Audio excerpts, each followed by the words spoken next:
Despicable is what that is. Absolutely despicable. How very dare you? How very dare you come in here telling everybody that they just lost the game. I'm pretty sure that's going to get this VOD banned off YouTube. Pretty sure.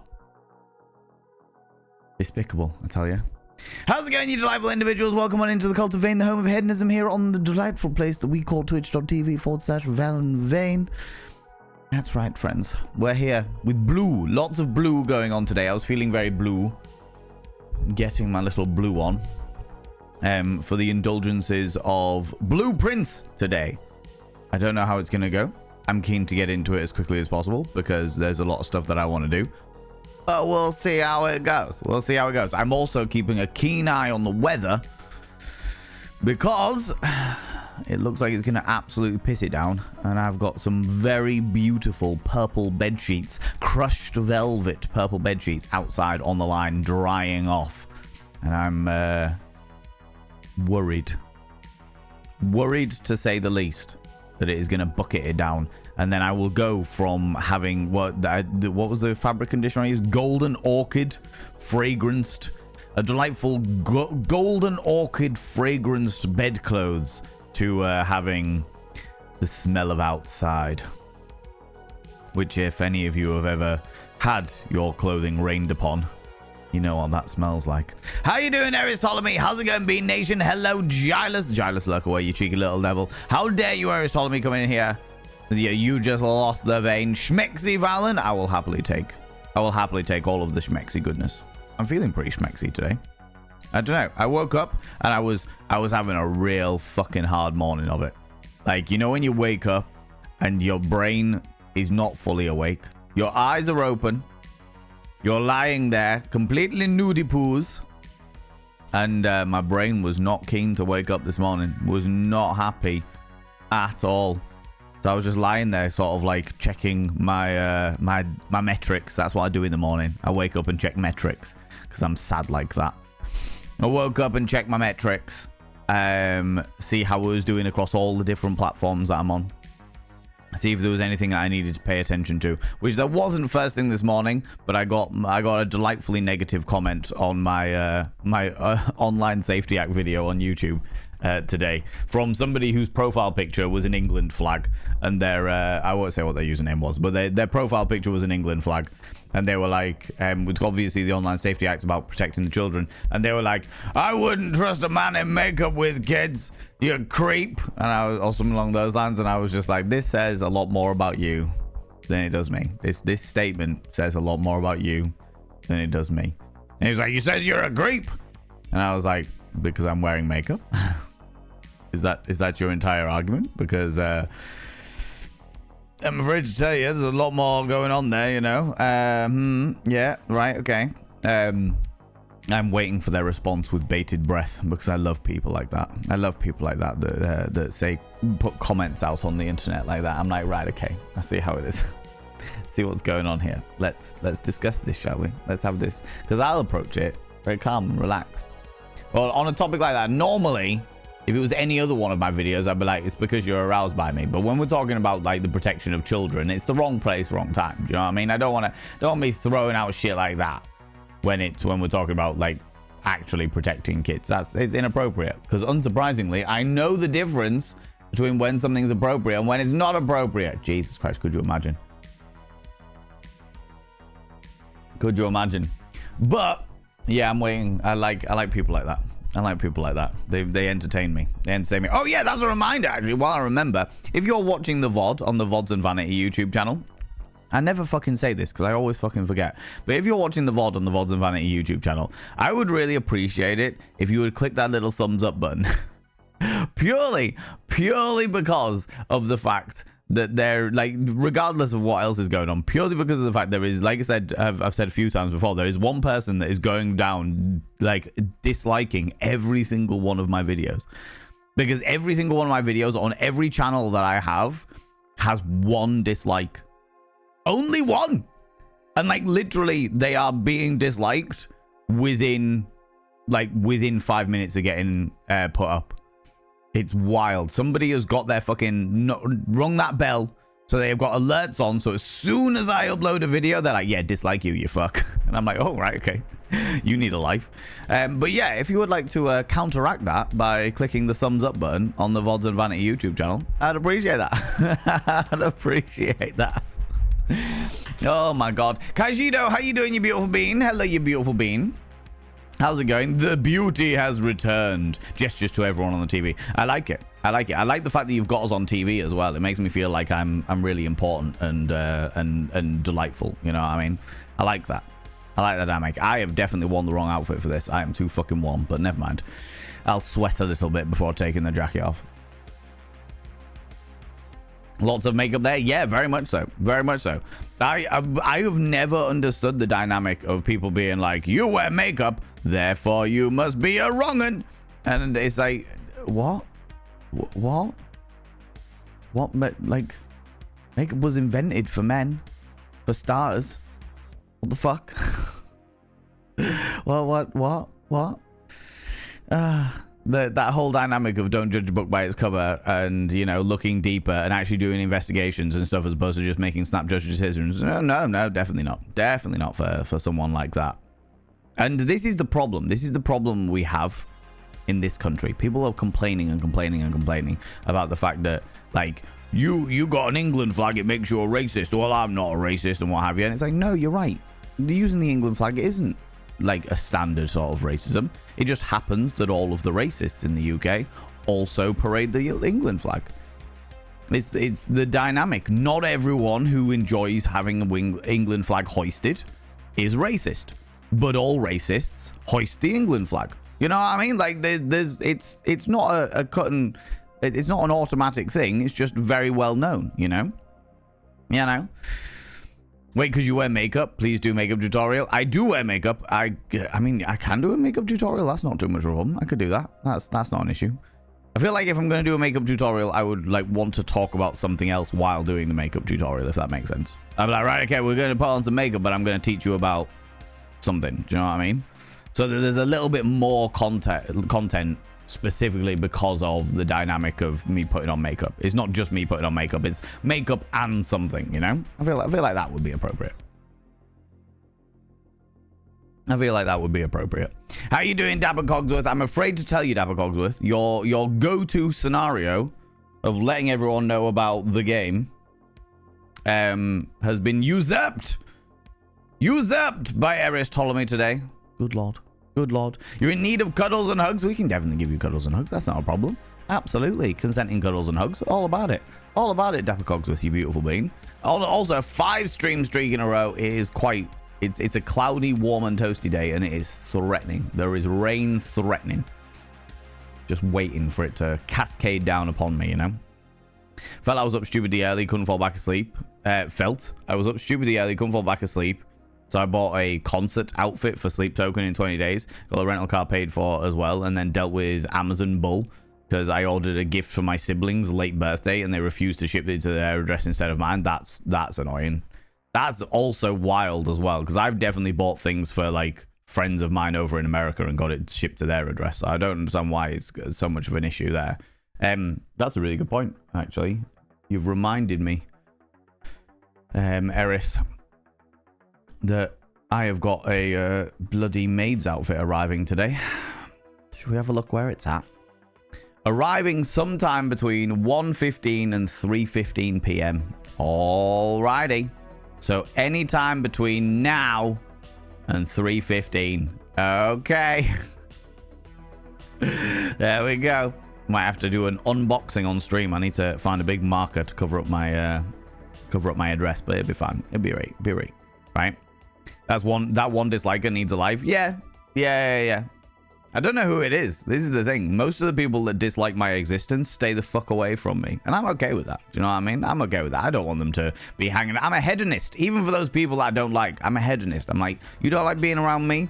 Why would you spend your time aggravating yourself? Do you know what I mean?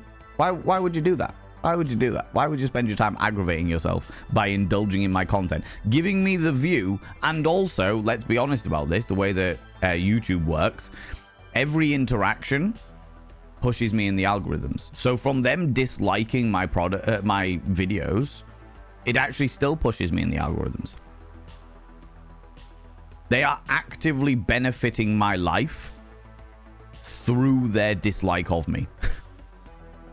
Actively benefiting my existence through their dislike of me. It's so backwards. It's so stupid. I'm like, all right, cool. You give me a view. You give me interaction, which means that YouTube goes, cool, people want to interact with this. Let's push it a little bit more. For better or worse, you know, it's like, alrighty. See how it is. See what's going on there. Fair enough. Some people are just fragile. They are indeed. They are indeed. And some people just don't know any better, Kashido. That is one of the things that I am so careful of when it comes to narrow-minded, bigoted individuals. I'm like, how much of this is because you genuinely believe this? And how much of it is because of naive insolence? Do you know what I mean? How much of it is just because you don't fucking know any better and everyone in your life has told you exactly the same thing the entire time because they don't fucking know any better, you know? It's like, come on now. The Prince of Ballooners! You know it, Razor. How you doing, you beautiful being? How's it going? The maid is happening. You know it. You know it. The maid is most certainly happening. Most certainly happening because that's what you got for the cheeky little donation goal, you know? The cheeky little donation goal. That's reminded me of something.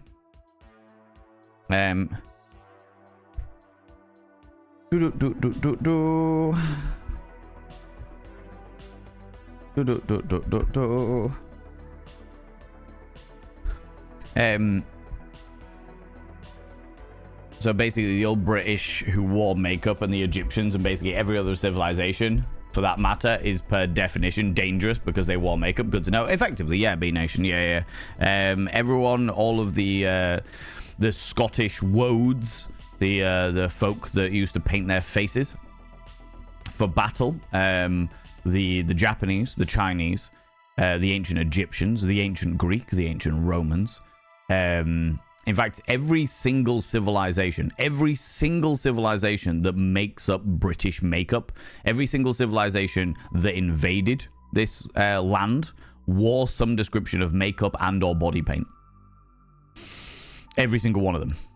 Makeup, as we understand it today, was also invented for the courts of the time, the French and the English courts, specifically to impress the king, you know? Afternoon BE Ellens. Driving so lurking. Safe travels, Rach. Safe travels, you beautiful queen. You lurk away. Thank you so much for the 100 little panderings. I appreciate you.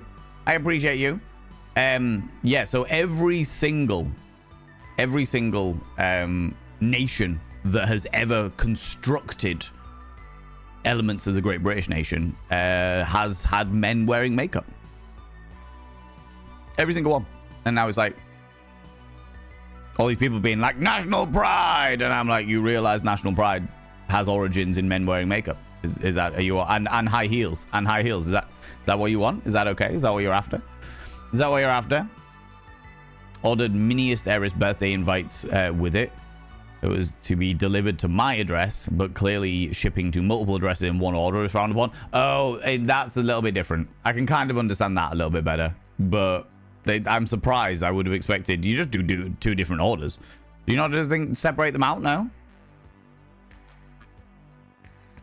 And to be fair, I would want to do those as two different orders purely because of the tracking capabilities. Because otherwise, they would get all over the.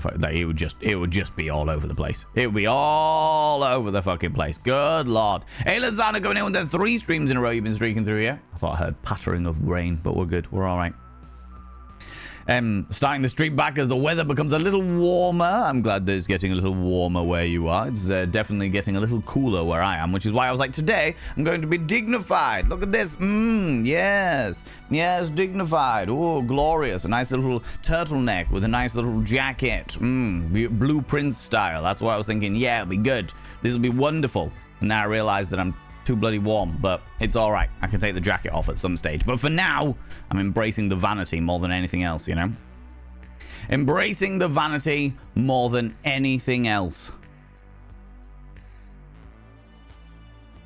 Ruby Q, how you doing, you beautiful bean? You heard it, ladies. Wearing makeup makes you dangerous. If only that was the case. If only that was the case. Could you imagine? This is why I really like it when you've got like these big bodybuilders and MMA fighters and shit like that, and they end up wearing like makeup and dresses and stuff like that just to fuck with people. just to fuck with people. And I'm like, yeah, that's right. Break down those gender norms. Break down those fucking gender norms, you know? Indulge in that shit, you know? Just wanted to make one order. Thing is, if I can't ship to 2 different places, why make it an option? Logic is confusing is all. That's interesting. I didn't even realize that that was an option. Never really considered it. I don't think I've ever ordered multiple things. I don't think I've ever had one order that has gone to 2 separate addresses. So I don't think it's an option that I've ever really explored, if that makes sense. Let's just put that to a side so you can see my sexy necklace. Do you know what I mean? Always embrace the vanity. You know it. You know it. Sometimes you've got to suffer to look good, and I do that a lot. Anyone who's ever worn high heels, anyone who's ever worn latex or some kind of like fucking corset or anything like that, you know what I mean. You know what I mean. Suffer to look good. Always about it. Right, what am I doing? I'm just updating this thing because I completely forgot to do it, and I was meant to do it last night. Oh, that's the question though.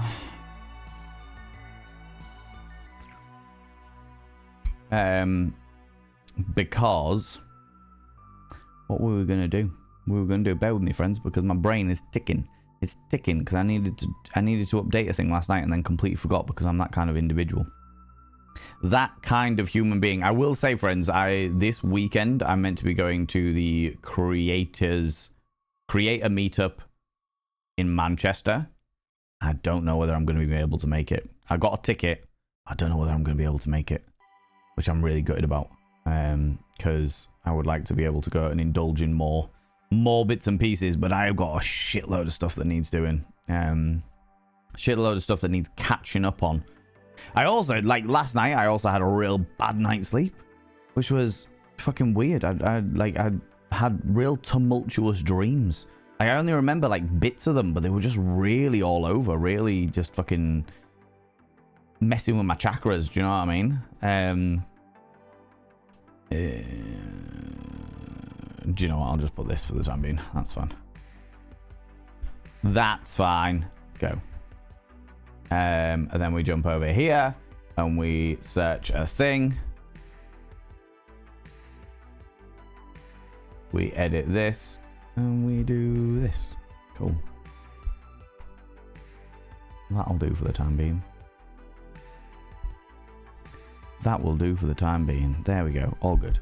All good in the proverbial hood. I wonder what's going on today, friends. Everyone's very, very quiet today. Something going on in the hump day. It's not normally. It's a very rare scenario that I catch up with chat this early on in stream, which I am okay with. If you want to get into the game a little bit early, I'm happy to do that. I am happy to do that. But it's very rare that we end up not having deep, interesting, philosophical conversation. Maybe I should have realized that by the time I woke up this morning, and the way in which I woke up this morning that caused all kinds of chaos and intrigue, you know? Interesting. That's okay. We can jump into the game.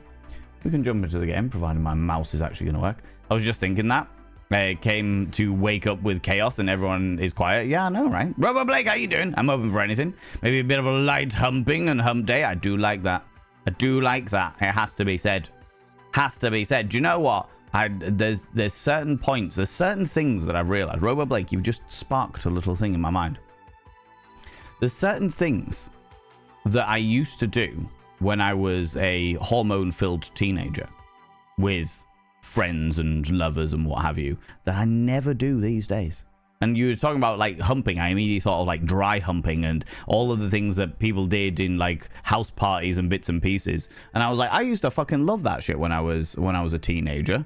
And nowadays I'm like, well, if we're gonna fuck, we're gonna fuck. Do you know what I mean? If we're gonna fuck, we're gonna fuck. We go to the bits that we know are more tantalizing than those things. It's kind of the evolution up. I wonder if anybody, like any adults, like continue to indulge it with other consenting adults, obviously, in the dynamics of things that got them all hot under the collar when they were plucky and things. I remember very, very clearly, like the first time I touched a boob. Do you know what I mean? Other than obviously my mother's boob breastfeeding and so that. But the first time that I was like intimate with a boob, and I was just like, that level of excitement, you just don't get back. You just don't get. Still exciting times. Don't get me wrong. Still exciting times. Still fun times when you're getting intimate with somebody's nethers and erogenous zones. Do you know what I mean? But you don't. It's not. It doesn't hit the same. It does not hit the same at all. You know. Just awoke myself, still waiting for the brain to catch up on the meds kicking. Not a problem at all. By the way, friends, I've got nothing. I've got no issue with things being nice and quiet. I've got no qualms with things being nice and quiet by any stretch of the imagination. I'm just asking. I'm making sure that everyone's all right. It's me checking in, being like, is everyone okay? Is everyone all right? Are we having a bit of an off day? That's okay. We're allowed to have off days. We're allowed to do that. Do you know what I mean? We're allowed to do that. Robert Blake, don't you dare. Don't you dare. There's no my bad. You spark things in my brain, and that's perfectly okay. You know, those are the days. Did a bit more than touch a boob. You went all in. You didn't pace yourself, Robert Blake. Oh, scandalous. Don't know what you're missing. You don't know what you're missing. I remember being very, very keen and eager for it when I was a plucky young whippersnapper. But now when I look back on it, I was just like, do you know what? I'm glad that I took my time. I'm glad that things like eased the way through. Do you know what I mean? I'm glad that that took some sweet time doing that, you know? Boobs are awesome. B Nation, everybody loves boobs. People might not like their own boobs. Like our wonderful trans friends that may not like their own boobs, or a person that gets body dysmorphia. Even cisgender women get body dysmorphia with their own boobs potentially. Sometimes they want them enlarged, augmented, as they say, you know, with breast implants and stuff like that. Sometimes they want them shrank down a little bit because they're too big or what have you. So people might not like their own boobs, but I think it is a universal, like, communal opinion that everybody in the world enjoys boobs. Do you know what I mean? Might like somebody else's. They might just not like their own, you know? Wasn't smart enough to take my time, and she was willing. Fair. She seduced you? Oh, my lordy. Oh, my lordy. Did she seduce you with her huge boobs? I see how it is. I see what's going on. Pix, how you doing, you beautiful being? Welcome on in. How you doing? Nibbering as well, you cheeky devil. Hello. We're having a nice chill morning this morning, just talking about boobs. Do you know what I mean? About boobs. Indeed, Dapper Cogsus. Absolutely. That's right. That is it. The indulgences for sure. But I like, when I look back at things, I I appreciate the way that you take your time with things. Do you know what I mean? Because every next step was a big deal. Every next step was a big deal. The first time you kiss somebody intimately, the first time you snog somebody intimately, first time you get all the slow dance at the parties. Do you know what I mean? Oh, it's exciting. I'll move hands down, but not too far down, because they might be too far down, but then they could be up. No, not entirely sure. You know? All of those things that you did. And nowadays, it's just like, right, we're adults.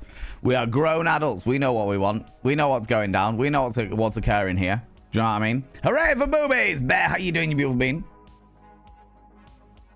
Ah, the tatas. Exactly. Boobs are more than just an erogenous zone. They make the perfect pillow. They certainly do. And also some very interesting noises when you blow into them. It's great. I popped in for seduced with huge boobs. Excellent timing. Orion's End, how you doing, you beautiful individual? Wild Annie, your glorious being coming over here. Oh, look, you look smart today. I look smart. I look tantalizingly beautiful. I know. It's because I'm wearing blue. Because I was feeling the blue, dabba-dee, dabba-die. And I was like, do you know what? I'm gonna go all blue in. Unfortunately, I thought I was thunder then. I fucking panicked. Unfortunately, I have overestimated how cool it was today. It was nice and cool and chill and relaxed, but I am feeling too hot under the collar. And I feel like I may have to take this sexy jacket off at some point in the near future because I am perspiring. That's right. You people just make me very sweaty, very moist. Moist under the armpit, you cheeky little devils. What do you like? What do you like, Wild Annie, you scandalous individual? Good Lord. Can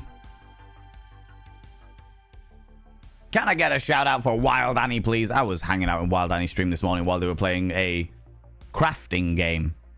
I've seen a couple of people from this community play games like that before, where it's like you're a shopkeeper and you've got to go craft with it. Craft Fantasy Merchant Simulator. There we go. That was what it was called. People go check out Wild Annie. They literally played the largest variety of games that I think I've ever seen. Largest variety of games I think I've ever seen, but that was really, really fun. That was really enjoyable. Nice chill start to the morning. Just craft simulator, where you are a merchant and you have to craft things for your variety of different clients. Hilariously, now the thing is at Wild Annie, I was looking at it, and there was a point where you were flirting with, you were like, oh, I might go down the romance route for this, with one of the characters. And the characters are all manner of anthropomorphized animals. Do you know what I mean? So you've got like elves and dwarves and humans, but then you've also got like werewolves and badgers and fucking oxen and snake. Do you know what I mean? Bellin the badger. Yeah, there. And you were like, oh, I might go down the romance route with that. And my mind immediately went to, ooh, payment processing providers won't be happy about this. Payment processing providers won't be happy about this. Good Lord. They're not okay with this. Good Lord. What do you... I'm not sure about this, you know? Good Lord. Absolutely. I've been conditioned now. I've been conditioned by it. Naturally, I'm keeping up to date with all of the goings on and stuff like that, and it's just getting worse and worse as the days go on. But we won't get into it today, because I've literally spoken about it, I think, every single fucking stream for the past God knows how long. Where was I? Scroll too far.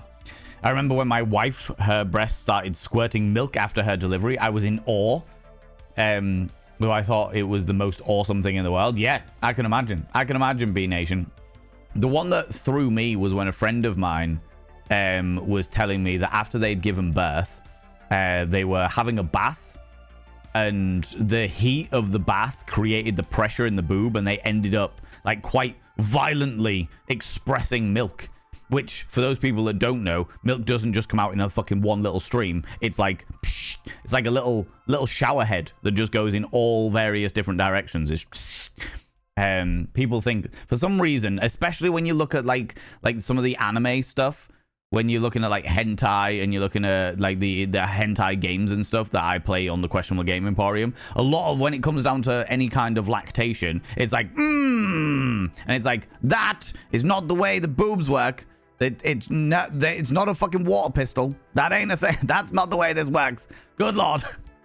Good Lord. Tis a fabulous jacket. Thank you very much. It's a full suit. Yes, full suit. We're going for the full suit shenanigans here. Do you know what I mean? As Nibs, do you love the blue? Yeah, I don't wear blue very often. Although I have been told it is my color. Brings out the color in my eyes. You know, brings out the color in my eyes. Sweet Rejection. Ooh. Has redeemed a praise the mods. Friends, ladies and gentlemen, and all genders outside and between, could you throw out some mod loves in the channel? Say a massive thank you to those wonderful moderators. You can use any kind of mod loves from any kind of channel. You can use any kind of love hearts from any kind of channel. Say a massive thank you to those wonderful mods, because I love seeing other people's emotes. I love seeing other people's emotes. They're fucking excellent. So please let me see those wings. Yes! Cartoon Therapy. How you doing, you beautiful individual? Love a good violent expression of milk first thing in the morning. Exactly, right? Exactly. I did get that for some reason. That has absolutely reminded me of an internet story I heard where somebody was working. They were at work, and because of the way that milk builds up in the boobs, in the boobs, when somebody is breastfeeding and what have you, it can get very, very uncomfortable. The pressure can build up to a point where it's genuinely uncomfortable to have it, and it either starts leaking itself, or you need to alleviate the pain, because it's just so fucking like tense and tender and horrible and what have you. So a person was in work, and they take themselves off to the toilets, and they would express into little bottles so that they could put them in the fridge and like take them home like at the end of the day for their baby. And they were saying that they were really disconcerted because they kept putting these little tubs, because they're like little jars, and a baby bottle of milk in the fridge in work, clearly signed saying this is breast milk, courtesy of insert employee's name here. And somebody was taking them. Somebody was taking the thing is they were running out of like the little attachment Tupperware stuff because somebody was stealing the boob milk, and it was just like, come on. That's somebody's boob milk, for fuck's sake. Good Lord. They were just like, what the fuck are they doing with it? They're putting it in their coffee? What the shit? What is going on here? What is going on here? Can I get a shout out for the wonderful Cartoon Therapy as well? I've been hanging out in Cartoon Therapy streams quite regularly recently, whenever I see you pop on. And the conversations over there are real fucking interesting. Really, really fucking interesting. They go into like a lot of the therapeutic dynamics. They talk about all the various different exercises and stuff like that. And their community is very, very, there they are. Look at this glorious bean. They are very, very open-minded and welcoming in people being able to express themselves. But they also encourage people to express themselves. Like they'll set like homework, for lack of a better term, so that people can go through some of the therapeutic workshop elements, as it were, whilst expressing themselves through art, which I thought was a very, very cool, interesting way of doing it. But it led on to some really, really, really interesting conversations that broke out of what you would normally talk with in like stuff like group therapy and stuff like that. And I thought it was quite invaluable, because one of the great things I think that the internet provides, especially stuff like Twitch, is the fact that when you're sat in like a group therapy session or an individual therapy session, you're doing it face to face. You're sat there going face to face with a person. And when you're face to face with people or a person and what have you, there's a dynamic of the fact that you don't want them to think of you badly. 9 times out of 10. Now, you shouldn't worry about that with a therapist anyway, but 9 times out of 10, you have that. It's ingrained into our brains that we have this thing of, I don't want these people, these new people, these strangers, these thingies to think of me in a bad way. I don't want them to get a bad first impression, etc. Whereas the dynamic of the internet, especially stuff like Twitch, is you can go on and you can talk about these dynamics, especially in a place that is as safe as possible, like Cartoon Therapy's place, where they're able to explore and express and articulate some of the things that are going through and some of the situations. Obviously, no trauma dumping or anything like that, but some of the things that they talk about really opens up some fascinating topics and some really interesting focuses of conversation that brings out a lot of things that even I, as somebody that like casually reads psychological dynamics and it loves exploring the inner workings of the human brain and psychology and the way that people work and stuff, even I am like, oh shit, I never really thought about that. That's really interesting. Oh, what an interesting perspective. So I'll sat here and I'm doing bits and pieces and I'm like, oh, that's really interesting. Oh yeah. What about this thing? You know, very, very interesting. Very, very interesting time over in Cartoon Therapy. So if you've got the spoons for it and you're interested in a little bit of self-exploration, a little bit of like group dynamics where you can explore without having to worry about like people associating your name with a face, etc., strongly recommend Cartoon Therapy stream. Brilliant. Really enjoyed it. Really great insights. A little anonymity plus vulnerability aspects of the internet stuff is pretty underrated, massively so. Double-edged sword sometimes, but there's certainly good to it. Yes, it's a double-edged sword because people can also, on the internet, people can also be whoever the fuck they want to be. And I have suffered from that. Oh my god. Yeah, absolutely. There's a fantastic documentary about the Twin Towers, when the Twin Towers got hit with terrorist attacks with aeroplanes, as many of you are probably already aware. But it's called The Woman That Wasn't There. And I won't talk anything about it. I won't go into it because I think people should watch it without any preconceptions of it or what have you. But when I watched it, I was like, oh shit, I know people like that. And it was a fascinating insight into the way that online you can be whoever you want to be, and nobody can really question it. Because if they do question it and you don't like it anymore, you just disappear. I was like, wrote the name of it down on my phone. Sounds very up my alley. I honestly, Cartoon Therapy, I think you'd find it fascinating. I think you'd find it very, very interesting. Because yeah, it was a very interesting. Oh shit, the anniversary is tomorrow. Yeah, 9/11. Yeah, shit, I didn't even realize that. But yeah, yeah. Didn't even realize. All the days are blurring into one for me at the moment. But yeah, Sweet Rejection. Thank you very much for thanking the mods there. I really appreciate that. I really appreciate that. It does complement the eye color. Exactly. Very much so. That's the way it works. Stupedia coming in with the 3 streams in a row. You've been streaking through here. It is good weather for it. Cloud cover. No one's going to get your flappy bits burnt. And also still quite warm. So you're able to run around in the nudie poos without anybody fussing you, you know? Once upon a time, I was a personal shopper. Things like that. Literally my job to notice. Yeah. Oh, wow. I love that. I love a good violent expression of milk. Exactly. I asked her if she could do it again. And her thing is that hentai is not real. What? Wild Annie? No. Serious? What? Ha! Hold on a minute. I thought somebody with a gargantuan penis that would definitely lose all of their blood at the moment they got an erection, and they would penetrate somebody to the point where you could see the imprint of the veins on their cock through their abdomen. I thought that was perfectly real. When somebody jizzed so hard that it came out of the other person's nose, despite the fact that they weren't going in through the back door, I thought that was perfectly real.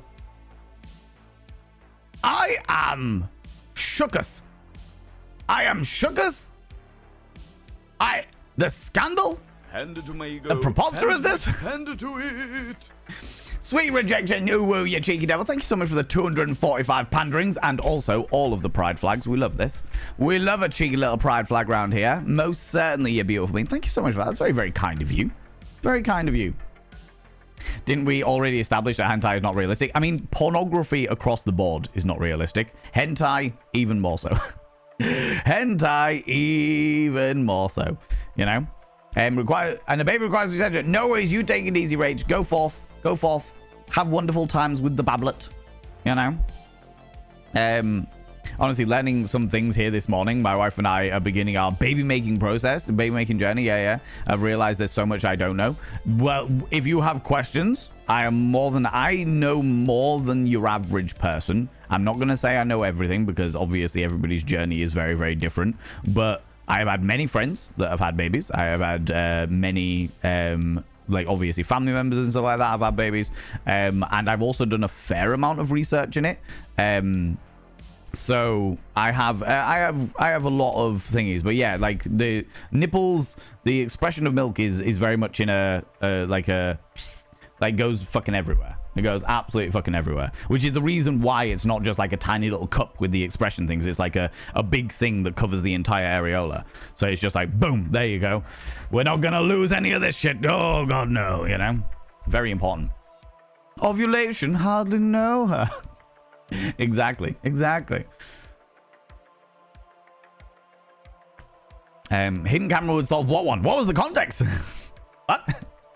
They evidently need the calcium.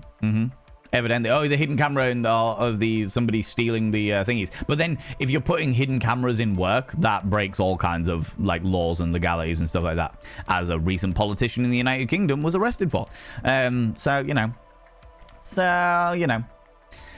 Thank you very much, Nimbrin, for those shout-outs, by the way. I really, really appreciate it. I do believe that they would drink that milk. People are like that. People are like that. There's also a thing, Lazana, now that you've mentioned it, there was also a thing a little while back where your classic alpha male dickheads. I'm alpha male. Everything's for me. I'm alpha male. Your classic alpha male dickheads went through a phase of recommending people drink breast milk. It's real good for you, full of the nutrients that babies need. And if babies need them, then alpha men need them too. Yeah. It was just like, what? You don't think the baby potentially needs it more than your dickish thing? I personally think it was somebody who just had like an adult baby fetish and was trying to find a way to justify it. But that's me. And I'm not here to kink shame by any stretch of the imagination. It's not my cup of tea by any stretch of the imagination. The whole daddy dom dynamic, not my cup of tea. Not something that floats my boat by any stretch of the imagination. But if that's between you and other consenting adults, sure. You know, nothing to do with me. You do it. You enjoy yourself. You know.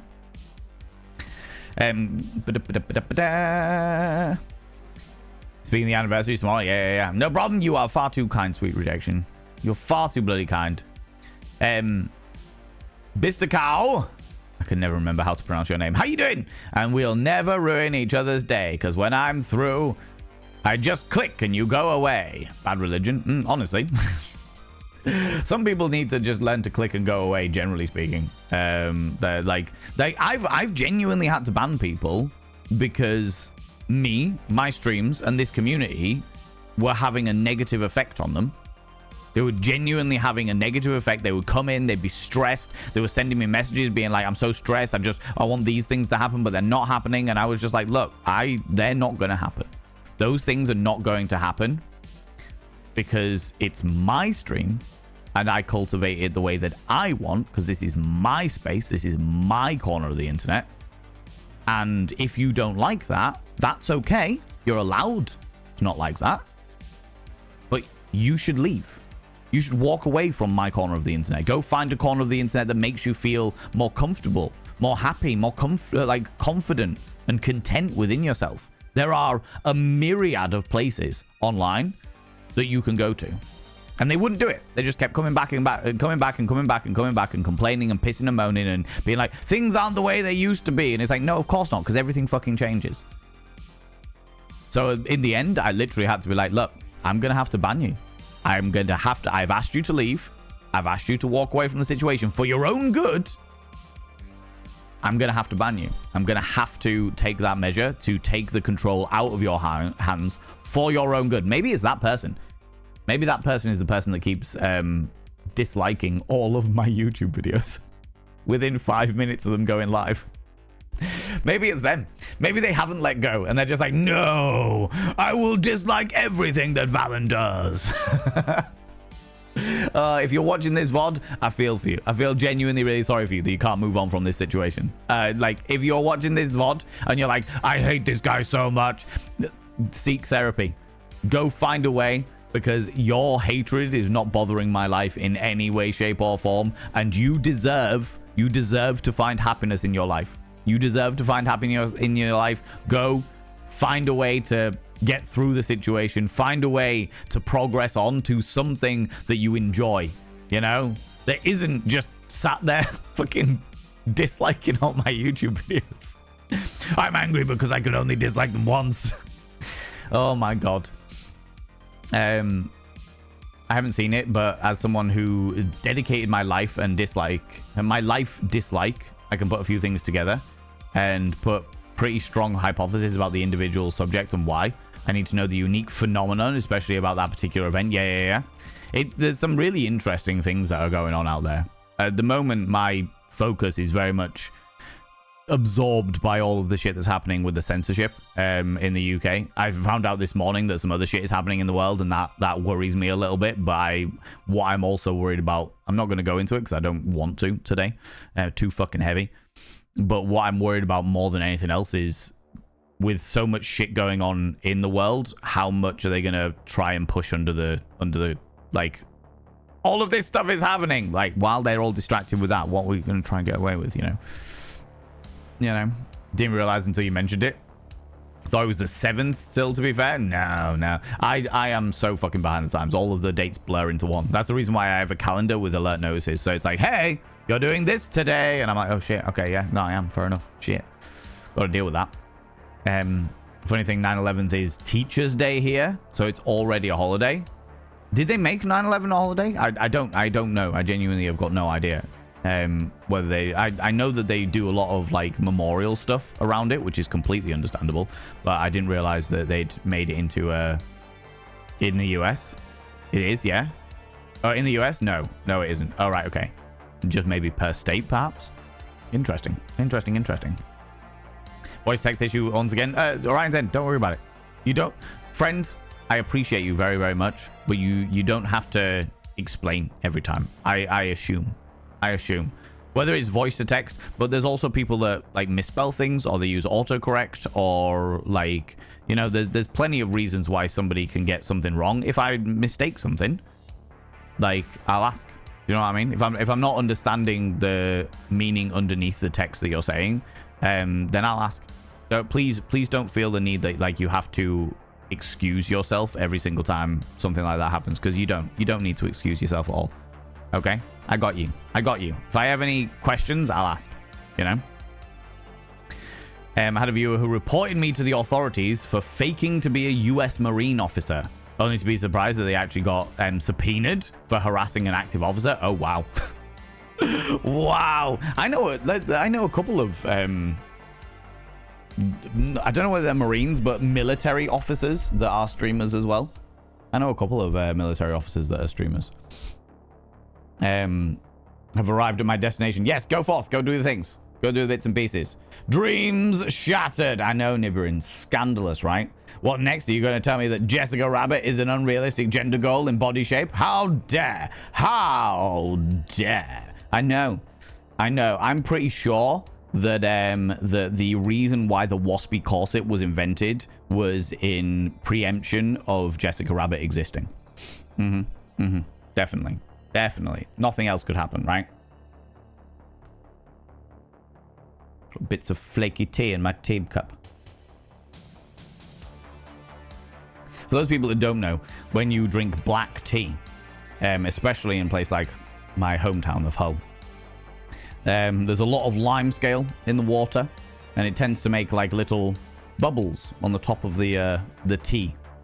Those tea bubbles dry to the edge of the tea, which sometimes mean when I put my tea to my mouth and breathe in, the little flaky bubbles just like, whoo!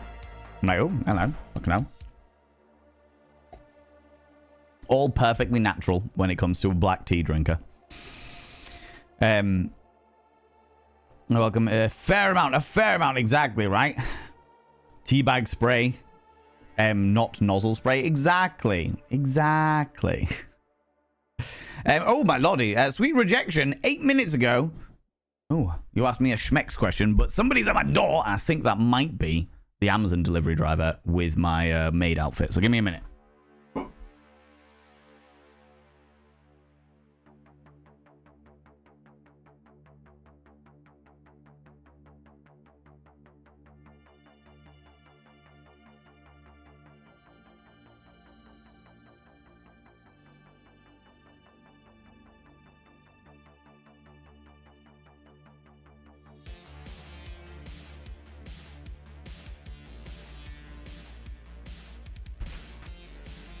Here it is. Here it is, friends. It's here. The fucking maid outfit. Let me very quickly scribble out my name and address. Just in case. Just in case. This is for tomorrow's stream, where we will be indulging ourselves in me dressing like a maid and playing The Sims 4. All good in the proverbial hood. That's the thing that's happening. Sweet rejection. You asked me a sex education question. You are here. Fantastic. What would your advice be to introducing a kink into the bedroom with a partner when you are both beginners? First and foremost, open communication. Talking about your personal preferences. It depends on how long you've been with a person. I know that some kinks are a bit more extreme, and therefore you might not want to start on those ones. You might want to just be like, right, okay, these are some of the ideas I've got for little bits and pieces. Open communication, first and foremost. Do your research, and if you can, do your research together so that the learning about the kink becomes sort of like a bonding activity. That way, one person isn't being like, by the way, I did all this research and now I want to tie you up in knots. Do you know what I mean? So do your research, and if you can do the research together as like a bonding thing, being like, hey, well, let's have a look at this stuff. Okay, yeah, no, I found this thing. What have you found? Oh, that's really, really interesting. Okay, intriguing, you know. Take things slowly, and before you do anything in the bedroom, before you do any dynamic of exploring bits and pieces, let's go shopping together. Oh, yes, mwah, love that. Before you do anything together, make sure you have a safe word. There are many people out there who turn around and say, oh, you don't need safe words. You don't need safe words. You always need a safe word. It's better to have a safe word and not need it than need it and not have it. And what we mean by a safe word is there are certain kink dynamics, there are certain kink situations where like you may be role-playing and somebody saying, oh no, don't do that, is more role-play than genuine truth.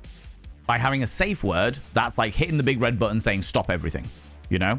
Safe words over, oh no, don't do that, etc. Because that way you've got that confirmed. Absolutely. Most a lot of new people, a lot of the like area kink scenes and stuff like that tend to have a generic one of red, doing a traffic light system where you're checking in with your partner and you're like, are you doing all right? And they'll say green if they're all perfectly fine, yellow if they're sort of approaching their sort of limit, there's a bit of a warning, and red if everything needs to stop. By saying red, everything stops completely. But open communication, no judgment, clear boundaries if there's something you don't want to do or they don't want to do, and they're like, do you know what, that isn't something that I'd be interested in looking at, then at least you know, it's better to explore these things together. And if something's like a hard no, then it's good to know that in advance and not know that at the moment where you're like, okay, we're gonna do this. Oh, you're not interested. Okay, right, okay, that's killed the mood a little bit, you know. So yeah, and also always have a safe word, but do your research and take it slowly. Take it slowly. I would also advise, do I want to advise? If you are absolute brand new beginners, you could look at something like a munch, which is like a generic talk. People gather up for munches in the kink community, where they will go to a place like a bar or a pub or a restaurant or something like that, or a coffee shop, and they'll go in and they'll be around other kinksters and they'll talk. It's not like there's a difference between a munch and a play munch. A munch is just going and talking with like-minded people. A play munch is where there is an area where some people might play, might get involved, might do bits and pieces, that kind of thing, you know. So if you want to go to a munch, start exploring the dynamics with other kinksters, asking their advice, that kind of thing. But that can be quite intimidating, and not all munches are good munches. Not all kink communities are good kink communities. I would say the majority of them are usually pretty all right, but you will occasionally find one where it's kind of like run by a small group of people, and then there's everybody else. And if you wrong any one of those small group of people, you're fucking out, and everyone hates you. And the politics, the fucking horrid politics. But yeah, take it slow. Communication, safe word, clear establishment of boundaries, and explore together. Explore together. Very, very key on the exploring together dynamic, you know. Right.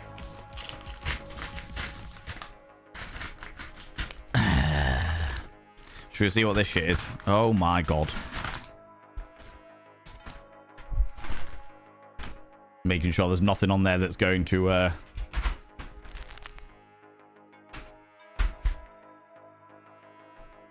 This is it. Thank you, man. You're very, very welcome. You are very, very welcome, you beautiful bean. The adverts are about to start, so this is perfect timing for me to have got this. How's it going, Mixed Chicken? Hello, you beautiful bean. Welcome on in. We have got gloves. White gloves. We have got my little kitten ears that have got bloody bells on them. Oh my god. We have got stockings. A little maid hat to go with my kitten ears, or in replacement of the kitten ears, potentially. Yes, a delightful garter. Is that a garter? It could be a garter, or it could be my collar. Maybe it's my collar. Okay. Sexy. This is for those people that have just joined us. This is for tomorrow. I'll be doing dressing as a maid and playing The Sims 4. There we go. That's my garter belt. For sexy garter times. Okay. 2 garters. To make sure that we've got good leg upholstery at all times. Ooh.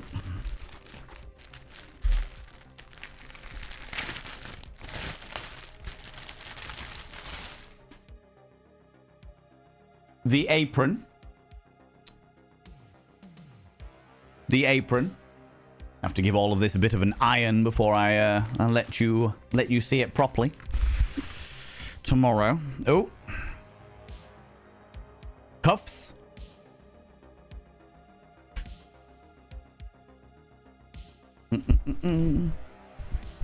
And Yeah, you subscribed. The dress. That's kind. Valen Richard Valen thumbs up. that's a surprisingly low-riding dress there. Marmalade, you beautiful bean. Oh my god, I'm gonna have to move you, friends, because I brought my thing too far forward. And now I can't get to the bloody mirror. Marmalade coming in for the 22 months, you beautiful beans. Almost 2 years. Jesus Christ. Jesus Christ. I should not scrap a name on the mirror vein. By having your name on the mirror vein, it means you get access to my personal Snapchat. Not a bum, Snapchat, you cheeky devil. And of course, you get access to all those sexy little emotes. But the most important thing is you got to roll over every morning, look in the mirror, and go, God, do I look rough? But God damn, do I make rough look good? Ooh, harra, sexy. Oh, yes, meow. You know? You know, you cheeky devil. Whoop. Exactly. Moving his back to make room for his thing. You know it. You know it. So, we have got a full maid's outfit for tomorrow's stream. Exciting times. Exciting times. In the contrast way, before the alpha male thing existed, my mother and I lived next door to a woman who was still breastfeeding a child that was over the age of 5 and made both of us highly uncomfortable. The child was in school and was being breastfed. My mother's breastfed, but definitely not past the age of 5. It depends on things that there's no like laws in place saying that you can't breastfeed longer than that. As with stuff with like nursemaids and stuff like that, if you keep expressing milk, then the milk will keep coming. Do you know what I mean? That tends to be the way that the biology of it works. Societal standards dictate that you stop breastfeeding your kid about the age of what, 2? 1.5, 2 maybe.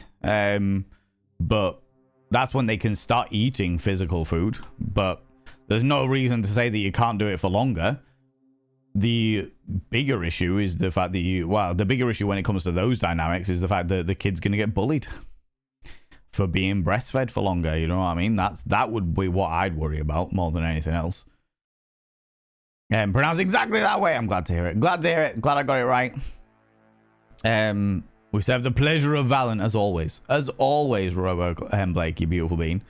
You ever ban me? Please spank my bottom on the way out. You know I will. Shasta, hello, you beautiful bean. Thank you very much for applauding those sexy little tentacles. You actually don't have to ban me if you want to spank my bottom. Oh, I'm glad to hear it. I'm glad to hear it. I've got the breadboard over here. I can get it out for your buns. I do hate you, Valen. From the deepest pits of hell, I hate you. Because you are all over there instead of all over here. I know, right? It's terrible, B Nation. Absolutely the worst of it. The absolute worst of it. There is a chance... Oh, my dad's messaging me.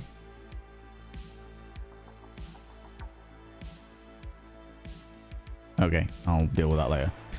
My dad's selling my car for me, so I need to bring around some paperwork and stuff for him.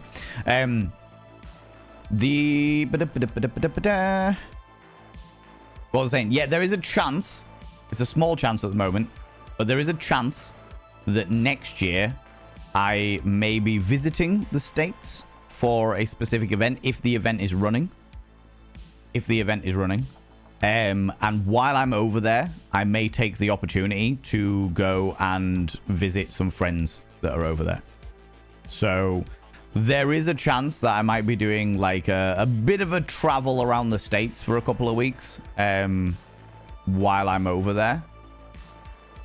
But we'll see. And we'll see how much it's going to cost and all that jazz. I will work on all of that stuff. Austin, Texas, I don't know. I don't know yet. It really depends on, like, I will have to work out exactly when the event is, because the event hasn't been launched yet, hasn't been announced yet. So when the specific event that I'm thinking of visiting is there, I will probably end up doing the event, like going out, doing the event, and then spending some time, like the couple of weeks afterwards, out there visiting friends. And there will be streamer friends as well, so there will be opportunities where I'll be able to stream, presumably, but I need to work that out and work out where I'm going and work out who I'm visiting and all that jazz. You know what I mean? I think I've got some friends in Austin, but I'm not entirely sure. It depends on whether they're going to be there for that point as well. Do you know what I mean?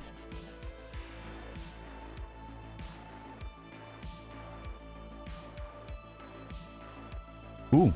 The mod that just messaged me, I did not know that, but thank you very much for making me aware of that. I will say something about it for sure. For sure.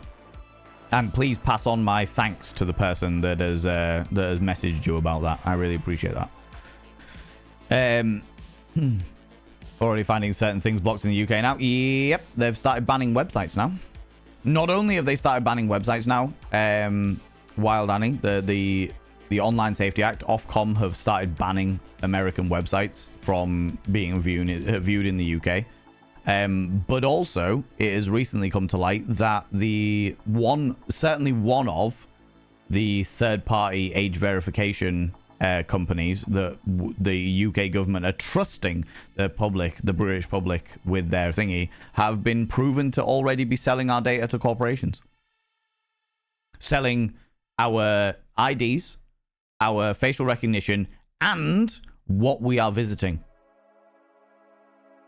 The whole, like, literally selling the data of what URLs we are visiting, the videos that we're watching. They're already selling all that data.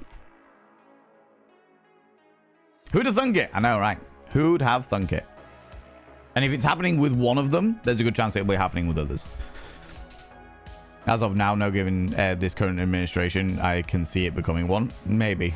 We'll see. We'll see what happens there, because it could be, it could not be. You never know with that administration.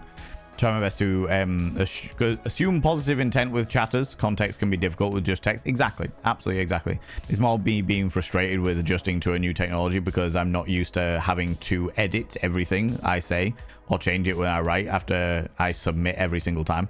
So I'm adjusting to new technology for my disability, and that's my personal issue I'm working through. That's fair. That's fair. Thank you very much for explaining, Orion's End. I appreciate you explaining that. I would hate for you to be like trying to explain yourself or trying to excuse yourself when you don't need to. You know what I mean? But I can understand the airing of frustrations for sure. It legit makes you wonder how boring their lives are. I'm disabled too and currently seeking DX to get further health and mostly rest. Got no time to be a hater. I know, right? Who the fuck's got time for that shit? Jesus Christ. Health assistant. Yeah, I get you. Yeah, health assistant. Constantly mistyping and end up typing random words for no apparent reason because I have dyslexic fingers. And now I know what I mean, but part of my brain's like, it takes the piss when I type. Thankfully, Val knows this and translates when it's banana treehouse. I do my absolute best. You know? I want to pass to the banana treehouse. Bet you wouldn't get that if you FRIT. Don't you even bring up such a cursed concept. Good lord. FRIT, exactly, sweet rejection. That is where the sweet rejection, not even sweet rejection, just straight up violent rejection. This is content. We get to see live the arrival of the maid outfit. I know. It's gonna be a whole thing tomorrow. I'm dreading it. I'm not dreading it. It wouldn't be the first time I've worn a maid outfit. Do you know what I mean? Zooey Booey, how you doing, you beautiful individual? Welcome on in and listen to the safe word. Do you know what, Robo Blake? I never even considered that I would need to say that. Strato Ghosty, excuse me. How you doing, you beautiful being? Welcome on in. I never even considered that I would need to say, listen to the safe word. But yeah, listen to the safe word. If somebody says a safe word or a safe signal, if they've got like a gag in their mouth, for example, and you decide that like them clicking or them waving two fingers or doing the shocker or something like that is like the safe signal. If they can't speak, you've always got to have a safe signal when it comes to kinks and fetish and stuff like that. Keep an eye out for the safe signal, you know? Lucky is her own choice and not yours. Live and let live is a phrase I used the other day. What did I miss?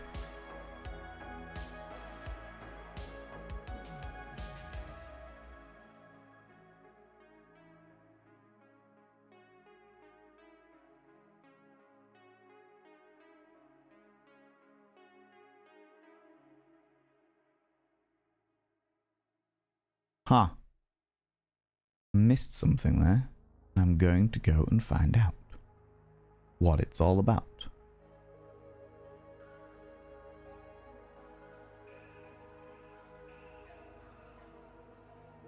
it's too far back. I'm not entirely sure what's going on there, Janae Raven. How you doing? You alright? May I add non-verbal safe words that are important for beginner play? Cloth, gags, etc. Need your way to indicate. Not trying to cross your boundary or anything. It's just something that I found working in retail. Also, people in the culture, there's something to try and quote beginner step. Words aren't actually an option. Yeah, fuck that noise. Fuck that noise. It is something that I definitely missed there, but I covered it just then, you know. But yes, having safe signals as well as safe words is just as important. Absolutely. People do some tapping against material, a certain rhythm. Yeah. Absolutely. Standby is moving us back to the room. Exactly, right? I've been married for 17 years. Communication is the most important thing, regardless of what you enjoy or don't enjoy. Being honest with each other and also what you like and dislike changes over time is very much so. Very, very, very much so. Absolutely. 10 out of 10. The things that I'm into now are definitely not the things I was into as a fucking 18, 19-year-old at all. Very true. I've been with my partner 4 years and my kinks have greatly fluctuated since then. Just been too anxious to mention them. That's fair enough. If you trust them and you love them and you know that you're not going to get any kind of judgment from them, then explore it. Dip your toe in the water. Have an open... Do one of those TikTok trend things where you don't have to obviously film it, but it's that whole, we listen and we don't judge. I think that, in regards to a practice between couples, is a great thing. We listen and we don't judge. And then you can say something and that person's like, we don't judge, we don't judge, we don't judge. Okay, fair enough, you know? Not so much good for confessional stuff, but like, I fucking slept with your mother or whatever. But when it comes to like kinks and stuff like that, it can be very, very useful. I mean, commercials, but I did go to college for this, and I find sometimes that it's a coin toss. Sometimes his personal feels the same way you do and hasn't brought it up. And then I find things mesh really well with other things, and a bit of give and take. Always a bit of give and take. Absolutely. But finding somewhere in the middle between the consenting adults involved, right? Reiterate, not trying to upset. No, you're good. You're good. I got you, Orion's End. It's all good. Let's take the leap and see how things land. Yeah, but do it in a cozy romantic setting, you know? Have some time. Set some time aside with you and your partner. Light some candles. Set the scene and be like, hey, I was wondering if we could chat about stuff that's going on in the bedroom, you know? Don't be like, let's chat about things. We need to talk about our love lives, because that'll make them like panic and stuff. But if you're like, look, there's some things that I was thinking about trying in the boudoir, and I was wondering if you would be interested in talking about them and seeing whether they might be something that you'd be interested in as well. You know? Yeah, I know. It's about the breastfeeding comment. It's an opinion. It ticked me wrong somehow. Was it about somebody consuming somebody else's breast milk? Could you give me a little bit of context? Because if it's something that has ticked you wrong, let's discuss it. In a not in a confrontational way. In a let's explore the situation. Because sometimes, as we've discussed, like text comes across wrong. You've got no tone of voice. You've got no body language. People misspell things, or in Orion's End's case, they use a voice to text software that can sometimes say things incorrectly. Do you know what I mean? Let's explore it in a nice, open, consensual, and friendly, safe environment. You know. Val's advice on how to start the conversations are also far more advanced than my communication abilities here. Taking it slowly. The answer to a lot of the stuff is taking it slowly and being like, and creating a safe atmosphere before you broach the topics is very, very important. But also, very important, it's also important to create a safe atmosphere randomly. Just because you're there with your partner. Because if you get into a habit of only ever creating a safe environment with candles and romance and bits and pieces, then that your partner will be like, oh, they're gonna want a serious talk with me because they've lit the candles. Oh, not sure. Make sure you create romance just because of romance's sake. Make sure you create like points where you can sit and cuddle your partner and have that intimacy without having to talk about serious subjects all the time, you know? Because like I have definitely had partners in the past who have a personal suspicion around getting flowers. They had a personal suspicion around getting flowers because in the past, their partners in the past, every single time they got flowers, it was because their partner had done something wrong. And it was like a preemptive, I'm sorry, before they had the chance to talk about the situation. So every single time they got that thing, it was like, oh, not sure about that. Do you know what I mean? So please, please, please make sure that you make the effort for your partner and or partners whenever you're able to. Not just when you have a fucking serious topic to discuss, or you want to explore kinks, or you want to do something new in the bedroom. Do you know what I mean? Do you know what I mean? Generally took notes as he spoke. I'm autistic and so is my partner, so communication isn't your strong suit. That's perfectly okay. That's perfectly all right. You're more than welcome to take notes on anything that I say, by any stretch of the imagination. I know full well that everything I say is going to be on the internet forever. So if I fuck up, then I fuck up good. Do you know what I mean? Mavis Moonlight, how you doing, you beautiful individual? Doing all right, thank you very much. Doing all right. We had a relatively quiet start to the stream today, and now things have picked up. We're chatting away. That's all right. That's okay. We like it. Different. It keeps me on my toes, you know. Just clearing our room, making progress on the muscle gain. So yay! Accessible living is holding out, but keep being busy. Keep him busy. Keep him busy is the best thing you can do. The ID should be checked by a public sector department, not a third-party company outside the UK. Public sector departments have very strict rules they have to stick to. Agreed, but I think that's one of the reasons why they don't do it, Mixed Chicken. Call me a conspiracist, but I think that's one of the reasons why they don't do it. They also are not prepared to finance that shit. Why do it themselves when they can outsource it, right? Bullshit. So it's all in... Not getting into it again. again. I know a lot of neurospicy, neurodiverse people, and I find especially together, they tend to be, if anything, more the walls down with each other. That's a massive generalization. I've been absorbed by the community and the things that I've seen in couples that are that way. Yeah, the more open-minded you can be, and the thing is that open conversations and clear communication and honesty of both what you want and what you don't want, clear like separation of boundaries and stuff like that, that stuff comes with time. There's a group that I know, I won't say who they are, but there's a group I know that are like a collective together. They all live in the same house. They're all in like polyamorous relationships with each other and what have you. And the communication that they have with each other is second to none. Second to none. And I can guarantee it didn't start that way. Because it never starts that way. You've got to explore the boundaries with each other and what have you. But they literally are just like, I'm going to really struggle with this for a moment. So I'm going to just take a moment for myself. If that's all right with you, just to just process what you've just said. And then they take some time and they do the bits and pieces. Okay, I've had enough of this. I'm feeling overwhelmed. I'm just going to disappear off for a little bit. It's very, very open, clear, concise communication between all of them. And honestly, it is relationship goals. Even though, like, I appreciate they're in a polyamorous dynamic and there's very neurodiverse household, as it were. The level of goals that they have should be looked for in every relationship. Neurodiverse, neurotypical, polyamorous, monogamous, LGBTQIA inclusive, everything within that dynamic is excellent to see. When I visited them, I was like, this is excellent. This is absolutely phenomenal. And it doesn't start off, like, I can guarantee the position that I went into to see that wasn't how it started. Because it takes a while to learn each other's boundaries, to learn that you can say these things without getting your head bitten off and stuff like that. You know, it's thingies, but it was excellent to see. Absolutely excellent to see. I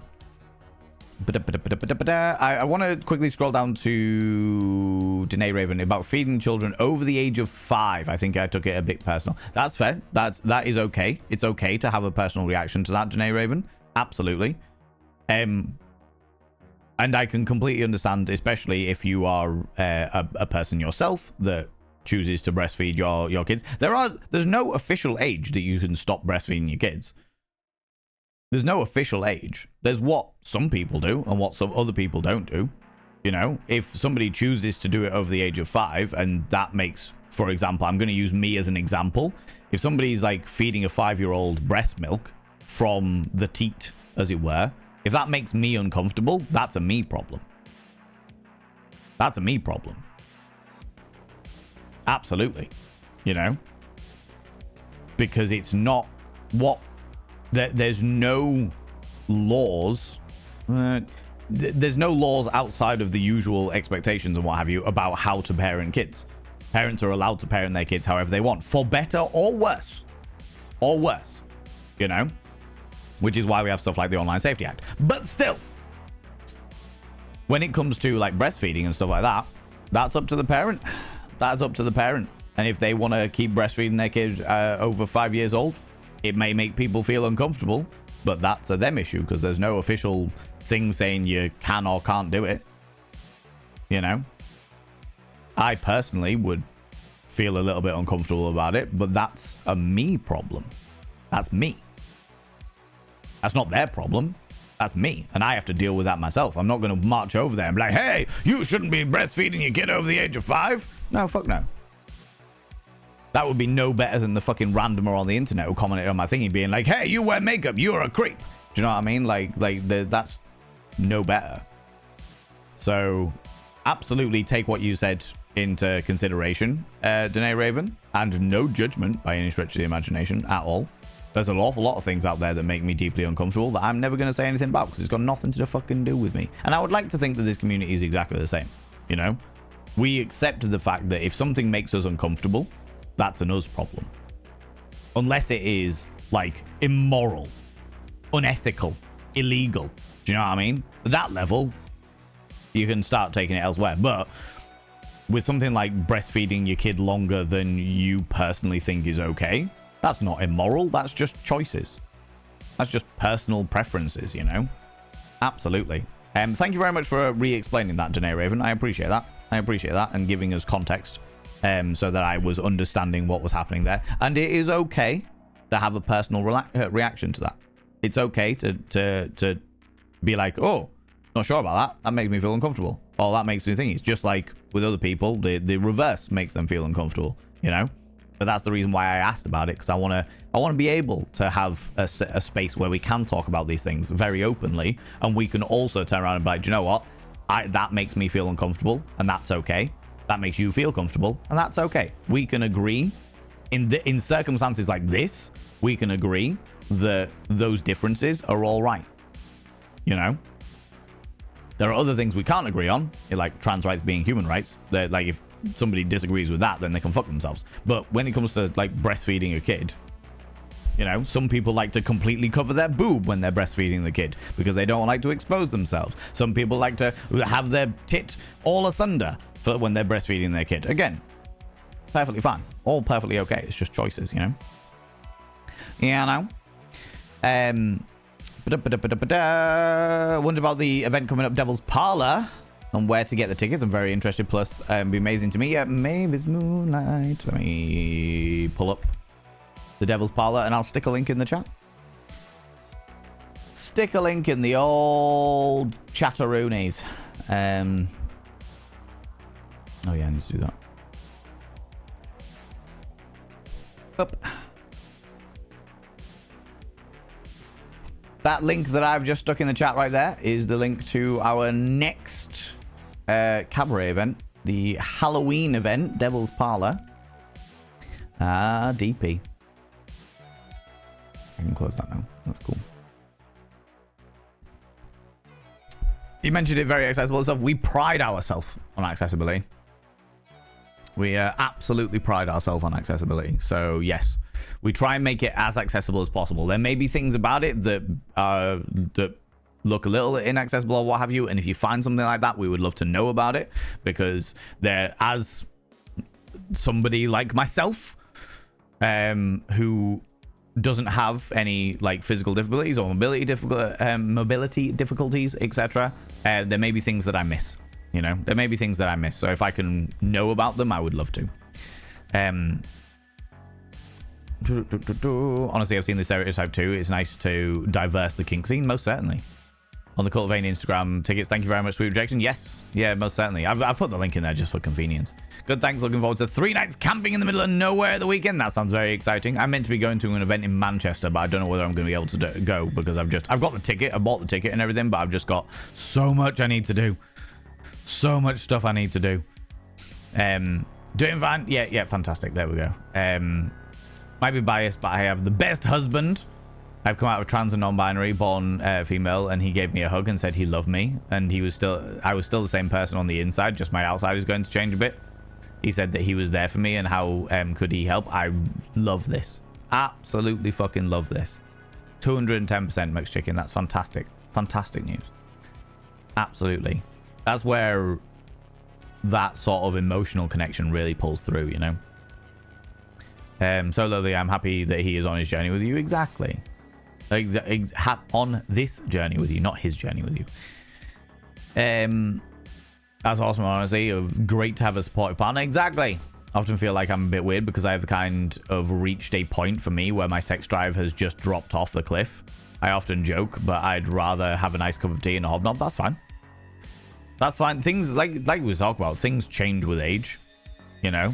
And I've definitely gone through phases of my life where I'm just like, I'm just not interested. I am normally hypersexual, absolutely hypersexual, but there's definitely elements, like we talk about like the sexual accelerator and the sexual brake, because it's not a sex drive. It's like there's always things that can push on your sexual accelerator, but if something's on your sexual brake, you ain't fucking going nowhere. Do you know what I mean? So there's definitely been times where my fucking sexual brake is all the way on because of something going on in my life, because of some kind of stresses, because of some kind of different dynamics, you know. And some of those things are just purely biological age stuff. Sometimes it's external bits and pieces, like purely down to stress, anxiety, medical issues, all kinds of bits and pieces going on, just stuff happening. Depression is a big one, but like that doesn't mean you're never going to be sexual again. It just means that at the time you're just like, you know what, man, I don't have any eager clawing things. And that can be really hard for a partner. That can be very, very hard for a partner if one person is like, do you know what, my sex drive has completely died off. Because more often than not, a partner, especially if you've had quite an active sex life, a partner will turn around and be like, right, there's something wrong with me. They used to really thrive after my attention, and we were very, very physical lovers, and now they don't want anything to do with me. What the fuck are you doing? And it's nothing, usually, not always, but usually nothing to do with the relative partner. It's because of other things going on in their life. It doesn't mean that they're not attracted to their partner anymore. Sometimes that partner might need some reassurance, just being like, hey, do you still find me attractive?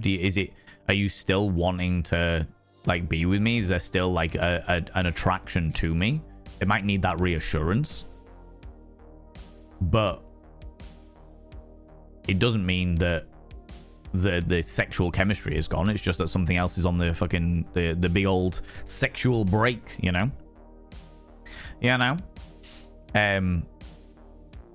But yeah. There's also I haven't looked into it too much because I haven't studied the dynamics of asexuality, but I know of at least one person who was super sexual in their younger years. And when I say younger years, I'm like 17, 18, 19, you know. And then when they hit their mid-20s, they were just like, I'm not interested anymore, and I just not having that sex drive. From what they've told me, they used to have like a proper sexual accelerator, fucking let's go, all that jazz. And then just as they got older, they, you know what, I'm not really interested anymore. It's just not something that intrigues me. It's like, yeah, fair enough. And the reverse has happened as well. People that have grown up not having any kind of sex drive, and then suddenly they hit mid-30s, and they're like, fucking let's go. I want to feel all of the things, you know. Yeah, no, completely agree with you so much. Corruption. With so much corruption isn't a conspiracy if it's true. Yeah, it's the evidence behind it that we've got to do it. I'll always say it's a conspiracy until the evidence comes true. Do you know what I mean? Until there is actual definable evidence to be like, right, okay, here it is. Let's look at the thing. I have my suspicions, but until there is evidence, I'm not going to turn around and say it is or is not. Do you know what I mean? Illegal. You have my attention. I know, right? For the record, let me please state that I do not encourage anybody to do anything illegal in any way, shape, or form that would break any of their local laws. Don't do that. Don't do that.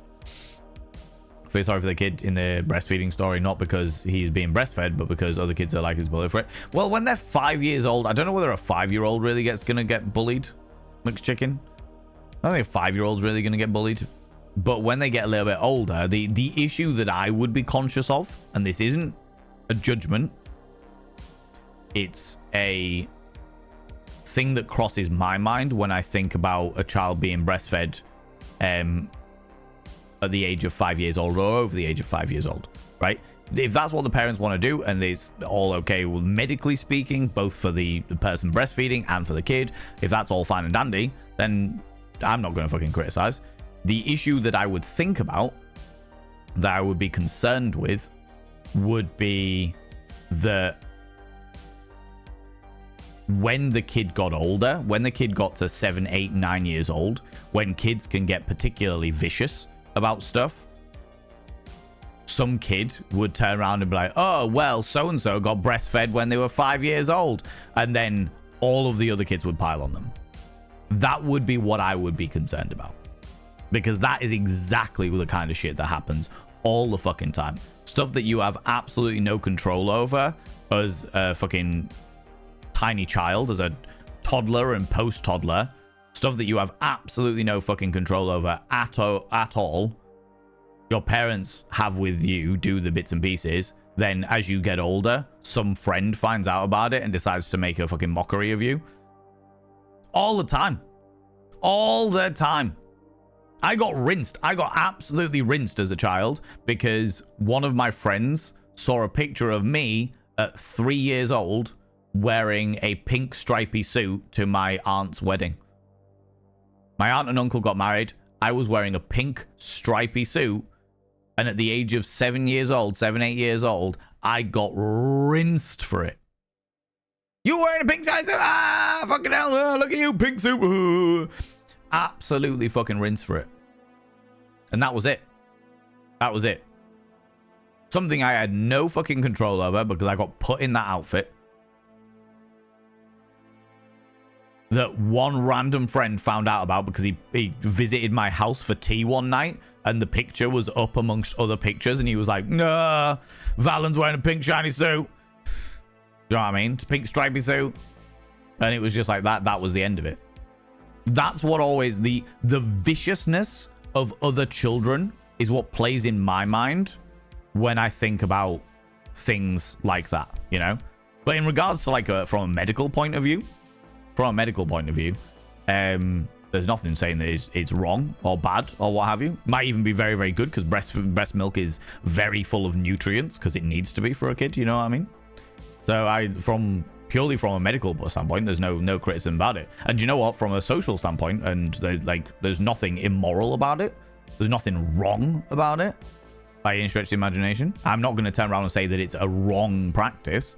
I'd say that for me personally, which is a me issue, I would be concerned about certain X, Y, and Z. But I am not that kid's parent. That's up to the parent and the kid. You know what I mean? And if they're okay with it, they're well aware of that happening, or they aren't bothered by that happening, that's up to them, you know. Why does wearing makeup make you a creep? I'd much rather somebody present themselves and felt comfortable than and good about themselves. Oh, it was a comment that was made on my YouTube channel. Somebody posted a comment saying, in fact, you know what? I'll find out for you because I find it hilarious.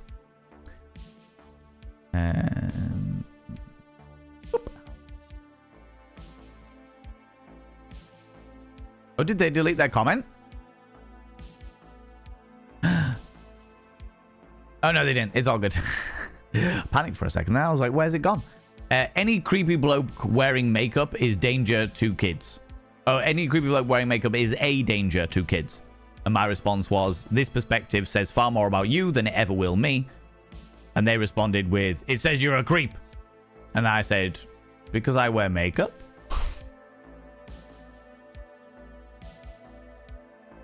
Question mark? Because I wear makeup?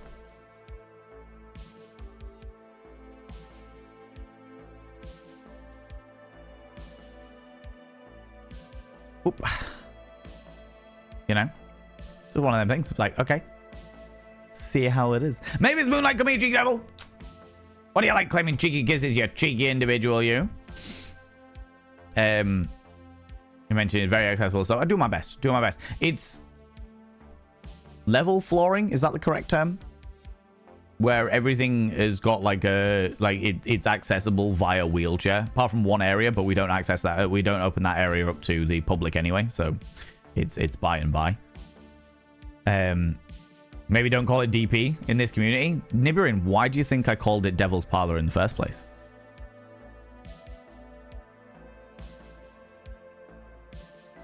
Why do you think I called it Devil's Parlor in the first place? Literally so I can abbreviate it to DP.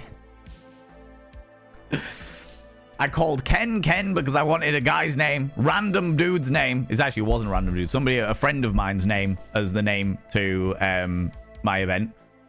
And for sheer shits and giggles. And I called it Devil's Parlor because I thought it'd be really entertaining to abbreviate it to DP. That's literally it. You know? I shouldn't affect how someone wears makeup or not though. Oh yeah, it's all bullshit. All bullshit. Don't know about elsewhere, but in the US it's now heavily politicized and gender identity is assigned without our person's consent. Oh yeah, that fucking happens all the time. But it also changes all the fucking time.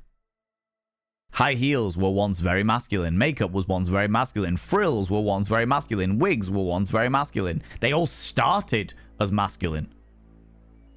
It's only as time's gone on that they've become more feminine. Pink was the original color for boys. Blue was the original color for girls. In ye olde Victorian times. But things change. Because people are stupid.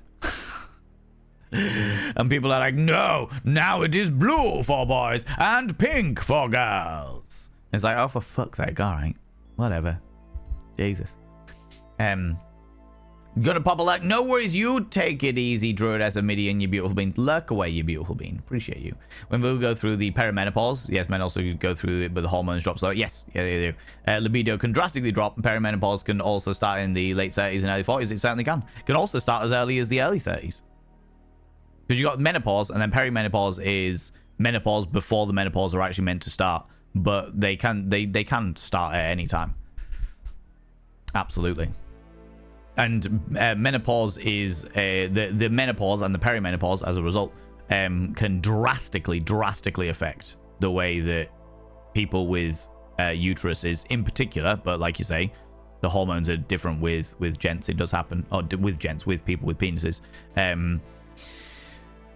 But in particular, people with uteruses, it can absolutely kill a sex drive. It can kill that sexual accelerator like nobody's business. It also changes a lot of the biology of stuff as well. And that's okay. That's all right, you know. Just part of the nature of things.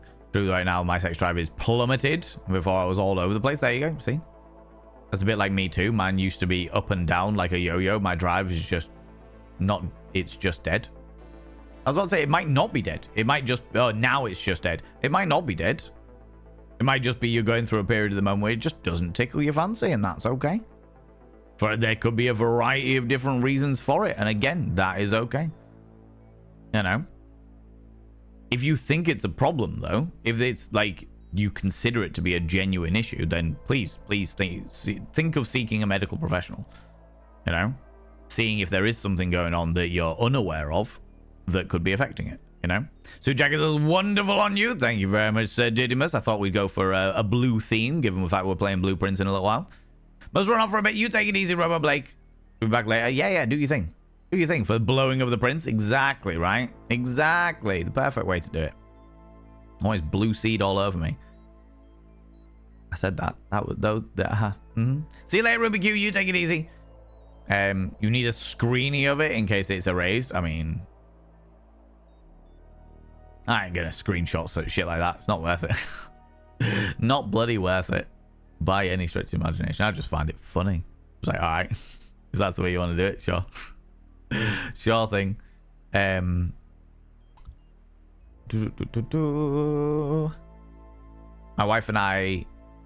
wife and my sex drive is still up and all over the place. That's okay. Again, perfectly okay. No issue with it at all. Take the person who thought you were creepy never liked David Bowie or pretty much any other band from the 80s. Mixed Chicken, potentially. I don't know. They had their profile picture was the England flag, which usually shouldn't say a lot about somebody. It shouldn't say a lot about somebody, but at the moment it does. So yeah, the chances of them being really, really into Queen and all of Queen's music, but being willfully ignorant of the fact that Freddie Mercury was a homosexual and wore makeup all the fucking time is highly likely. Highly likely, you know? Other bodies, other things, I guess. Exactly. Exactly, Danae Raven. Exactly. If I can't attend this event, I'm going to keep trying and stuff, Val. Appreciate the loves you, wonderful bean. Yeah, you're very welcome. Very welcome, you beautiful bean. Might want to try out some tea made out of Asian ginseng and saffron. All au naturel, but enhances the libido and sex drive exponentially. Sometimes. Friends, please, please, please, please be very understanding of the fact that aphrodisiacs or things that are said to enhance drives, sex drives, or fucking whatever are very, very much hit and miss. Very, very, very much hit and miss. Okay? It is by and by. It depends on a person's personal biology, where they have a reaction to it. It might be good at, like, stimulating the circulation system, getting your blood flowing, which might accentuate certain dynamics or what have you. Absolutely. But just be aware of that. You know, don't expect it to be a fucking fix-all or anything like that, you know? Because there is nothing in the entire world that works as a boom, it's all fixed. It just doesn't happen like that. Unfortunately, I wish it did. I wish it did. It would make things so much easier. Oh, excuse me. It would make things so much easier, but it doesn't, unfortunately. Well, now when it comes to 80s hairbands. Oh, excuse me. Especially ones like Twisted Sister or Kiss. Because once again, us, and for some reason, you're considered the exception. Oh, yeah. But you've got to understand that the people that are making these comments... How's it going, Mendiza? The people that are making these comments are... Anybody who ever turns around to me and says, oh, fucking hell, what the fuck are you doing wearing makeup? Or somebody wearing makeup shouldn't be trusted around kids, or any of that shit. Any of that usual, inane, drivelly bullshit. I'm just like, that person is willfully ignorant. They don't understand the way that the world actually works, so they fill in the blanks with whatever they fucking see. Whatever they fucking want to. They just fill in the blanks. Doesn't make a blind bit of difference to them. You got no fucking idea. You know what I mean? It doesn't matter. They're like, I don't like the way that something is. I don't like the fact that this person has personal freedom and they're able to express themselves however they want. Oh, I don't trust you with kids. Do you know what I mean? It's just like, for fuck's sake. All right.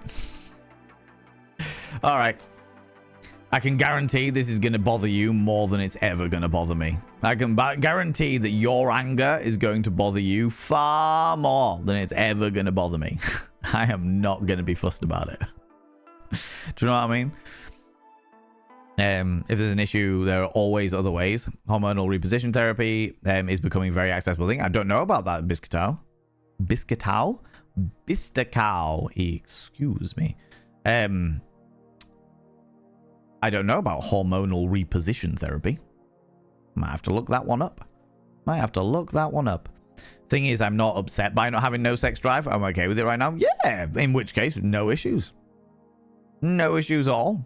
By any stretch of imagination. It is perfectly okay to not go through that. I've definitely been in relationships before where it's something like we were all hot and heavy and then other external stresses happened and it meant that things got put on hold for 6 months. Do you know what I mean? And that's okay. That's all right.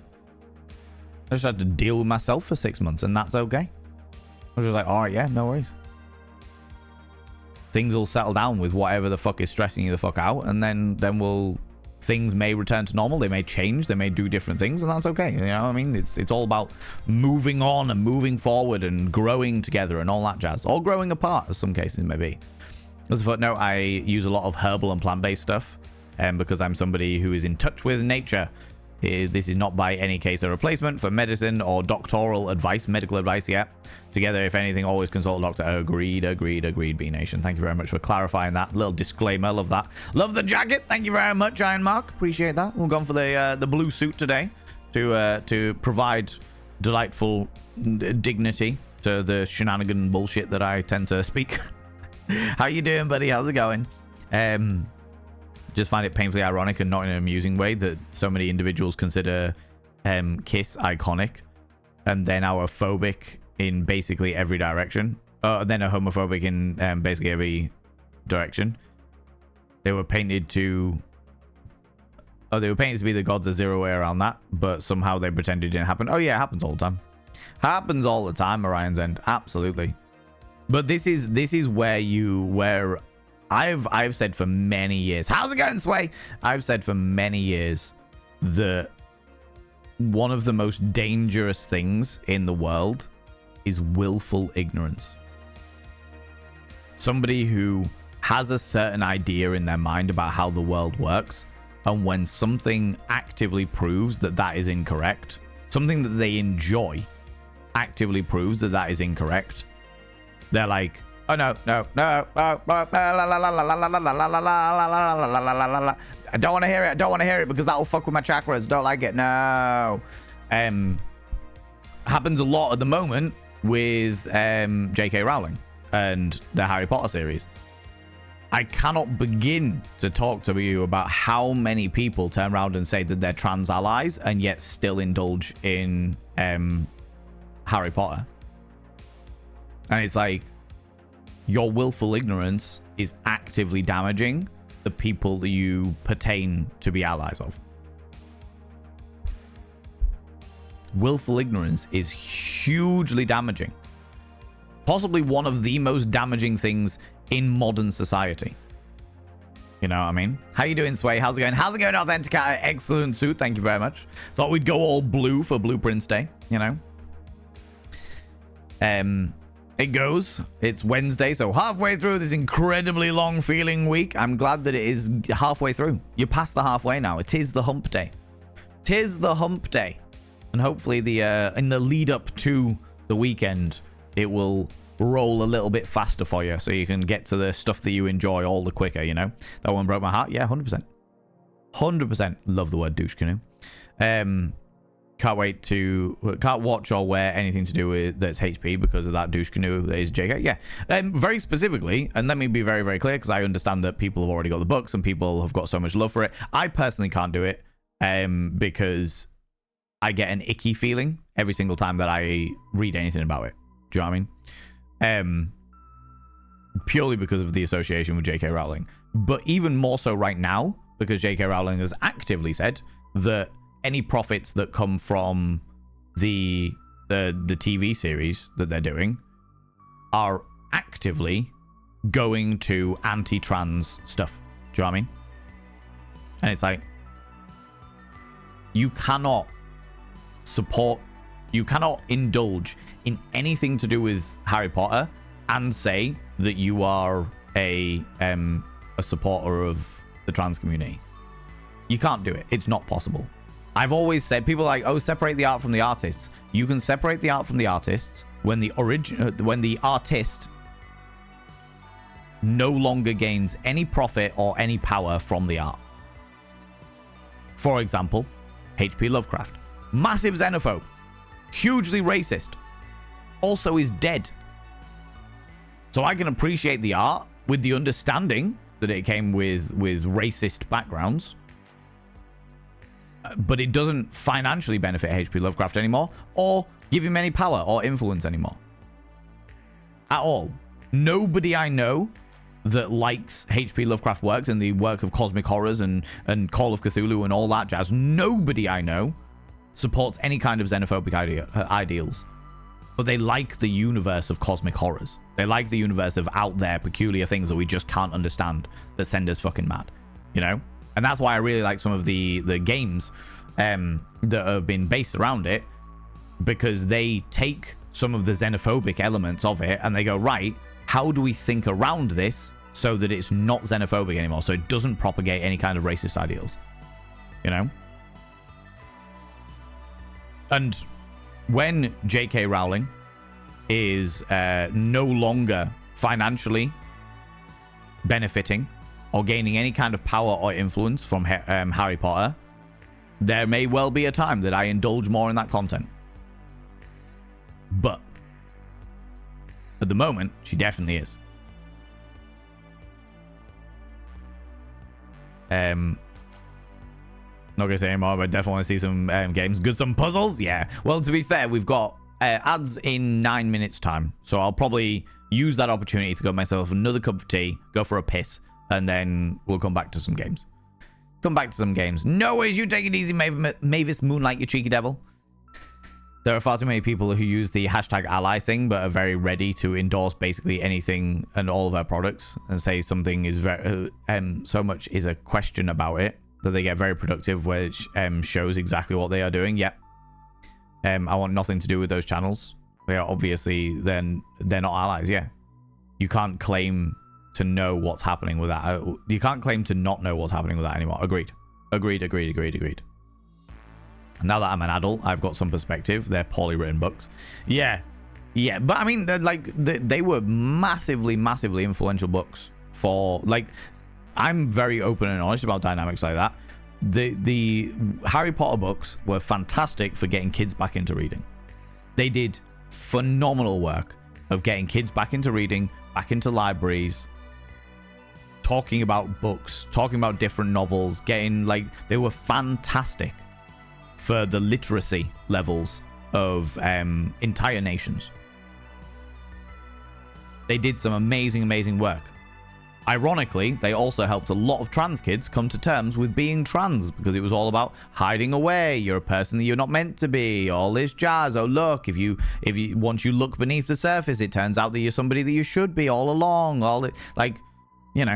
There's a whole load of trans ideology written into the book. It also doesn't help the fact that she massively plagiarized a hell of a lot of the books. But and there is evidence to that. Like, The Worst Witch has a million fucking parallels. There's also another book that was written before Harry Potter that has very similar leanings to Harry Potter. But anyway, she got big, she got popular, and then she decided to be a colossal tool about it. Every time I see Harry Potter stuff, I get ick. So do I. Even my mom, who loved Harry Potter movies and Fantastical Beasts, can't watch them anymore because of the way JK is.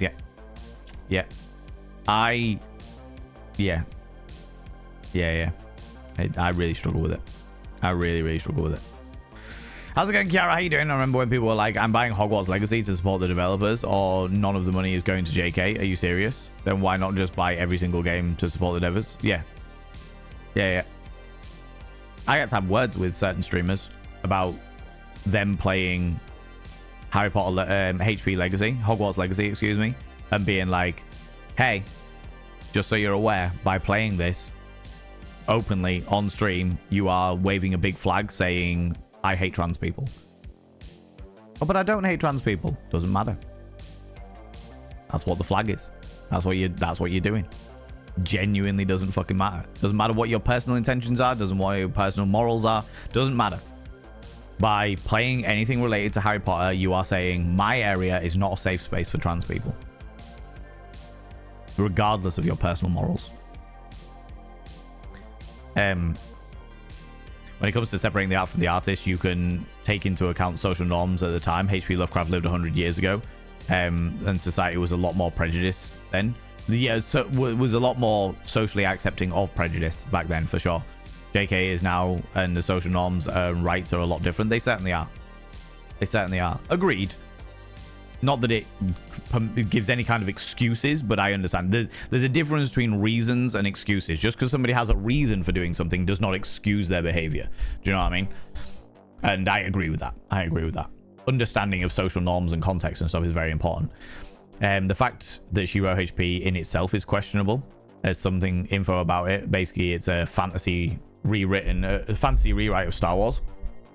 Yeah, but there's also, like, if you look at The Worst Witch, it's a school that's protected by magic that no mortals, no normal people as in not wizards and witches, can ever find.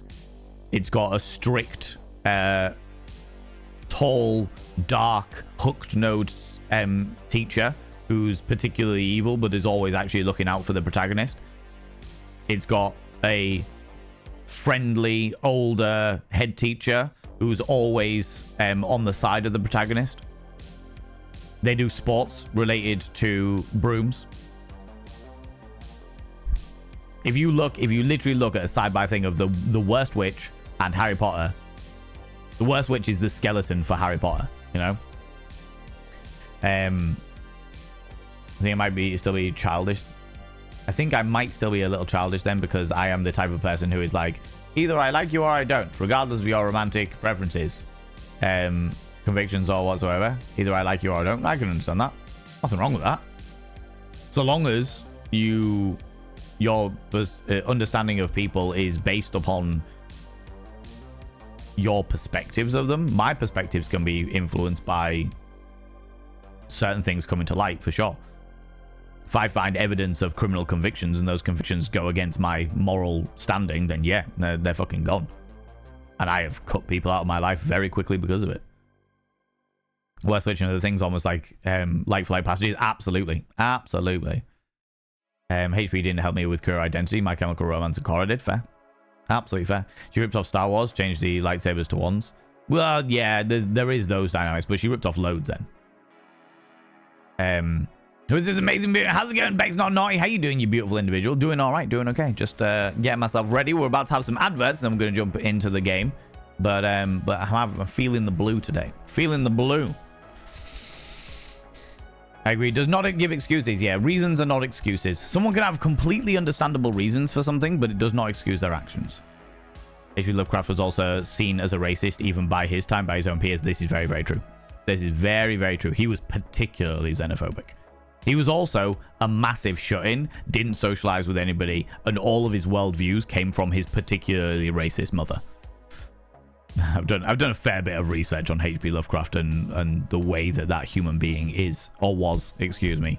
But he was highly sculpted by the stories that his mother and relatives would tell him about all these horrible, brutish things that non-white people would do, and as a result he would have night terrors, and his racism would come out in the xenophobia that he had drilled into him would come out of that. Not saying, again, reasons are not excuses. Those are reasons as to why he was xenophobic. Does it excuse his xenophobia? Not at all. Not even slightly, you know. But he's dead now, and therefore, by indulging in his works, he cannot gain any kind of benefit from them, you know? Prefer the JK who went on Twitter and changed Harry Potter canon. We complained, but it was in good fun to me, at least. No, I didn't see the point of it. That was when they changed Harry Potter canon, Kiara. That, to me, was the beginning of the end. That, to me, was, I'm no longer relevant, and I need attention. The moment that she turned around and said that the head teacher, I'm not even going to say his fucking name, the head teacher was actually a homosexual, that was the moment I was like, you're an attention seeker. You're an attention seeker, and you desperately, desperately need the attention of being relevant. And this is going to go horribly, horribly wrong. Question: would is being distasteful or punching down if I sold my Harry Potter books and other old merch I have, and then the money goes to transport? No, not all. I've got a full collection of Harry Potter books upstairs in a bag, because before all of this, I was like, I love Harry Potter. I'm gonna buy the bags. I've got a fucking wand somewhere. Absolutely, because I thought it was really fucking cool, and then all this came out, and I'm like, I don't want any of this shit now. The issue is that I don't really want to give them to anybody else. I might give them to like a charity shop or something, But then I'm also like if I give them to a charity shop, then maybe it helps a little bit. Do you know what I mean? Which one dreamed about being spit roasted by trans aliens? Geiger? Yeah, I think that was probably Geiger. That sounds about right. Or Giga, excuse me. Friends, ads are about to begin. And then we're going to jump into the game. So friends, get up, have a stretch, stretch your eyes. Look at something in the distance, then look back again. Grab some kind of beverage, hot, cold, or if the time is permitting, flamboyant as fuck. Don't forget to take your meds. If you haven't done it already, take them now, you cheeky little devils. And if you are wearing a binder, have a couple of deep breaths, stretch those lungs out, stretch those rib cages out, and never wear a binder longer than is medically recommended, which is what we understand to be approximately 6 hours. Now is a good time to check that your sex toys are charged and clean, and also check the sell-by dates on your condoms and lubricants, because they have sell-by dates, and you don't want to use ones that are out of date. They're not as robust, shall we say. All right, I'll be back in about 3 minutes, you beautiful beans. See you in a second. See you in a second. Let's do this, you beautiful beans. I'm gonna quickly catch up with chat a wee bit.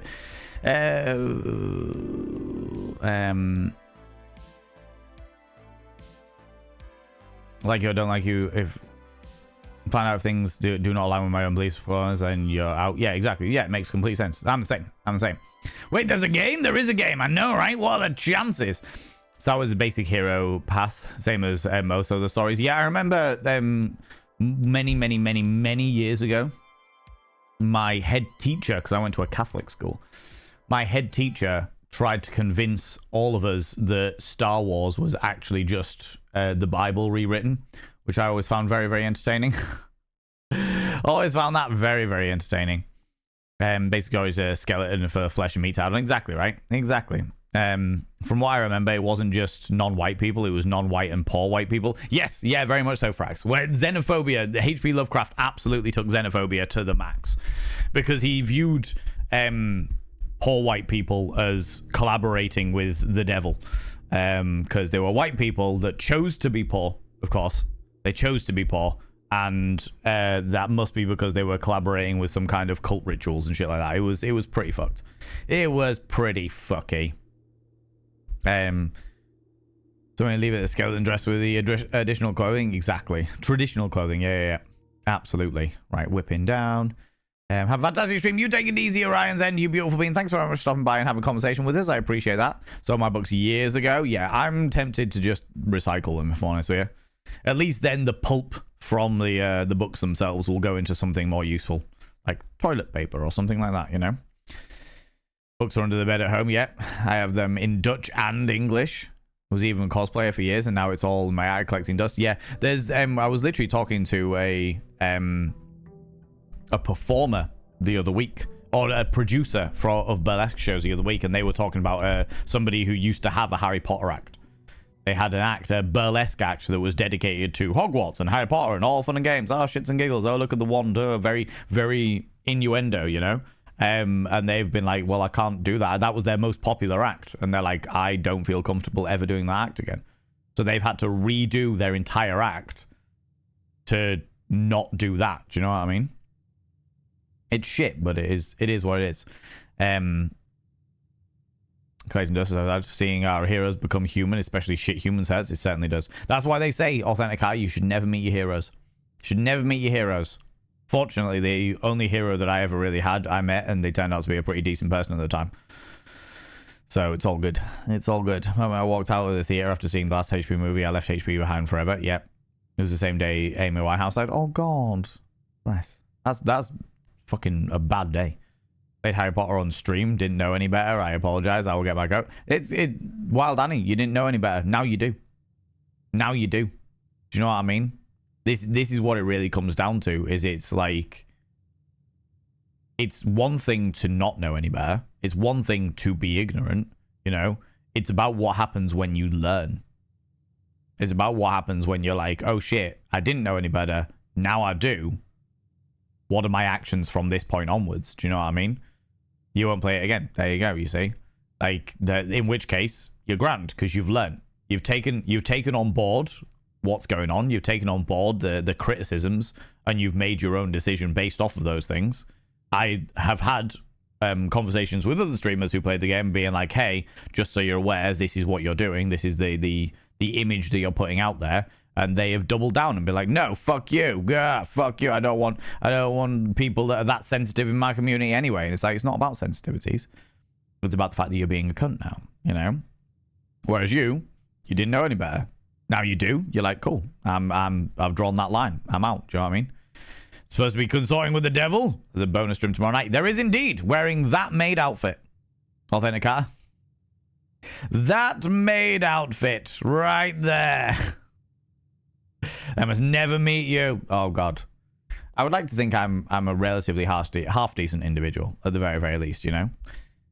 Was Lovecraft xenophobia like a mental illness? Is that a thing? When your brain goes way too hard one way, beyond rational and beyond just being a dick? Well, phobia is an irrational fear. The thing with H.P. Lovecraft, as I understand it, the thing with H.P. Lovecraft is the fact that he was an absolute shut-in, to the point where for the majority of his life, his only real friend was his mother, who was also horrifically xenophobic.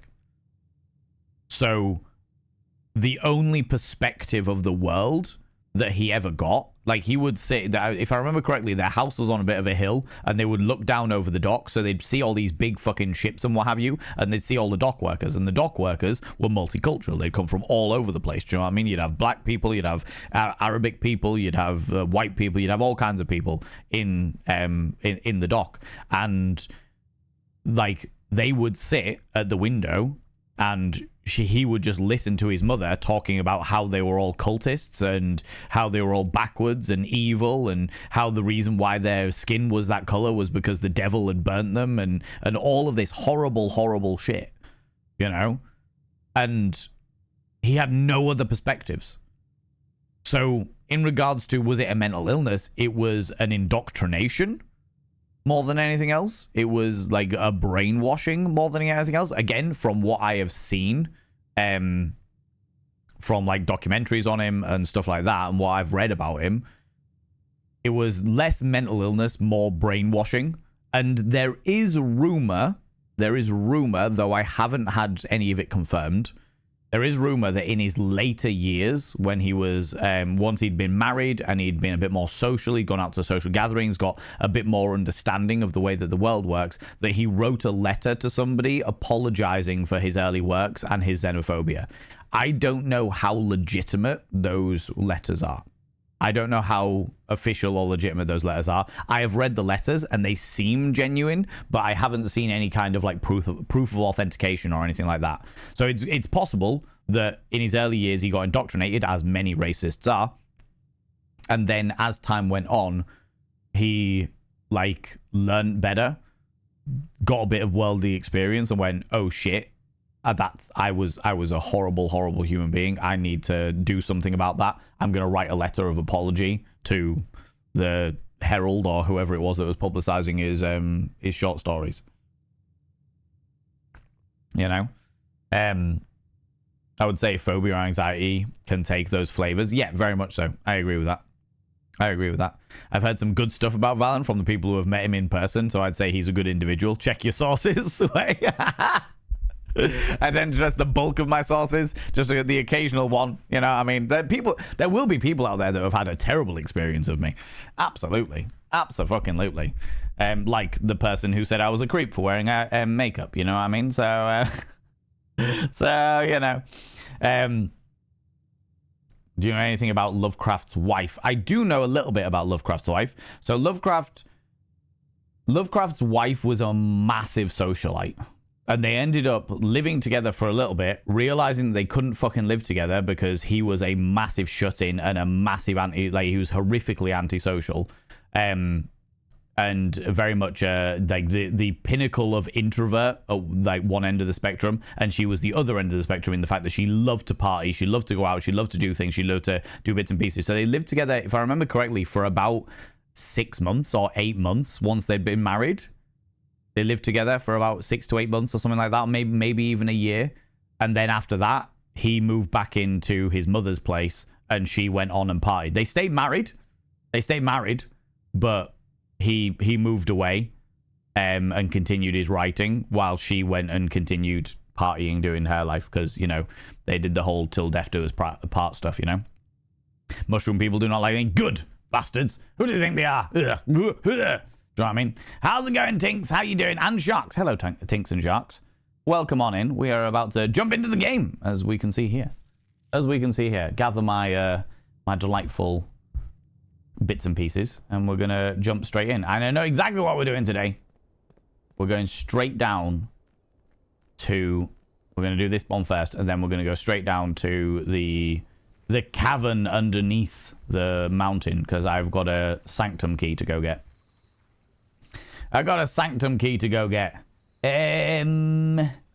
Make an offering, receive a blessing.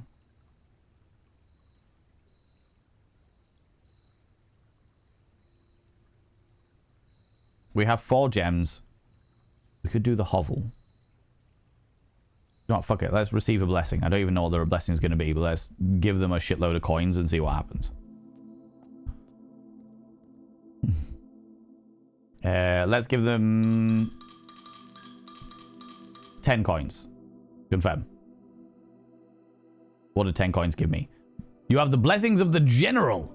After you draft a red room, you have at least 5 different ranks containing red rooms. Gain 5... Oh, okay. For 3 days? 5 coins. Right, okay. So ranks, as I understand it, these are ranks. Each of the rows are ranks. So this is rank 1, this is rank 2, rank 3, rank 4, rank 5. I always wondered what they were, and I overheard it while I was lurking somebody else's stream, and I was like, ooh, interesting. Okay. Shark says they love Cardinal Copia vibes, especially from the blue sparkly jacket. I was about to say there's no sparkles in this jacket. It's like there's a blue light cascading across me. That might be the way you're getting the sparkle from it. But thank you very much. I'll take it.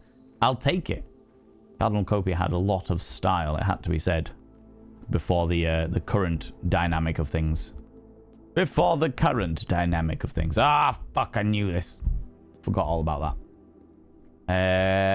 I think it should be all right. We just need to get to the foundation to get the thingy back. But we'll go, as per usual, we'll try and get all of the bits and pieces as well. We'll do the corridor. We will do... What have we got here? The parlor.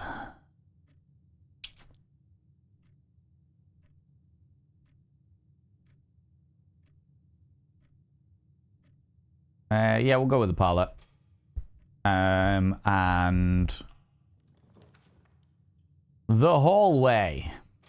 Go for the locked trunk. If we can fill all of the bits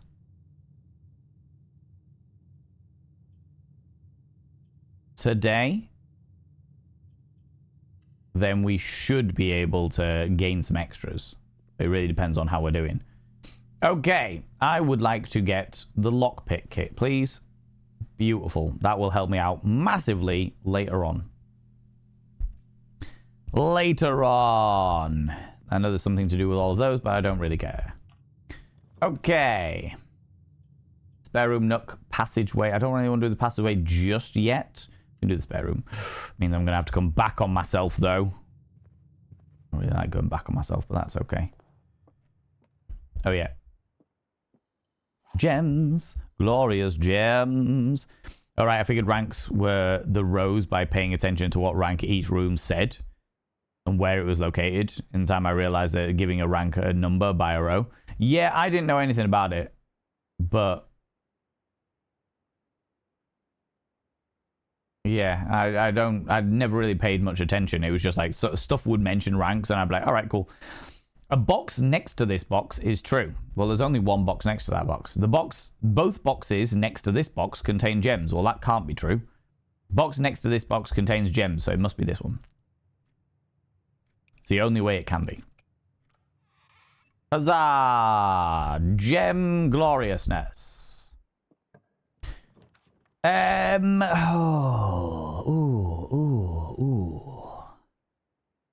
we'll go to the mail room. Order has been placed. We don't need to go in the mail room. We've just placed the order. That's fine. That's okay. We We go this way instead.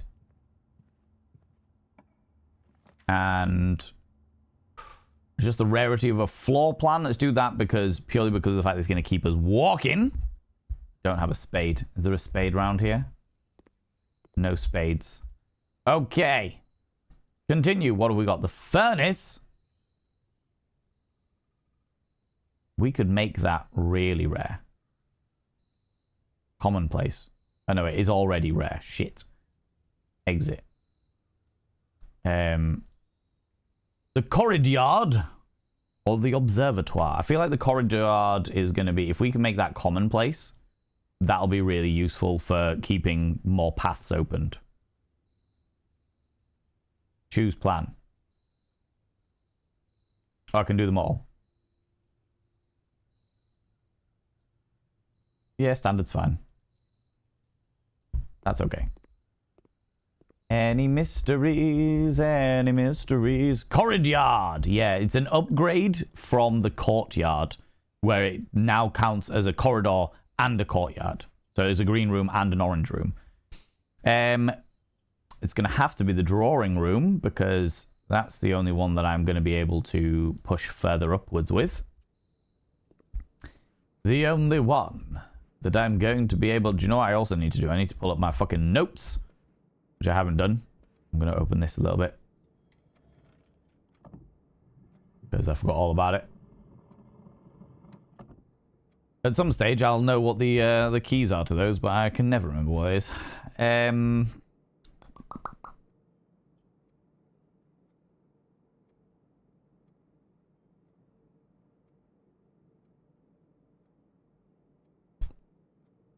Interesting. Let's redraw them, see what we get. The West Wing Hall. No, we're going to go with the Den, because that's got a gem in it. And it opens things up. Did you get any of the safes open? I never imagined. No, I haven't done yet. I haven't really been paying attention to them, so it's one of those things that I would like to do at some stage. But at the moment, I haven't been able to. It's going to have to be the commissary, because that's the only one with the extra exit. But while we're here, we'll also do this one. We won't do the Machinarium yet. Secret tunnel.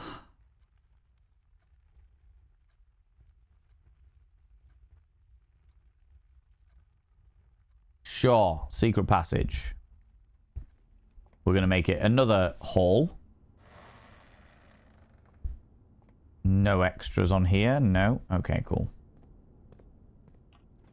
It's a raid. Flee! Oh, my lordy, lordy, ladies and gentlemen, and all gentles outside between, delve deep into your pits of popcorn and throw them at the raiders, throw them at these cheeky devils. Look at these people coming in here. I mean, really, could you even imagine? Who did they think they are? The absolute audacity, the scandal, the preposterousness. How very dare they, Mr. Buttersocks, coming in here with your beautiful individuals, your glorious human beings from the buttery community. Oh, good lord.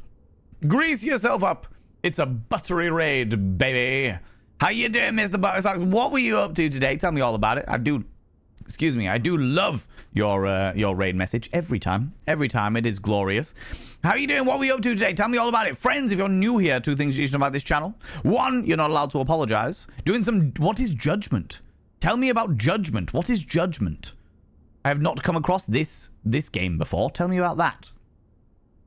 2 things you need to know about this channel. 1, you're not allowed to apologize. Instead of saying sorry, try saying thank you. Instead of saying sorry, I'm late, say thanks for waiting. Instead of saying sorry, I'm such a burden, say thanks for being there for me. It'll make you a much more positive individual. 2, if you're under the age of 18, I have to ask you to leave. I've got to ask you to leave, for I am a colossal filth wizard and don't be corrupting the ears of the young. No, no, no, no, no. It's not what I'm about. People from my stream, go and check out Mr. Buttersocks. Mr. Buttersocks tends to play franchise games on 100% completion of them many times over. If you enjoy Yakuza, very much did a lot of the Yakuza games, did a lot of Fallout games, very much enjoyed your playthroughs of the first 2 Fallouts, because that was all levels of nostalgia for me, and plays a whole lot of different games. And I don't know what is Judgment. I don't know Judgment. Today, friends, we are once again back into the realms of the joys of Blue Prince, which we are thoroughly indulging in. I've only just jumped into it, but I'm already feeling that flavor I'm feeling that flavor. We're going to go for the foyer because opening the foyer is a great fucking call because it opens up all of the, it means that all corridors are unlocked, which is a good thing. Which is a good thing. The boiler room.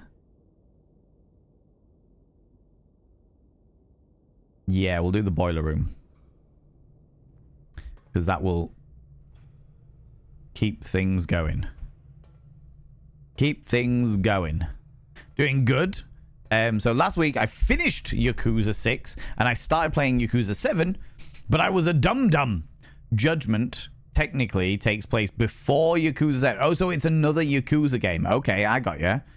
Takes place before Yakuza 7, and it takes place a year before Yakuza 7. It's a modern detective noir set in the world of Yakuza. Interesting. I know the Yakuza games can be particularly unhinged. Are you finding that to be the case here? Are you finding that to be the case in this scenario? I have no gems. We're going to have to go with the Machinarium.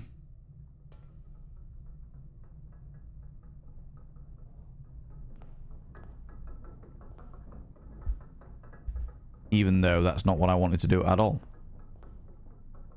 The MC is Takayumi Yagami, who was a lawyer until shenanigans happened. Then 3 years later, you do a whole ass shenanigan about it. Okay. All right. I got you. I got you. Interesting. Very, very interesting. Right, I'm going to go with the chapel because I want to come back down on myself to try and fill those extra slots. There's nothing extra down there. That's fine. The breakfast nook will bring us back down on ourselves, which I think is exactly what I want to do in this scenario. I will also open this, though, so that I'm not wasting my steppages. I don't have a gem. Shit. So it's going to have to be the pantry. Bugger. Didn't want to do that, but that's okay. We'll take the extra steps. And we'll take the key. Right. I need as many thoroughfares as possible. I don't have any gems. Fuck. I don't have any dice either. Bugger. Well, that's the end of that dynamic. I'll pop in here to get the extra steps here. Means that these two are not going to be able to be connected at all. Which is frustrating, but never mind.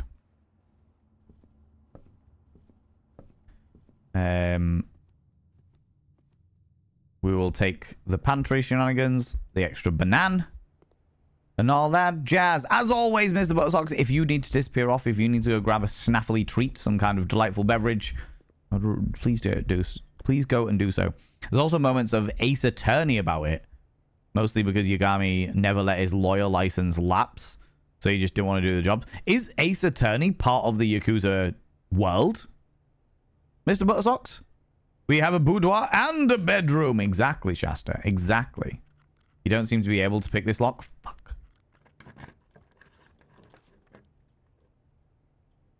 No, you bastards. The storeroom is going to have to be. Because I have no other fucking choices at the moment in time. Any extras? That was the little blue bird. Oh, I did have. Where's my notebook? Where is my notebook? Shit.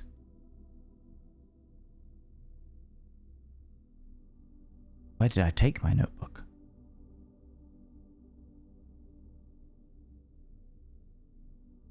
Okay, we're doing this run without a fucking notebook, apparently. But this one's a pawn, apparently. Okay, pawn in this room. Which means I need to go all the way back down. Effort.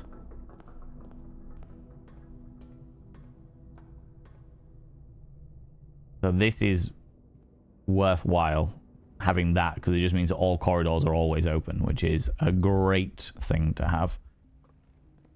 I've got 4 gemages and nothing I can do with my 4 gemages. You don't seem able to unlock this fucking thing? Shit. Oh, it's fucked me. It's well and truly fucked me.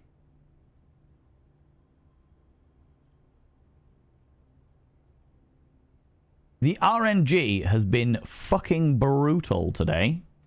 That's me. That's me done. I can't do anything else. Cannot do anything else.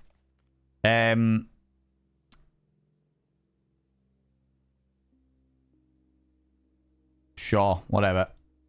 Doesn't really matter because the whole thing is pointless anyway. Fucked me. It's part of the Professor Layton world, if I remember correctly. Either that or they just did a crossover. They may well have just done a crossover.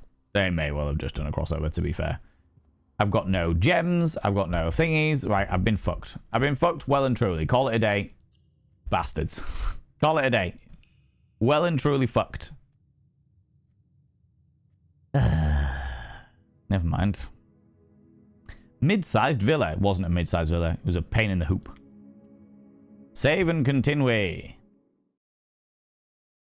Never played Ace Attorney. I've seen other people play Ace Attorney. I haven't played it myself. Day 42. The day of life, the universe, and everything. And once again, we're going to try and get to the foundation so we can get back down into the realms of Sanctum keys. That's what I'm after. That's what I'm after. Yeah, Mr. Buttocks, if you need to disappear off, go grab a snaffly treat. Look after yourself. You've been streaming. You've been doing bits and pieces. Thank you once again for bringing all your beautiful people over here. I really appreciate it.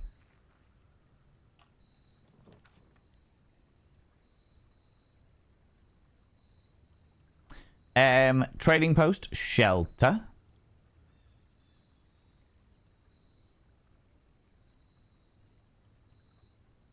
Let's go with the steps instead of gems scenario again. That sounds like a good plan. We've done all of those 4 over there, so that's okay.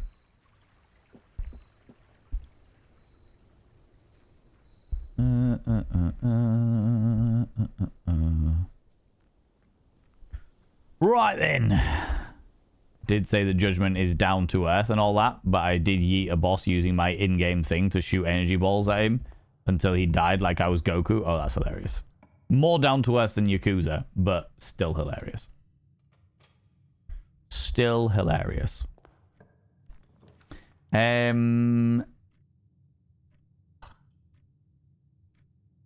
We'll take the guest bedroom purely for the extra steppages. Oh, it's got a little gem as well. Look at that.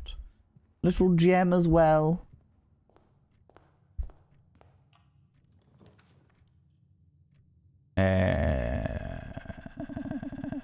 Yeah, we'll take the security room now. Security room's a good one to have nice and early on, because then you can set the security to quite low, which makes the issues we were facing in the last run less of an issue. The keycard system. So, security measures, set the security level to low, confirm settings, change the offline mode to unlocked. So if the power goes out, everything is unlocked, which we should be able to do. Now, there was something about that.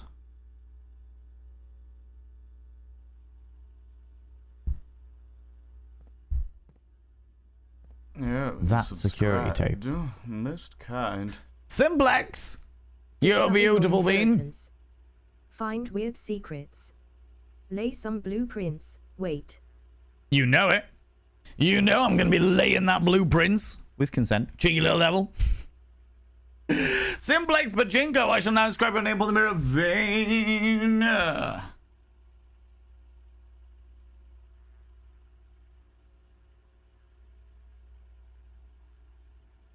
And thank you very much for coming back for the 9 months. What are we going to call our baby? What we're going to call our baby, you cheeky devil. By having your name on the mirror of any means, you get access to my personal Snapchat. Not a bum Snapchat, you cheeky devil. And of course, you get access to all the sexy little emotes. But the most important thing is you got to roll over every morning, look in the mirror, and go, God, I look rough. But God damn, do I make rough look good. Ooh, sexy. Ooh, yes, meow. You know? You know? Discover my inheritance. You know it. And I certainly did. I certainly bloody did. That is very, very true. Right, so I believe, if I remember correctly, that was tape A.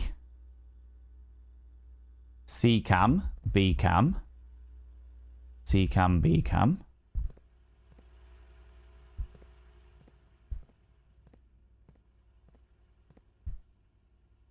A cam. Ah, the night. Very well. Oh, hello. More likely to draw red rooms today. Why have I done that? Bedroom, definitely. Well worth the bedroom for the extra bits and the coinage. We'll take the coinage. That's fun and dandy. How you doing, Zimbox Pachinko? How you doing? How's it going? The laboratoire. No, we'll go for the west wing. Open up more doorways. Again, trying to get up to the foundation as quickly as possible.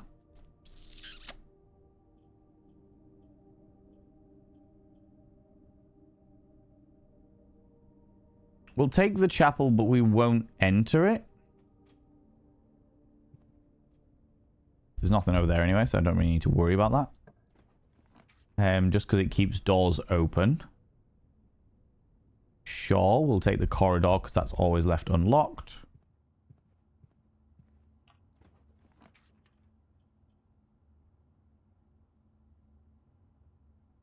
Again, we'll take the west hall wing. We're just trying to get directly up to the thingy now. The drawing room. The dining room. Each day, a meal is served in the dining room after you reach rank 8. So we're up here somewhere. So we shouldn't do that. We should do the drawing room for now. We'll also do this so we're not wasting steps. Secret passage. Secret passage. We'll take the secret passage. Do you know what? We'll go in the drawing room first. And we'll go up. Yeah, you subscribe. Locked! Most kind. Something Mr. Buzzocks! Making rough look good for nigh on 4 years. I know, feel right? old Bloody now. hell. Feel old? What? How dare you? How dare you feel old? How dare you? You're a plucky young scamp, Mr. Buzzhawks. 4 years, or nearly 4 years. Good Lord. Y'all had a cheeky shower with me and didn't even notice? Oh, my lordy, you sneaky individual, Authenticator, taking us all into the shower with you. Oh my lordy. Oh. Hot under the collar there. Mr. Buttersocks. By having your name on the mirror of any means, you get access to my personal Snapchat. Not a bum Snapchat, you cheeky devil. And of course, you get access to all the sexy little emotes. But the most important thing is you got to roll over every morning, look in the mirror, and go, God, do I look rough? But God damn, do I make rough look good? Ooh, sexy. Oh, yes, meow. You know? You know? Gosh, so cheeky. So cheeky. I know. The scandal, the outrage. Smell like tea tree? Oh, it's a good smell. It's a good smell. I do like it. Zergjack! I knew I heard a little body burp in here. Zergjack's been on the beans. Little bum toot. Cheeky little bum toot. Gosh, so cheeky, I know. Strimstram baby! Magenta or Tommy? Magenta? When you say Magenta or Tommy, my mind immediately goes to Magenta, obviously from Rocky Horror Picture Show. And Tommy from the 1970s movie by The Who that was all about you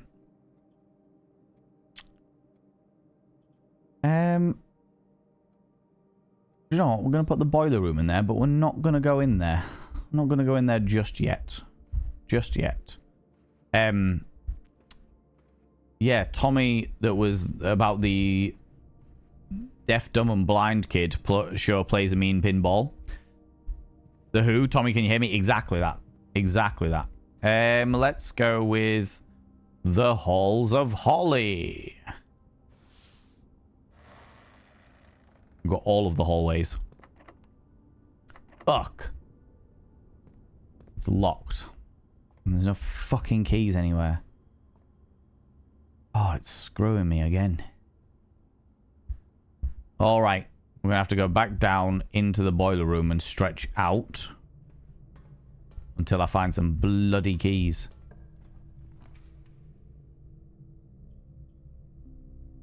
Going to have to be the workshop. It's the only one that goes further along. Hopefully I can find... Oh, we'll take that though. Sledgehammer. You got to call my name. That's all I've got though. So this is all superfluous. Doo doo. Sledgehammer. We'll take the nook because it'll give us a key. And then at least we can go back that way. And more steps. Glitter and beans is all I can eat so I can make art. Is it art? Is it art? Art, chart. One of the lot. One of the lot, right? Food for sale. I feel like that's a good one to have. No salt shakers before we start buying food. Today's dish is trout a la creme.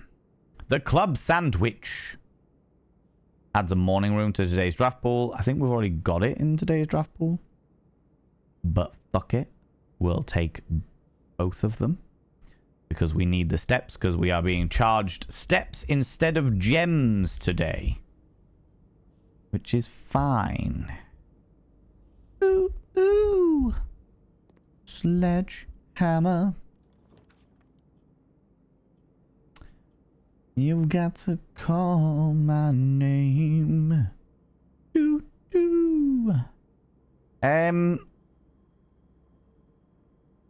Let's go for the storeroom. Storeroom is also a pawn piece. Bloody pawns. The RNG is not being kind to me today. Still only got the sledgehammer.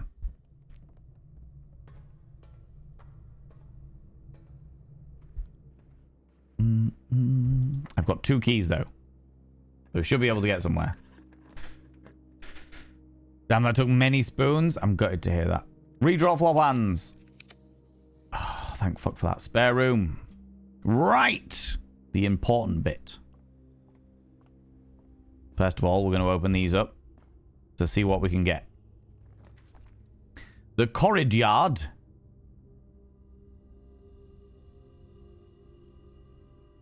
We're going to take the hallway for the locked trunk. And then we're going to open that door as well. Before we go into the basement.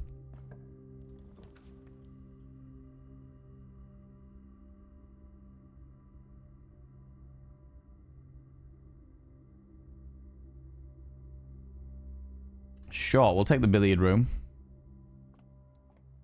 And we'll also go straight in here and unlock that thing. Undo the math. Do the math. Glittery beans that make a musical toot. Exactly. Just trying to hit the magical brown note. Bold. Bold. Right, the square root of 3. No, 3 squared is 9. The square root of... So 20 minus 18 is 2. And the square root of 2... No, 2 squared is 4. Not the square root. 2 squared. 12 minus 11 is 1. Times 4 is 4. 4 squared... 16. Ah, the silver key. Happily take that. Happily take that. Do. Sledgehammer. Okay, now we're going to go into the basement.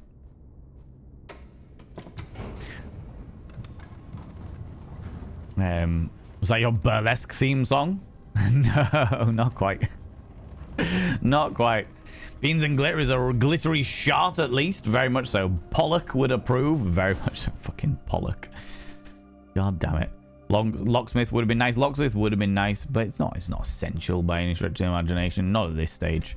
I've still got... I want to try and unlock all of this area. Because if we can fill every single one of these blocks, then we get special shit. And I want special shit. But we should have the steps to do it all. We should, theoretically, have the steps to do it all. But first, we use our little paddly poos to go get ourselves the sanctum key. The sanctum key. Special shit, aka glitter shit. Exactly. I would have been impressed if it used a square root of 3. I mean, yeah. No, it was the 3 squared. I have another friend coming over to build a bookshelf. Another is dropping off a food bank order. And a third is dropping off cat supplies. So I figured I should bathe. Oh, that's... I mean, I'm glad that you spent those spoons in order to make yourself delightfully presentable. So you feel nice and clean when your friends arrive, you know? Cancel the trip to the bank, though. Not of spoons. Fair. Entirely fair. Entirely fair. You've got enough stuff going on today, you know? I mean, Authenticator. You got enough stuff going on. If this could hurry up, that would be great. My God. The temple underground. We're going underground. Where the sand is weird, because everything's underwater. We're going underground. Okie pokey. Over here. Over here. The sanctum key.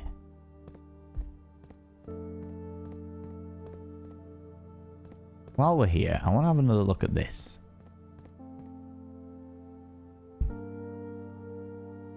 Is there a way to call a train?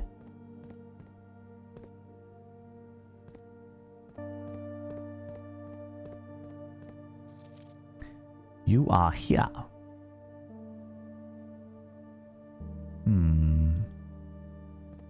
Perhaps at some stage in the future there will be a way to call the train. But now is not the time.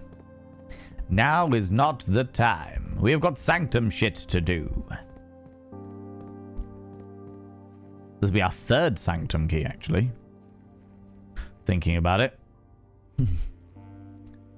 Also, the bank on the best spoon day is the worst. Yeah, banks are very much a spoon sap. But we don't get to do the full trip. We just get to go back and done. Right. Okay.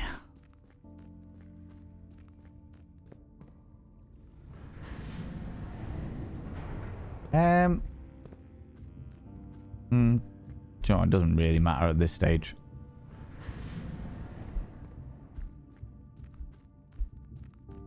Doesn't really matter at this stage.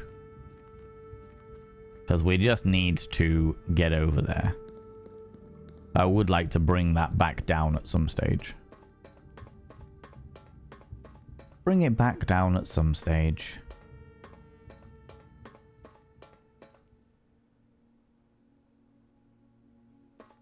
The Red Room.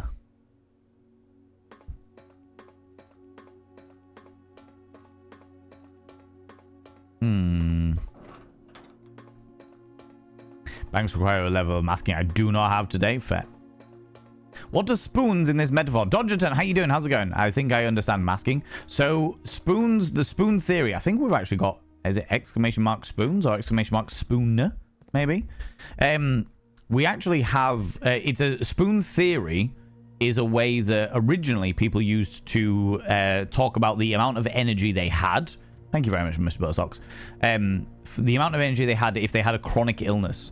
So it started as a way of talking about people who have chronic illnesses that cause a lot of pain, and they would use it as like a currency. So it'd be like, I have this much energy to do these things today. I'm having a bad spoon day, so I only have 3 spoons, which means I can do the washing, go to the shop, and cook a meal for tonight, for example. You know, it'd be like, here is a way of gauging how much energy I have. That has since been developed. Like the mental health community has also taken it on. Neurodiversity has also taken it on to themselves as well. So if you don't have as much energy due to mental disabilities as well as physical disabilities, it's been taken on in that regard as well. So having a good spoon day, you might have loads of spoons, so you can do all of the bits and pieces. If you have a bad spoon day, then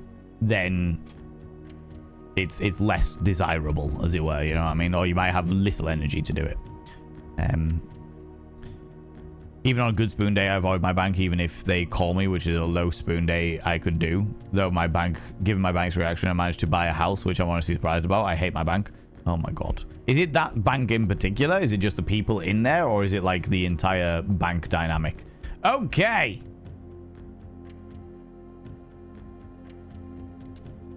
Fuck. I need my notebook. And I have no idea where it is. Ha! Because I've got notes on this shit. And I don't know where I put it. Aha!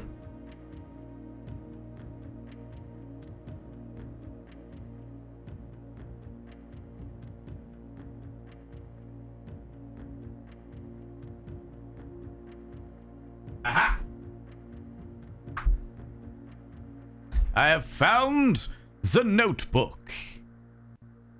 Autistic, ADHD, or DHD. Also chronically undisabled. There we go. I'm stealing spoons from tomorrow. Obstinate, headstrong girl. That's alright. Just be careful tomorrow. Be careful tomorrow when it all hits in. Okay? Okay. So, what do we know about the Pentagon people? The Pentagon folks.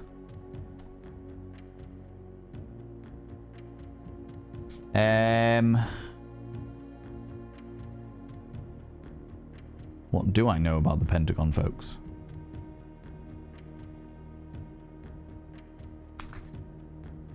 Not much, it turns out.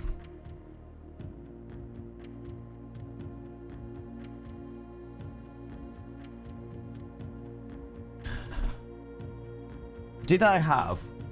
I think I, where's my digital notepad? Streaming. Blueprints.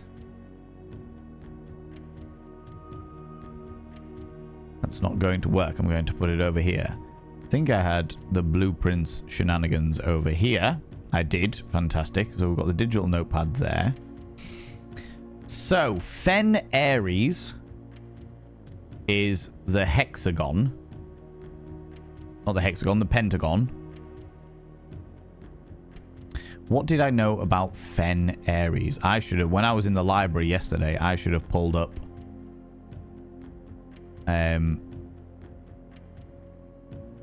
the book about the history.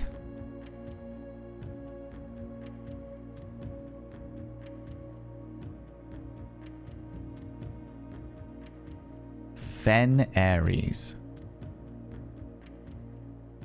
Okay. Do I have any notes that say anything about Fen Aries? People in my bank are generally good. I got the spoons to face them, to face them. But they're always lovely. But good people, no notes. But it's the phone folk that are the worst. Oh, God. Yeah. What do I know about Fen Aries? I feel like, again, I have jumped the gun a little bit. And possibly jumped a little ahead of myself. And I should have gone for one of the different rooms that I knew a little bit more about. But never mind. Fen Aries.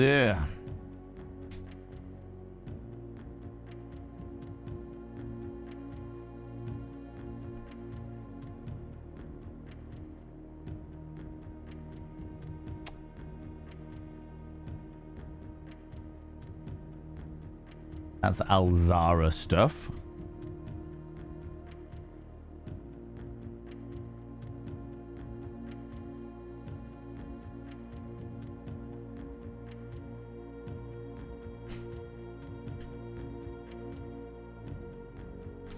We know that their thing isn't purple. Their outside ring is not purple, orange, or yellow.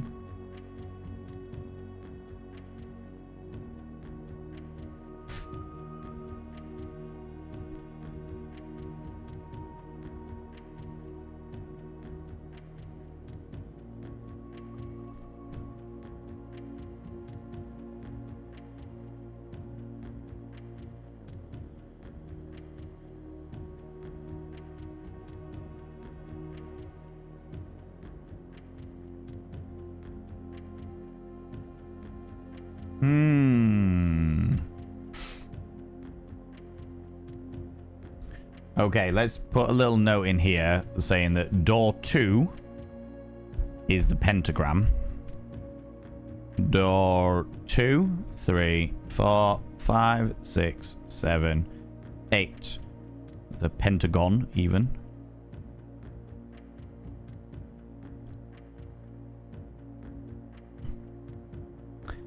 So that we can accurately come back here later with more information.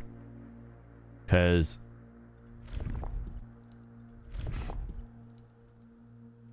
there's definitely more information here that I don't have. You know? I once stole a spoon from tomorrow. It did not go on the morrow. Oh, God. Wait, the Pentagon. Something conspiracy theory. Thank you very much, Nibbin. Also, thank you very much for letting me know you came back. I appreciate it. I know you disappeared off for a little bit. I did see your thing, but I saw it after you probably already were busy doing other things. I don't really remember anything about Fen Ares. I should have definitely gone for the other book, but that's fine. I don't have any more Sanctum keys. What have we got? That's the one I want to do next. I'm going to do this while I'm here. Just so that if we do get in there, then I might get prizes. That would be nice. Oh, that's the wrong one. Never mind. That's okay. And this one is the diamond, which I also don't have. Either of these two would have been fine. That one I don't know enough about. Shit. Never mind. Off to go find another one. The furthest rank. The vault. High among the clock. Major drafted late. Or the last door of 8. The last door of 8 could be in reference to the corridor with many doors. Which is one of the few corridors that we don't have at the moment. Let's go and investigate some more. It is permanently open now, so I don't have to worry about coming back here for that. As it were. We did investigate the clock tower. And it didn't give me any info. Which is frustrating, to say the least. Frustrating! Yeah.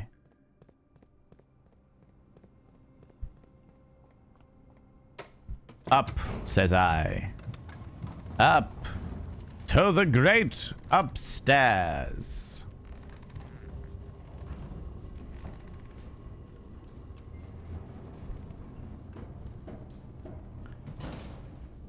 Sure, let's go this way. I don't have a spade with me either, so I can't even dig up all these bits. I do have a bloody sledgehammer, though. I can gather all of these keys. Sledgehammer.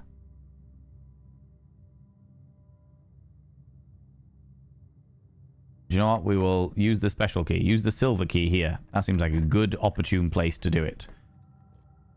The cloister requires 9 steps. We'll do it. Because it opens up all of the doors. Which is very useful. Ugh. If I can get like a locksmith. The locksmith!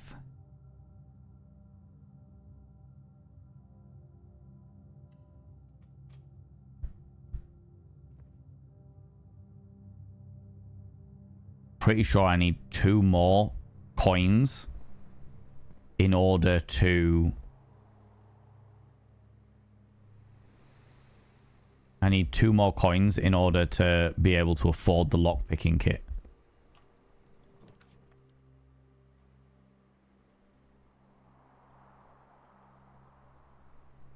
That is a very expensive fucking thingy.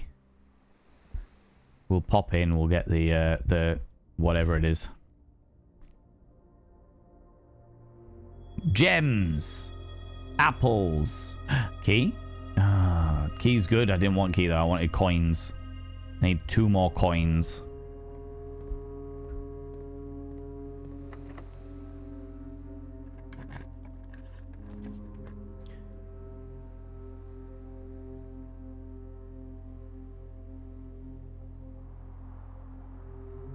Yeah, we'll take the pantry for the coins. And then I can go get the nip in and grab the... while we're here, we'll open this up. Oh, fuck. It's alright, I'm going to go get the lockpicking kit. The foyer. Oh, it's worth it for the 6. It's worth it for the 6. All corridors are always open.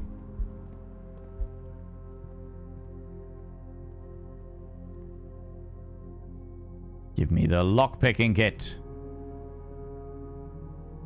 Worth it.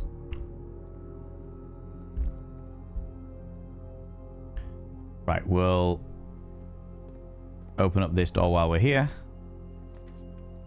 The showroom. We don't have any money for the showroom.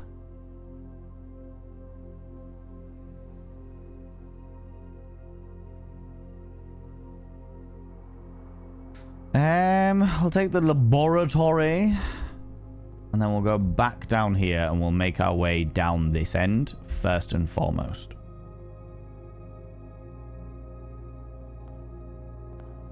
No extra shit occurring.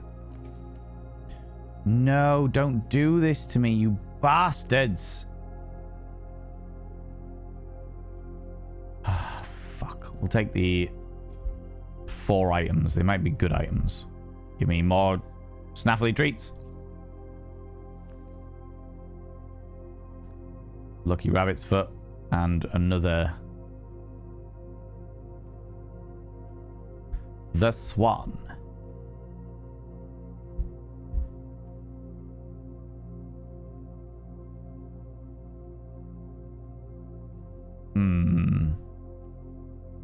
Anything else? No.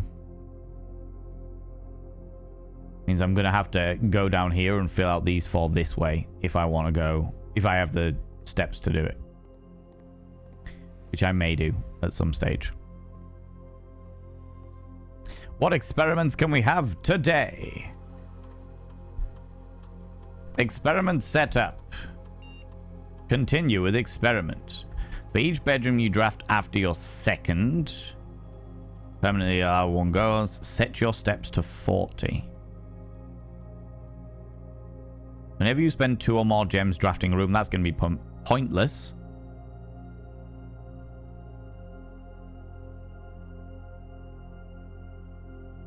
We may as well try that one for each bedroom after you draft your second. I think we've already done start experiment. Why not?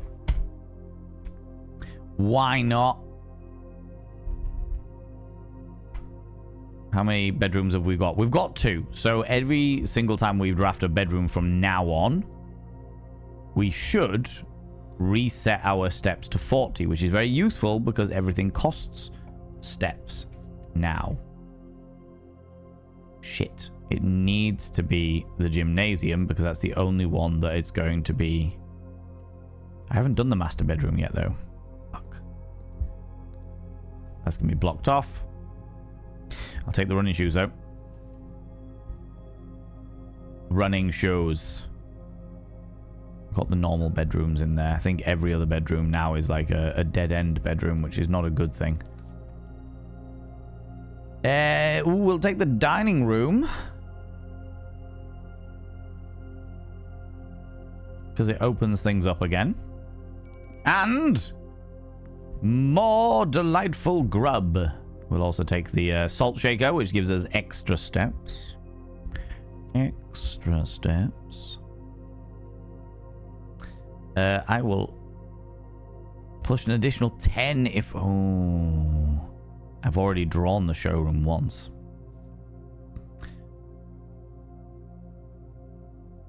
Get my additional 10. That's cool. You don't seem to be able to pick this lock. Damn it.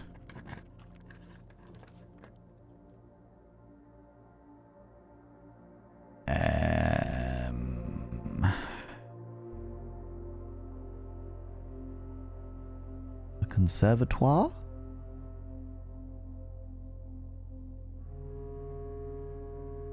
The conservatoire. I don't really have the money to be indulging in loads of stuff. You don't seem to be able to pick this lock either? What's the point in the lock kit? 6 steps.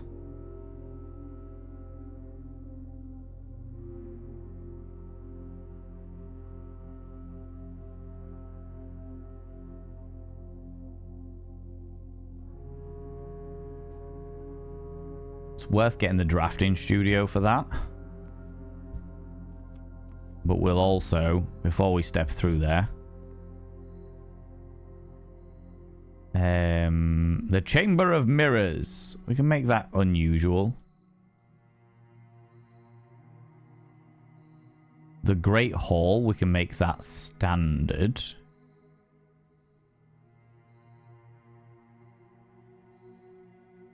Because it's got 7 locked doors. So I'm going to make that commonplace. Because... yeah, that's fine. I'm going to make that commonplace because I've got a feeling that one of the sanctum keys is in that room. I've got a feeling, a cheeky little feeling. You don't seem to be able to pick this lock? Bastards. Why are they like this? I don't understand what's the point of me having a lock kit. Lock picking kit. Do you know what? Fuck it, I'm going to eat the food right now. What's the point of me having a lock picking kit if none of it never fucking works? Do you know what I mean? It used to all the time. Don't know what's changed, but something has changed. Okay, what have we got? The kennel. Each room, each time you dig in a room, it unlocks all the doors in that room. Ooh, that's good. Dormitory. Each time you enter a dormitory after drafting an art room, gain 10 steps. Or games of chance. I think it's going to have to be the kennel, isn't it? Add this to my drafting pool permanently. Fucking brilliant, because that is really useful. That is really, really fucking useful. Very detailed paper model of a safe.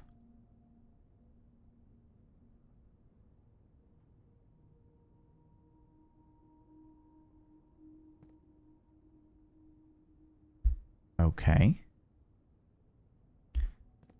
That gives me the information on that room. I've got all of this information.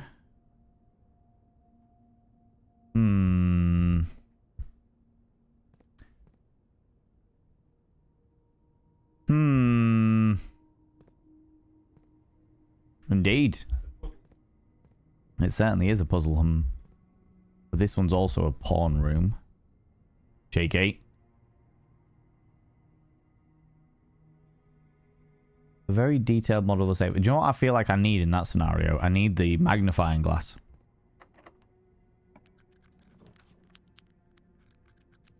Conference room's going to open up as many doors as possible.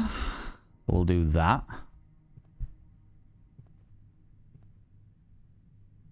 We've all got pens, but they don't have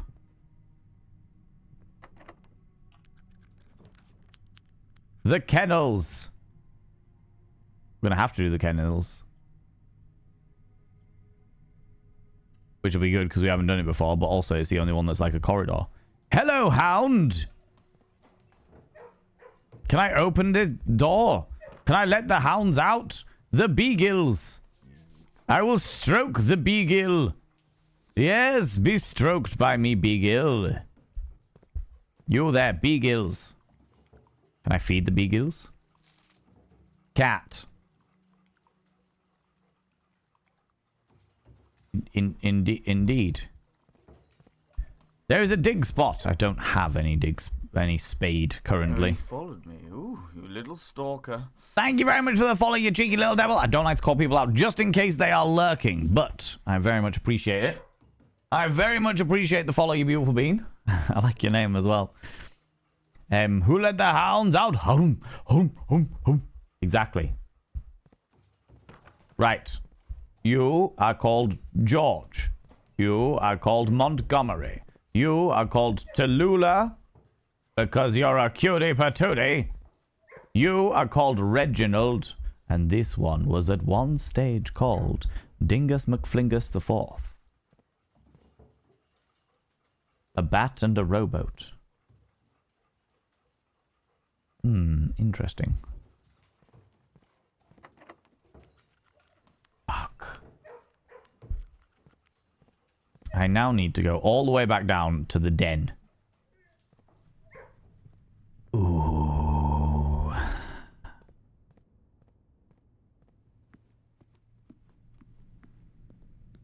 Oh, that was good. Oh no, it wasn't good.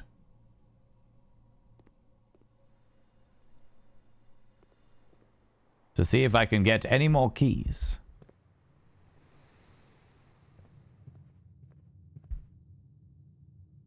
Can't buy any for 2 coins. One, two, well, 1, 2, 3. 1, 2, 3. Yeah, that's pretty much the same fucking thing, isn't it? Pretty much the same run. Bat! It was a cat, but there was a cat. There wasn't no bat to my knowledge. The chapel's not going to have anything in it. We'll take the extra 2 steps, which will now be expunged because of the thing. And now, finally, we go into this area of the house.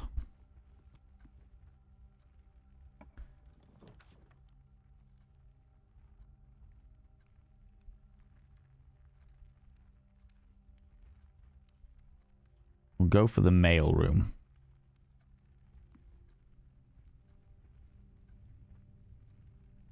We've only got the boiler room and the workshop that are coggy ones, I think. Yeah. Brass compass, sleeping mask, and 2 gems, which is great, but could have done with that earlier, but never mind. Never mind. There was a drawing of a bat. You said bat. That is true. I did say bat. There was a bat and a person in a rowboat. So I'm not entirely sure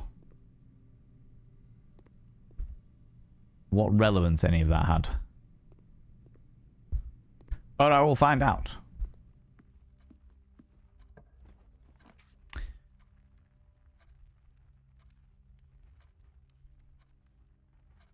We'll take the commissary.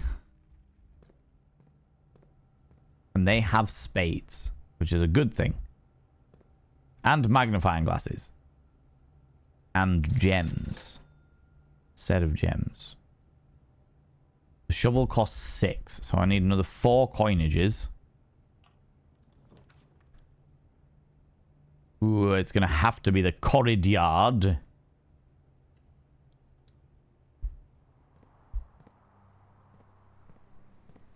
We'll take the metal detector.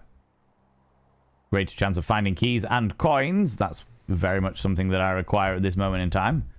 Do not have a spade, however. Yet.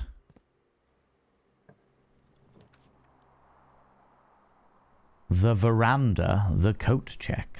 2 extra items of drafted adjoining a bedroom. It's not adjoining a bedroom.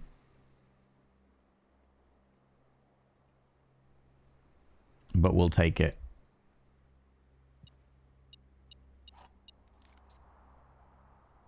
The key card that I do not need. What I could have done with is some coinage. Got 24 steps. Ish. And maybe...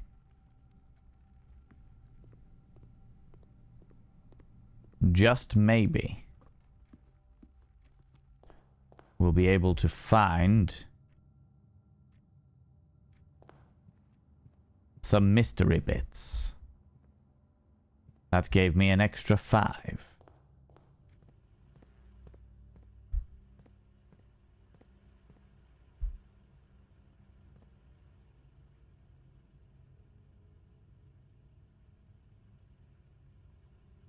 Don't really want to go in there in case it's not what I think it is. I'll take the extra 2 from being in here, plus the extra 5. Well, we should be able to see it from the top side of that.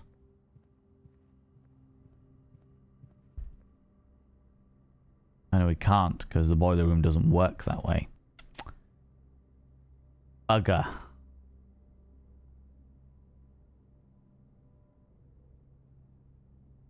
Buggery boos. My best option is actually to go straight up to the kennel.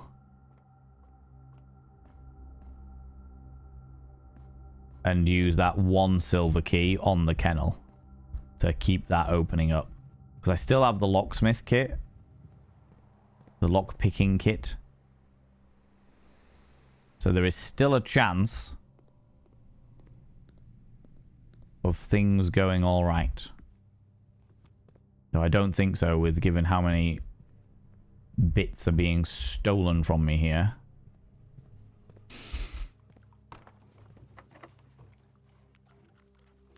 Doors lock is too difficult to pick. Bastards. The bastards. It's gonna have to be the pool. And again, my swimming trunks.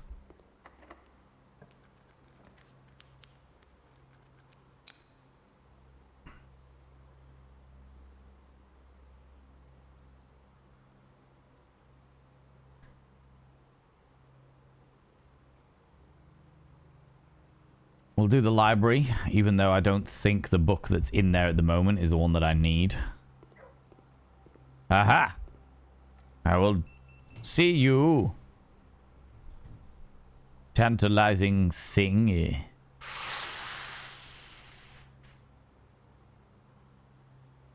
We're gonna go for the aquarium, but I really want to go for the laundry room. It's going to cost 3 steps. Oh, fuck. There is still a chance. Hello.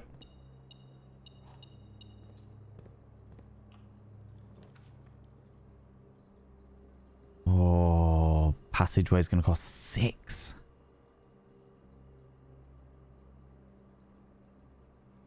Because then I'm only 2 away. Shit.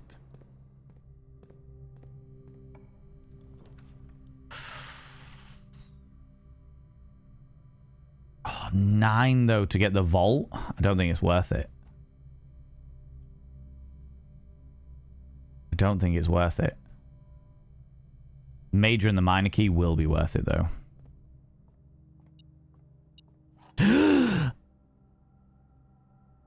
It gave me a sanctum key?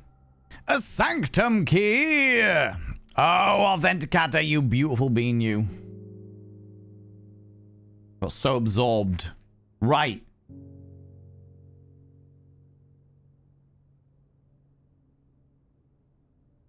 So that is the major drafted late. So the station left by one of your own is the safe house that we've picked up. And the major drafted late is the music room key. Because it's late in the game. So we've got to get the one high on the clock, the furthest rank, and the vault key, and the last door of 8, which I think is going to be the other one. You know? Need to get the music room more often then? Well, have you got the clues? Have you got the clues, Nico Hart, as to where all of the Sanctum keys are? How's it going, Nico Hart? Done 5 of 8 of them? Ah, fair. In which case, yeah, that's grand. Can I get a shout out for Nico Hart, please? I would really appreciate it. Right. Oh, this is a difficult one. We'll go up into the library. I can't remember what book we ordered. I don't think it's going to be the book that I need.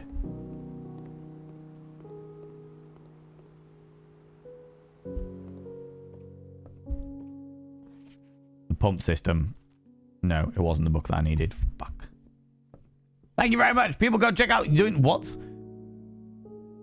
Kinoko Nico Super Muscle Cat? What is that?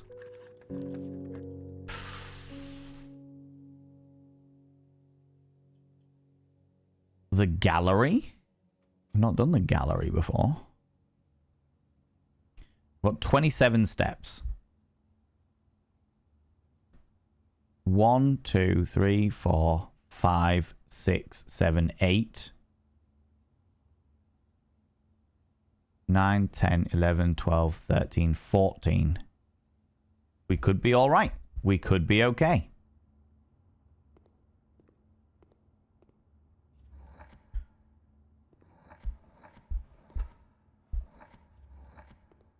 Bavdan. Oh, okay. All right. There's a puzzle there. There's puzzles all over. Okay. Interesting. And chests and things. Yeah, people go check out Nico Hart. If you like puzzle games, which I know you do because you're now watching me play this. If you like puzzle games, you'll enjoy Nico Hart. Nico plays a whole load of different games. So I'm gonna do some admin, a little bit of editing, coding later tonight. Love that. Love that. I will be spending the most of the rest of my evening editing the fuck out of stuff, like I can do coding. Oh, what whimsy indeed. That's my classroom post. So we're gonna put the, what was this, the gallery.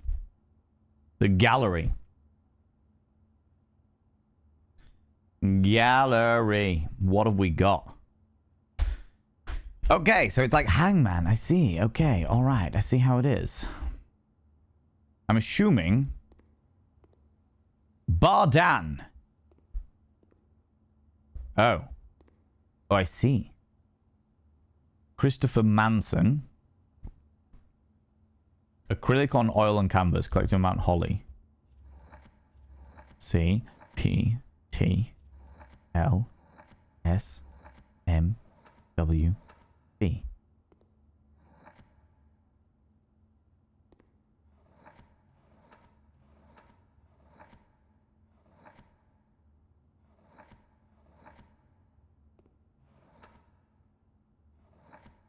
Bevted. P. Stop. You've broken the law. Actual object. Genu. Acrylic oil on canvas. Collection of Mount Holly. More Christopher Manson. Okay. So they are all Christopher Manson, whoever that is.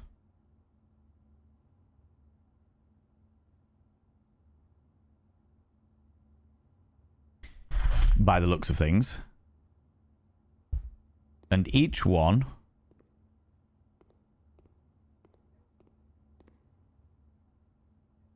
is a hubris, envy, lust, wrath, gluttony, sloth, avarice, infinity.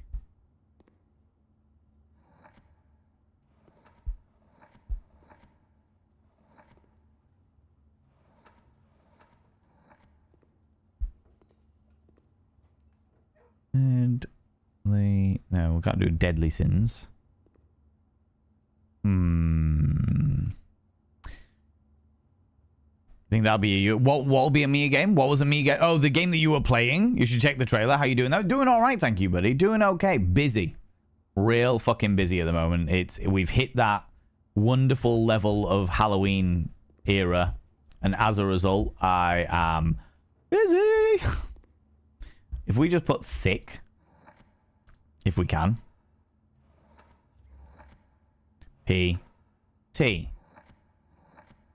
I will know. It's a raid. Flee! Flee! Oh my lordy, lordy, ladies and gentlemen, and all gents outside between, delve deep into your pits of popcorn and throw them at the raiders, throw them at these cheeky devils. Look at these people coming in here. I mean, really, could you even imagine who do they think they are? Good lord. It's the audacity, the scandal of Abby Stabby art. My lordy, friends. It is the beautiful, the exquisite, the happy-go-lucky, and also slightly cursed Abby Stabby art. Friends, if you don't know Abby Stabby is the mother of Monty and the mother of a great many of our emotes, merchandise, cursed illustrations. Absolute facts. Absolute facts. People from my stream, please go and check out the glorious Abby Stabby. They stream all the time. They do artwork, commissions, bits and pieces, and on Fridays they do Abomination Fridays, where they absolutely create the most unhinged shit you've ever seen, including one of my own recommendations that was actually funded by Dr. K. Ross, which is a combination of Rigel from Farscape and Nigel Thornberry from the Wild Thornberries.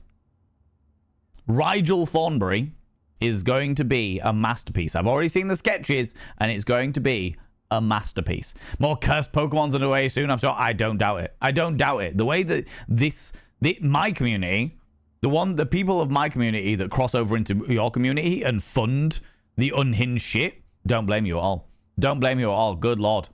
Underscore, how you doing, you beautiful individual? Haven't eaten popcorn in a while? Not bad. With butter and salt. Exactly, right? Extra salty.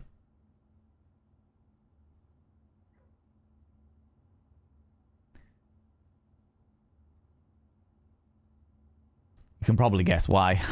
Can't wait to finish it. Oh, it's going to be so good. Are you doing it on Friday, Abby, or have you got a million other things going on?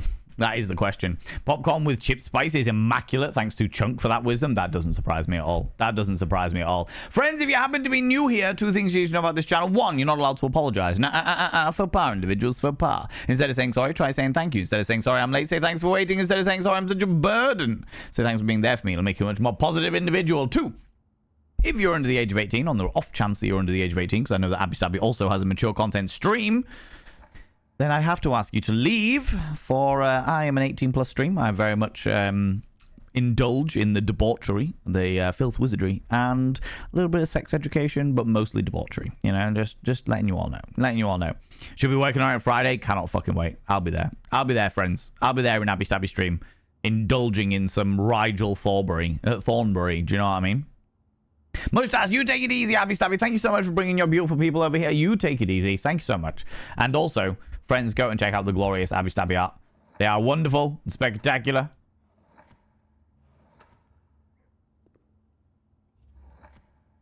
We're trying to spell the word thick.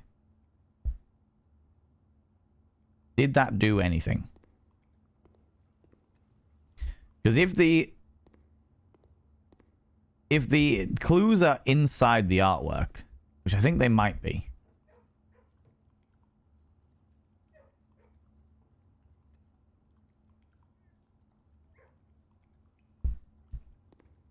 then there's a possibility. I love the way you can hear the dogs through the walls as well. And there's a possibility, if this could be infinity, maybe. T D G H L M N R T. Oh no, it's definitely not, because that is not actual objective. OB.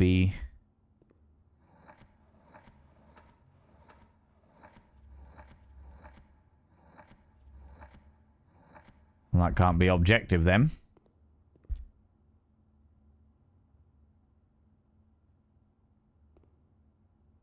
Could be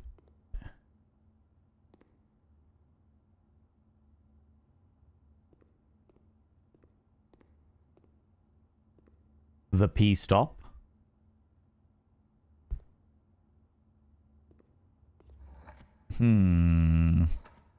What if I impulsively apologize for things that I don't deserve forgiveness for? I might need to pass on that. Too late. Not allowed. Not allowed. Not okay. It's like a wall-to-wall crossword puzzle. Kind of, yeah. Can't remember what I was doing. We've got a selection of letters and names. I can't remember. There might be an art book that we need to investigate.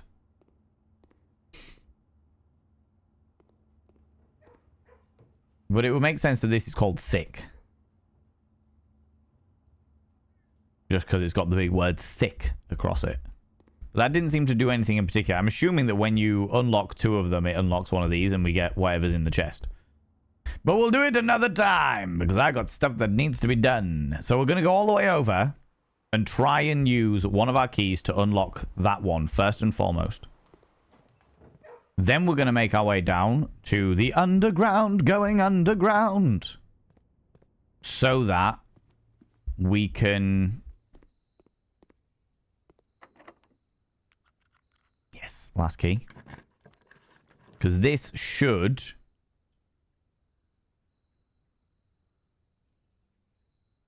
We're going to go with the bunk room because that should set my thingies to 40. Plus 5. 24.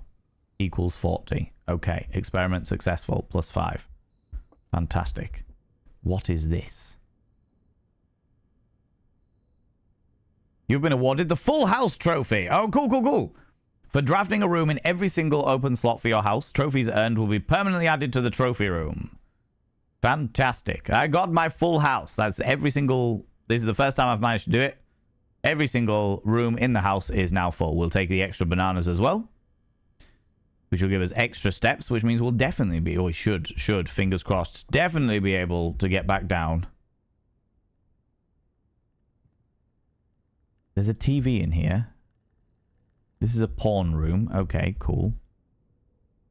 If we have the chance as well, it would be very, very cool to, now that we've got all of them up. We can't get in, though. Shit. No, I can't get in, which is a bad thing.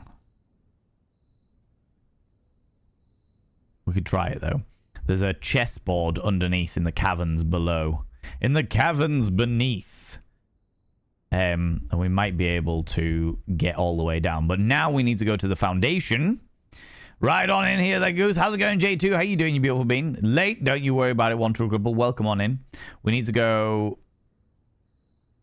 down, gymnasium, and across. So we'll do that straight off. Down. Gymnasium's going to take 2, but that's okay because we've got loads. And across here, straight over into the basmente.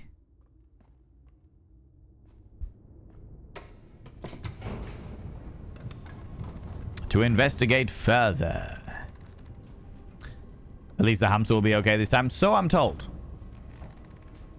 So I'm told. We'll see, though. It's not like anyone's coming in to feed them. And I ain't feeding them. Greedy little shit. Gonna make that a green. Not that it needs to be green, but we'll do it. I forgot I had the race shoes as well, which means that sometimes I get steps back. Sometimes I get my steps back. Let us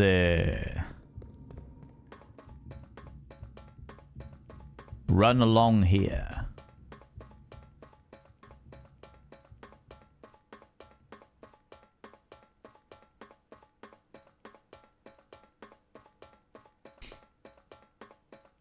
We opened this. Right. Where did I put my fucking book? There we go. The whole structure collapses around the smoldering debris, emerges a hamster as a lone survivor. That doesn't happen in this game. Isn't that the story of or the storyline behind one of the Ninja Sex Party music videos? I seem to recall. Okay. Where are we?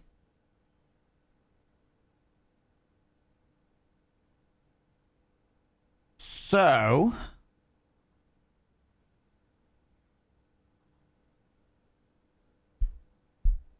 door 3 is the Arch Aries lot.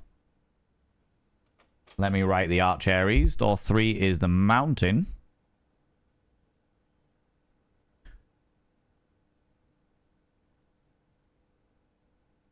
And now we need to work out. Now they're yellow. Where's my little list of stuff?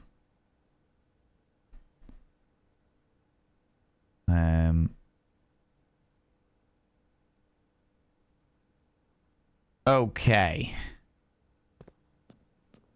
So the Arch Aries is the mountains. What do I remember about the mountains? First of all, we need to go make them yellow. So we'll do this bit first. It should be that. That is yellow. What do I remember about the story of the Arch Aries people? The mountainous folk. They didn't have martial. Were they spiritual, poetic, industrial, academic? I think they were tribal, which means that these symbols here, the little stars, are about right. The weather indicate a lack of unusual or harsh weather. Now, I seem to remember it being not rainy, not heat, but stormy, perhaps.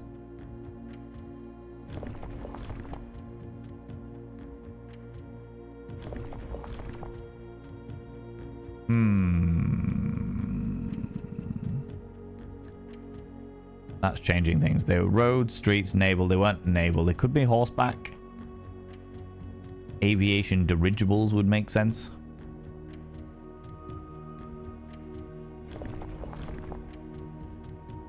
Train system. They're not the train system.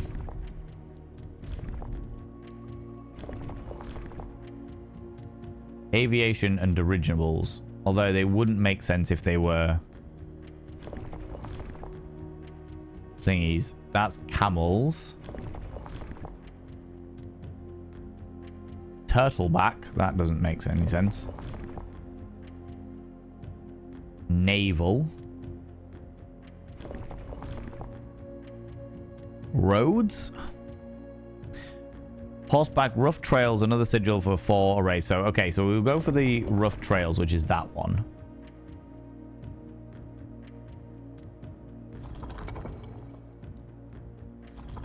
No, I think...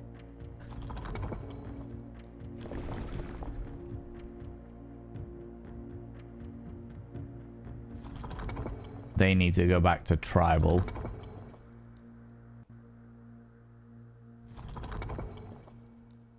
Come on. There we go. No. Come on. Saw them a minute ago. There we go. Tribal. Now we need to change the weather. 3 vertical lines was rain pouring down. Could be the ending for a Ninja Sex Party 2. That is very true. That is very, very true. Ray dotted falling circles for colder realms in which snow was a common occurrence. It could be snow. Stormy doesn't make sense. Wavy is heat. That's snow. Let's change this to yellow and try that. The zigzaggedy lines.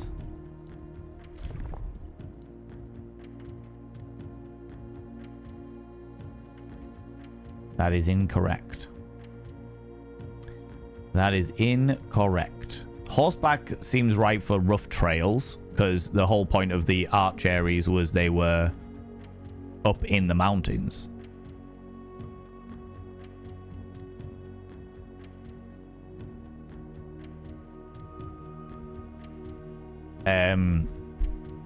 Let me change a little note here, because I've got the Love Heart as a Fen Aries, but that wasn't. That's Korarika. Or Korarika, yeah.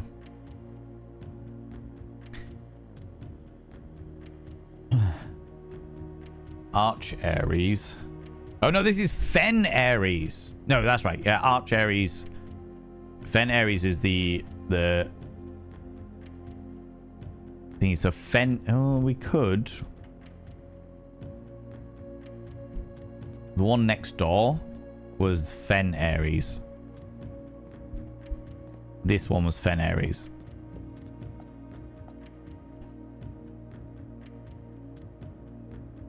Pretty sure Fen Aries was the island. So that's right. The roads are all right. No. Literally just changed the one thing that I didn't want to change.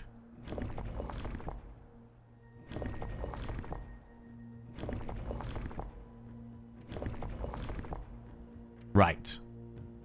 Pretty sure they were naval.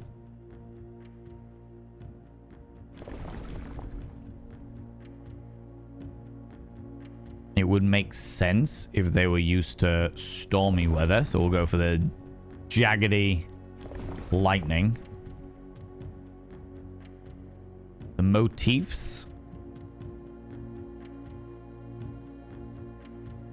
Militaristic nation. That's definitely a possibility. Hold on a minute. Did I take a screenshot of this? Did I take a screenshot of the Fen Aries one?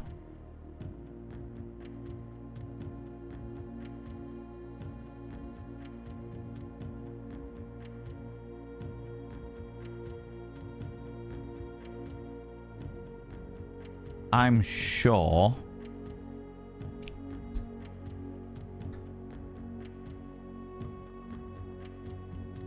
Because the other one was over the one that we did in room 1 was Arinda Aries.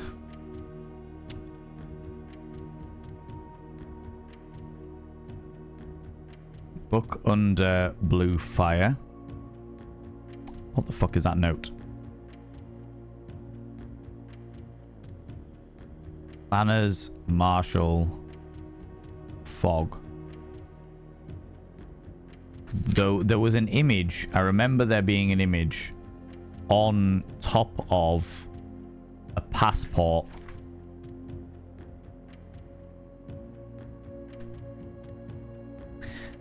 You have 3 Valen streams open, Semba!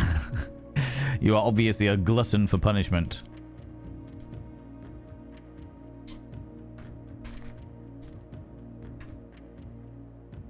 Banners, Marshall, fog. Let's try that. So it was the red banners. Because I know that this one's red. So we'll try fog instead.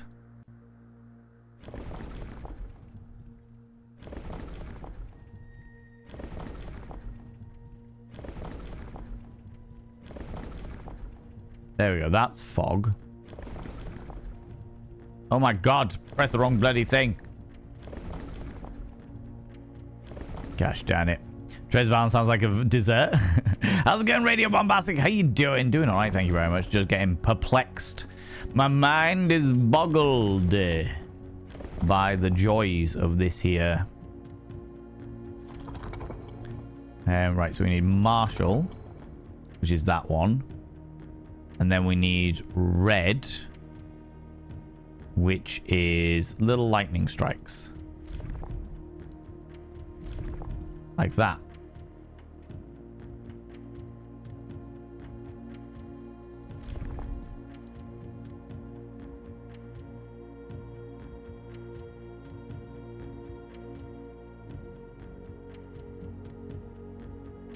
That's orange.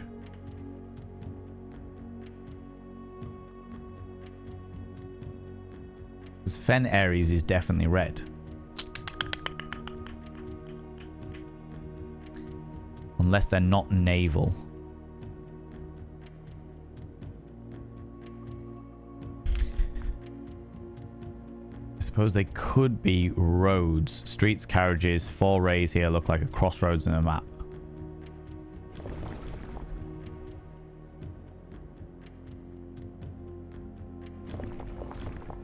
Yeah.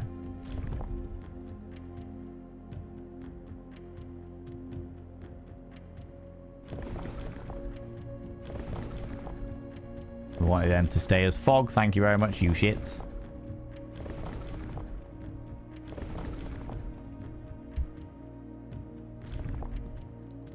We'll take this back to red because I'm pretty sure Fen Ares was red. Red is the little lightnings. Aha! It was roads, not naval. I see. I see. 2 have been completed. The Morajai box, the Fen Ares variation. At the end of the war, the fifth era, after the Grand Realm of Fen Ares was established, Morajai boxes of the realm were graced with red tiles in honor of General Teskin's victory. When these tiles are pressed, all black tiles on the box turn red in triumphant victory, while all the white tiles on the box turn black, serving as the outclassed and struggling reinforcements of the dwindling Desolate's army.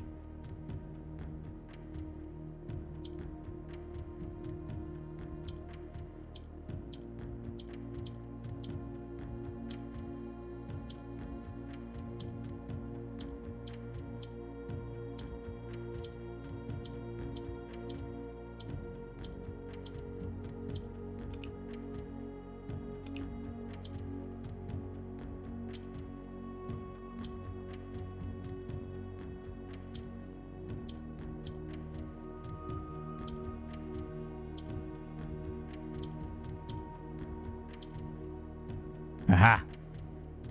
I'm assuming I need to get all of these ones.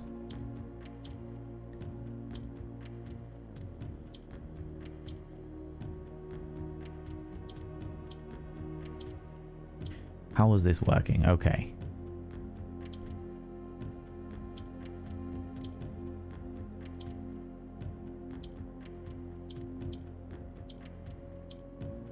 So why is it not? Okay.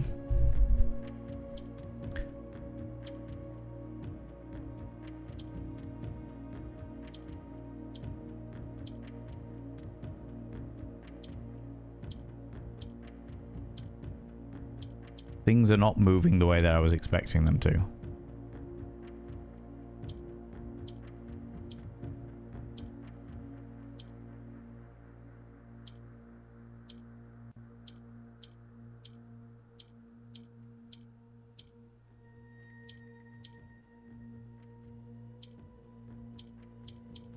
Trying to find the rhyme or reason in these things where my brain is already very gooey. Already very gooey. I'm doing alright, Radio Bombastic. How you doing? What game is this? This game is called Blueprints, and the best way I can describe it, without giving too much away, is it's this generation's version of Myst. Why brain gooey? Because the whole game is just one big puzzle game. So I've been trying to work out all of the different puzzles anyway, but this, and now like I've got to this point and I'm like, right, okay. So I've got to make these gray.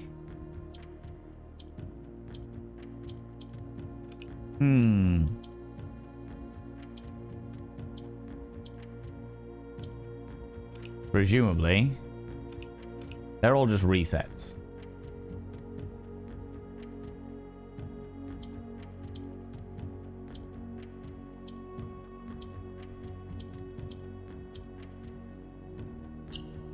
Aha, right. So it is, I need to get the reds in the corners.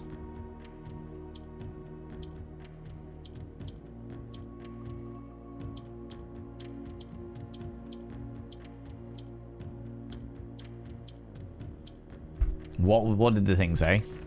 When the tiles are pressed, all black tiles on the box will turn red in triumphant victory, while the white tiles on the back will turn black. So it's all about getting the red tiles in the corners.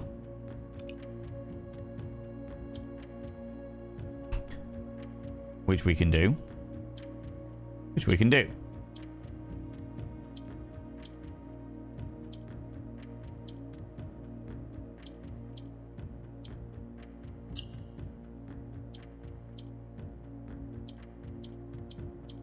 Now nothing can change.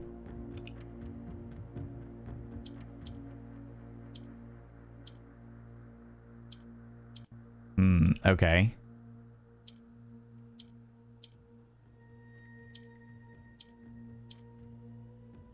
Right, okay, so I need...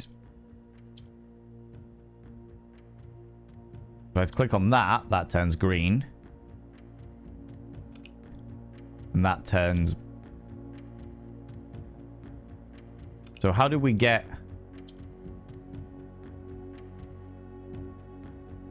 Aha, okay.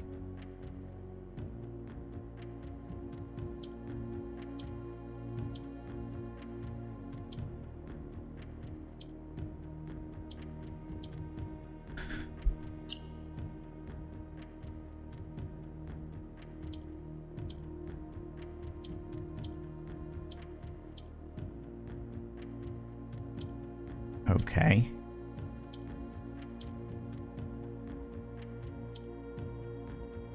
So how did we change these? No, that changed it back to the beginning. But then I can't do those ones, so I need to do that one.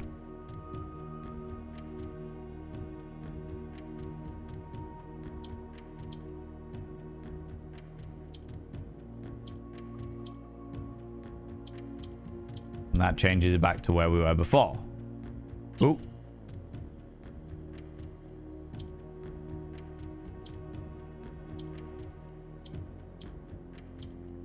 But they're not turning white. So how do I get them to change white then? It's been so long since I've done this fucking thing. My brain is so gooey. Great puzzle games. Oh my god, does it hurt your brain? Oh, Craig, honestly, I fucking love this game. This game is really, really fucking good. But Jesus H. Christ, I'll no longer assume responsibility for the things I was uninvolved in. Nor should you. And you don't have to apologize for that. That's just standard. If you weren't involved in it, then fuck it. What's it matter? Like puzzles if they are Zelda-based. Other than that, I hate being confused. Honestly, I fucking love this shit. I really, really do. As much as I'm like, oh my god, my brain is melting. I'm like, I really like this. What I've gathered so far is you're in a maze of rooms, also a Tetris game. So there's loads of different types of puzzles. This is a thing where each time you draw a room, you have to, like, it's randomly generated, and you've got to basically try and fill as much as possible, and each one has its own little puzzle in it, or most of them have their own little puzzle in it. It's fantastic and mysterious, but Jesus Christ. Some of the games are really perplexing. Do you know what? Let's go over here and see what this is all about first. The Red of Orinda Aries. The Great Palace and the Cannons. I'm actually writing this last postcard sitting at my desk at home. I suppose I should put forth the extra effort and drop it in the mail for consistency, but I am tempted to save the postmaster a trip, as it will just wind up here once again to join the others 7, which I am pleased to report were all waiting for me on my desk, safe as can be. Flipping through them has reminded me of my many friends that I made and the lessons that I learned along the way. And as I look back, one truth shines bright as the others. Air travel is much better than sea travel. P.S. Remind Anne to replace the books that I lost. Baron H.S. Sinclair, Mount Holly Estate, Reddington, Fen Aries, blah, blah, blah, blah. The Joys of Fen Aries. Okay, that hasn't helped me at all. Puzzles. Sort of Rubik's Cube vibe to it. Yeah, it's very... Can I... Changing all of these doesn't actually do anything. Clicking on that makes that one green and this one black. And this one white.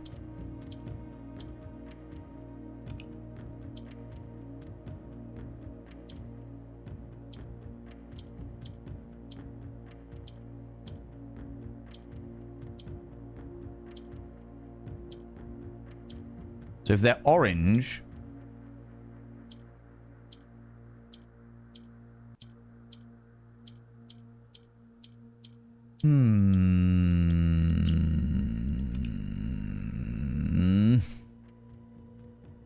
concept were quite interesting. The concept is fantastic. It was one of those games, it's hard to really explain too much into it, otherwise you give too much away.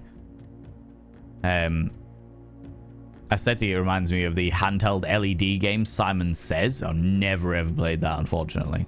Unfortunately. Honestly, love being challenged. That's why I played Souls games. Not confusing, just hard. See, I'm the other way around. I can't stand the Soulsborne games at all. I love the stories. I love the aesthetic. I love everything around it apart from the gameplay. I love everything about it apart from the gameplay, because I really struggle with doing the same thing over and over and over again just to eventually, like, literally, war of attrition. I fucking hate. I absolutely fucking hate. If I can get away with not doing that, that would be great.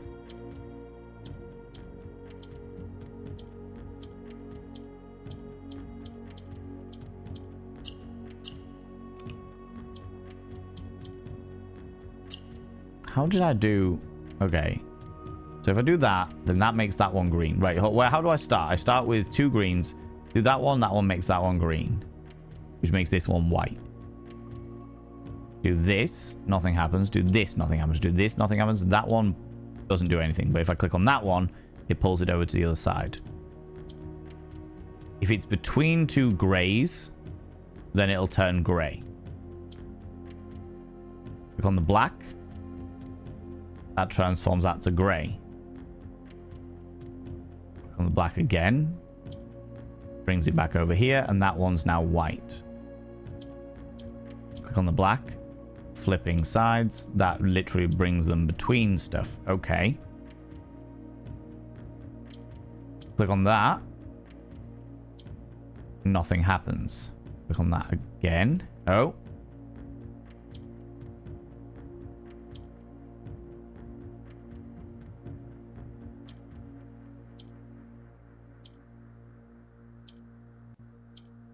Okay, interesting. So I need to get it so that these, all of the corners are white or black. Aha! What's that done now?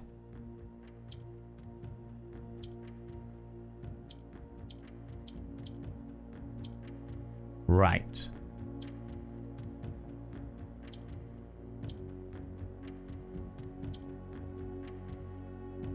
Because if I press that, that's going to change that one to red and these 2 to black. But then I press it again, it can change.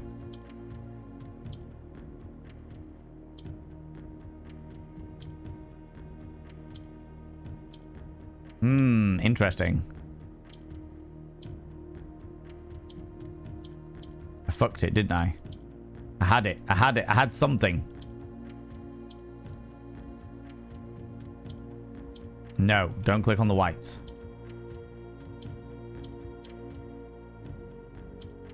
Move that over there. Move that back into that direction.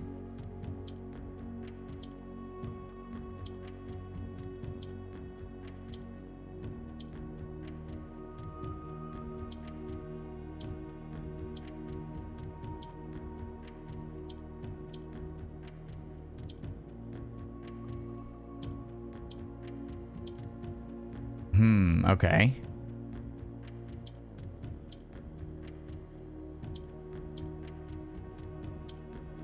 Turn that one gray.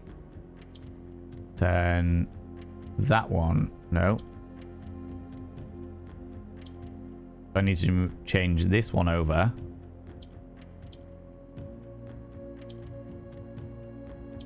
Let's turn that one gray, which turns them all gray. Okay.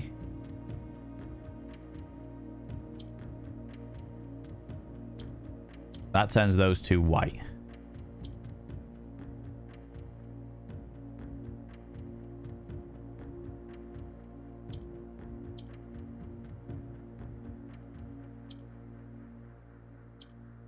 That turns one of them white, but not what I'm after.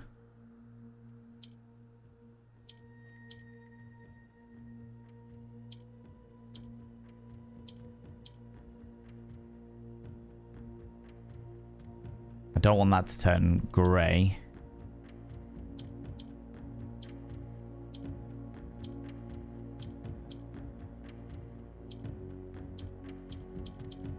shit.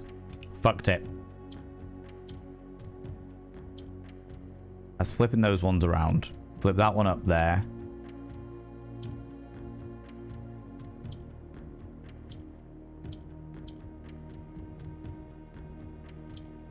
Right. Because do we start with 2 greens? We do start with 2 greens. 2 greens, 2 oranges. All right, okay. I'm from Lurgan. How's the big game gone? I'm really enjoying it, but my brain is melting. That's the answer I got. Made an account to watch your streams, and I don't know much about Twitch, so I wanted to ask, what's the blue egg on my name mean? Radio Bombastic. That means that a delightfully kind individual in this community has gifted you a subscription. So because of they have been kind enough to spend their money so that I can get some of that money, and you can gain all the benefits of being a subscriber. So especially because you've got the 3 little stars around our blue little peacock egg there, it means that you're a tier 3 subscriber. So you get access to all of the tier 1, tier 2, tier 3 emotes. So you get access to all of those little things, courtesy of some delightfully kind individual. That will eventually run out in about a month's time or what have you. Well, I don't know when it was they were gifted to you. Egg. When it was gifted to you. But when it does run out, you've got the option of just continuing watching as a viewer, which is perfectly fine. I still get money from you watching adverts and stuff like that, which is super kind of you to support me doing that. If you choose to, you can choose to spend your own money to subscribe, which there is never any pressure or obligation to do by any stretch of the imagination. So yeah, it's entirely up to you. Egg, egg, egg, egg. Oh my gosh, I'm beyond honored. Wish I could thank whoever did it. I believe it might be in your notifications. So if you look at the top somewhere up here, up there might be, like, I think it's one of those little things right at the top of your browser. If you're on, if you're not on mobile, if you're on desktop, it's right up there. I can't remember where it is on mobile, but there's like a notification thing that might be able to tell you who it did it. It was from Zabadian. It was likely from Zabadian. Yeah, tier 3 gifted sub. Yeah, it was probably from Zabadian. Zabadian's a good bean. Good bean. No, I didn't want to do that. Right. I want to do this. Make that one that. No, because I can turn the orange ones into red ones. So I don't want to do that. What I want to do is convert the green ones into something else.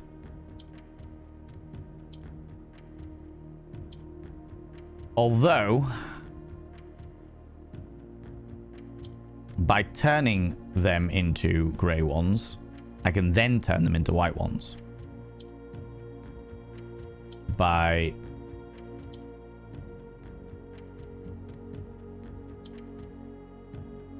getting in between them and clicking the white one, if I remember correctly.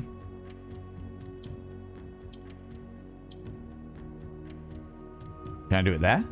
Yeah, okay.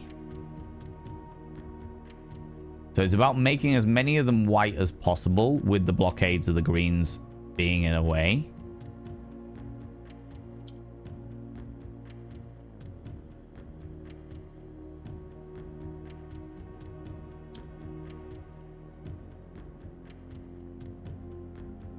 Actually, do you know what I need? No! Fuck, I fucked it.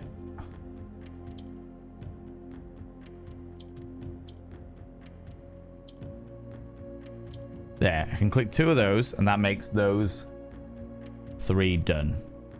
I can chase this one over. That makes 2 out of the 3. And that makes that one grey. Fantastic. If I now move that there and change those 2, that changes those 2 to white as well. If I click that one, that changes those 2 to white. Click that one over there, change that one around.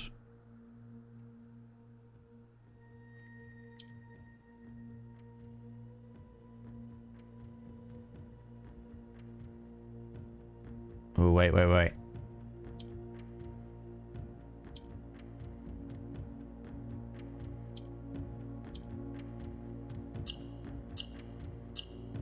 Hey! Totally wasn't worth it for the allowance tokens, but now I'm happy that I've completed the puzzle. Woo! Woo!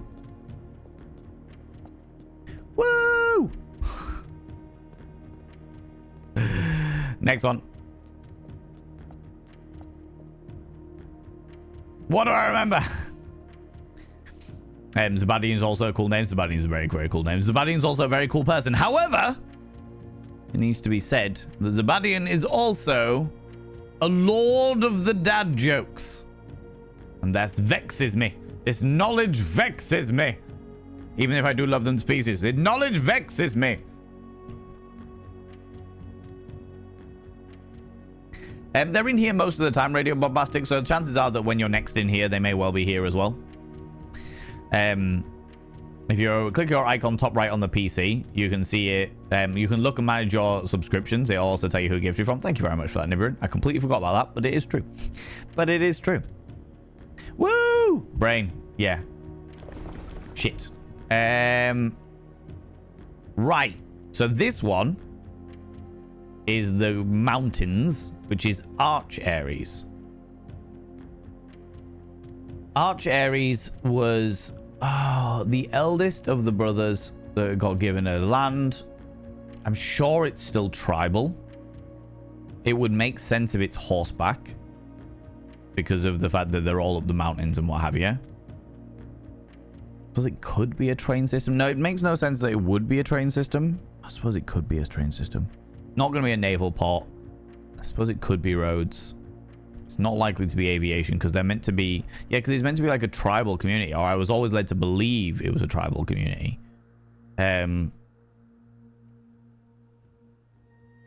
What's Turtleback? Turtleback travel. 5 short rays do not fully extend from the core. Turtleback. Don't understand the reason why it would be turtleback travel. Horseback makes the most sense. So what kind of things are we? Straight black lines indicates no unusual weather. Snow makes the most sense for it. Could be windy though. And their thing is yellow. So it could be this. Could be this. Am I not a lot of jokes? You are a lot of jokes, but we were talking about Zabadian. At that moment in time, Lord of Dad jokes. 507. And see, I'm back to work now. I have to leave. So, no worries. Thank you so much for letting me know, Nibirin. Oh, shit. That was the one I wanted. No, this was the one I wanted.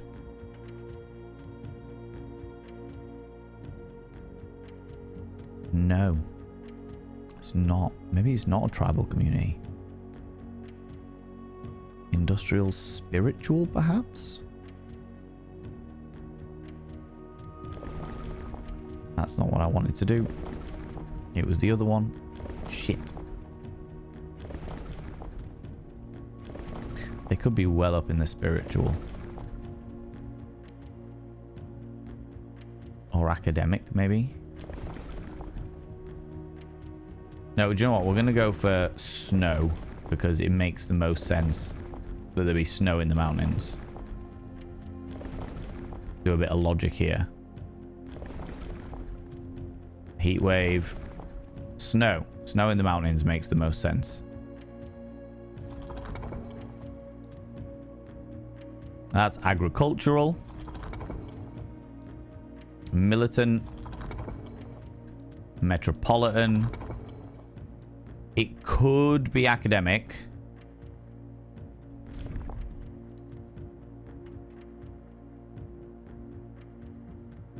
No. That's industrial. I don't think it's that one either. Spiritual, perhaps?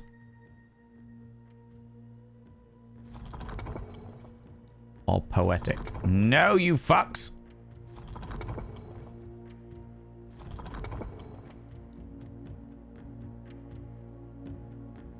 Oh, that's red. That's the reason why I'm doing it fucking wrong. Jesus Christ. Yellow is the zigzags.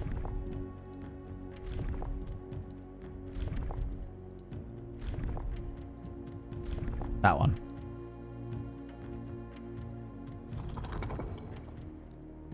It's not going to be that. It might be this. No. Pretty much condensed it down to this is the only thing that I need to change now. But I could be entirely wrong.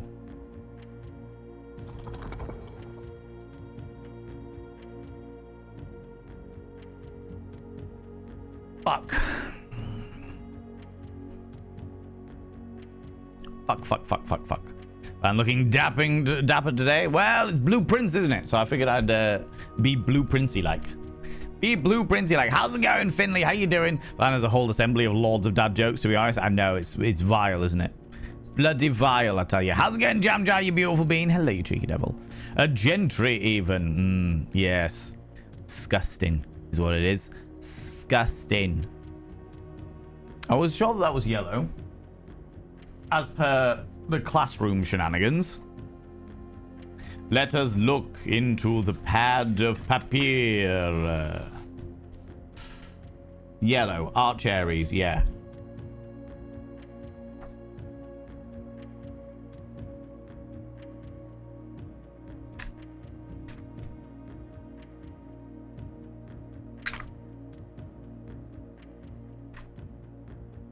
Fuck. Fuck-a-doodle-doo.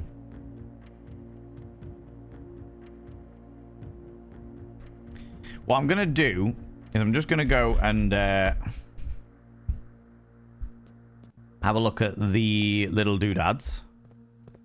So, door 4 is the hourglass. And so that's... door 2 is done. Door 3 is Fen Aries. No. Door 3 is Arch Aries.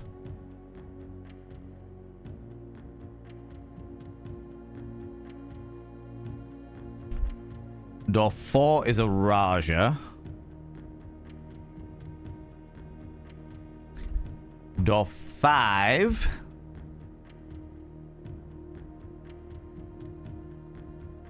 is the little love heart.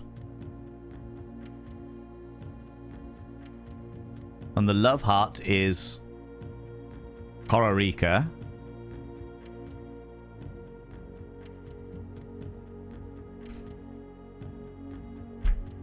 Is that all of the information I have on those ones? Yeah, Arinda Aries, Fen Aries, Iraja, Korarika. And then the last 3, we have a rainbow for door 6. A little toilet for door 7.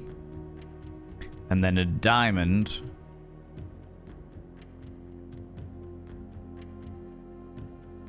for door 8. And I have no reference as to what these last 3 are. A little toilet.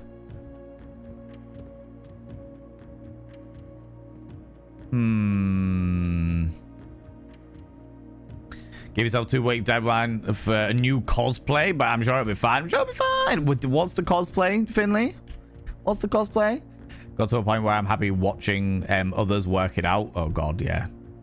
Me trying to do these puzzles, yeah. There's some games, do you know what? Some games are like that. Absolutely. Some games are like that where you're just like, right, I need to...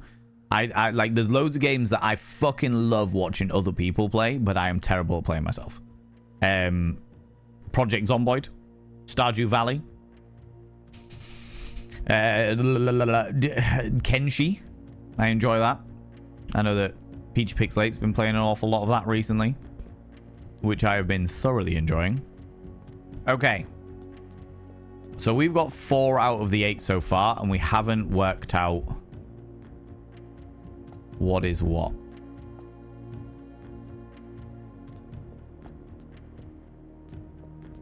What is what there?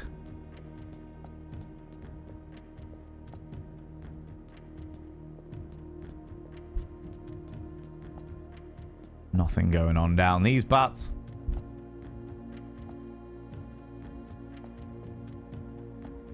Nothing going on around here. There was something over there on the next one over. Oh yeah, the Baphomet, of course, of course. Your revisit to the land of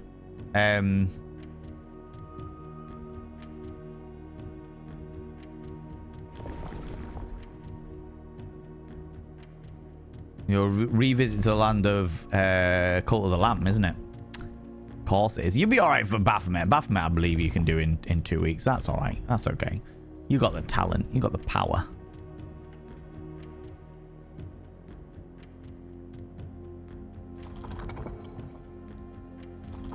Could be windy purely because of the fact that it's up a mountain.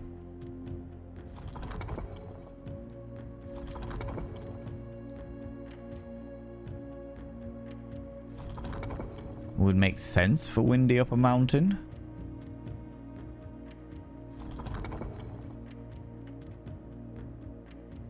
It also makes sense for horse-drawn because horseback, the rules is rough trails along another sigil that uses forays. However, these will always suggest configure the horse galloping. What else have we got? Windy. Could be stormy. I suppose it could just be normal straight lines.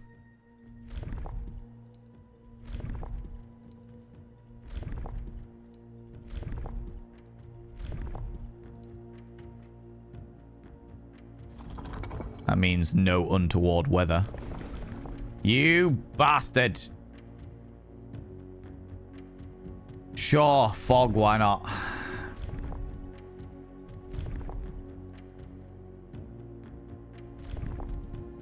How you doing, Jam Jam? How's it going? Return of the cult, indeed. Someday this year, isn't it, though? I think I got stuck fairly on with the underground stuff. Might even give a game another go in a few months. Yeah, there's no pressure, is there?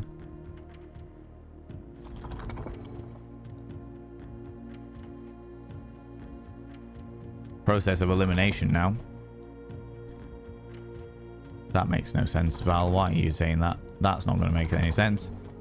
That's going to not make any sense. This could work. Academic makes sense. They could be up a mountain and just studying. I don't think it's going to be foggy. Oh my fucking god.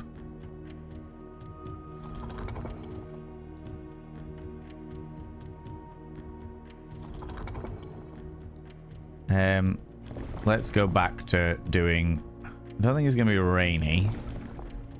Could be storms. Could be stormy. Up in this business. With it being mountains and what have you.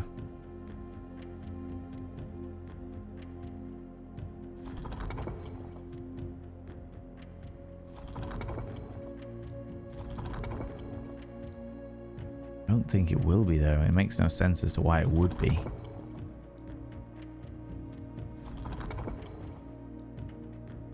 was one that I didn't try in the last one as well, wasn't there?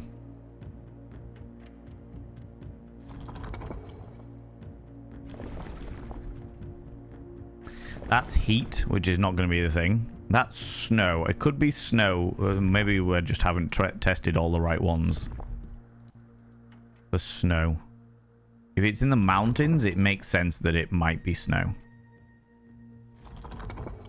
I'm pretty convinced on the horse-drawn one.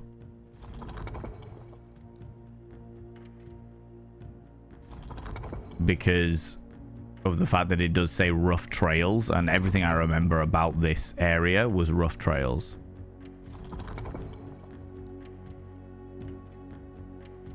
Unless I'm getting the colour wrong. I'm nigh on positive the colour was yellow for...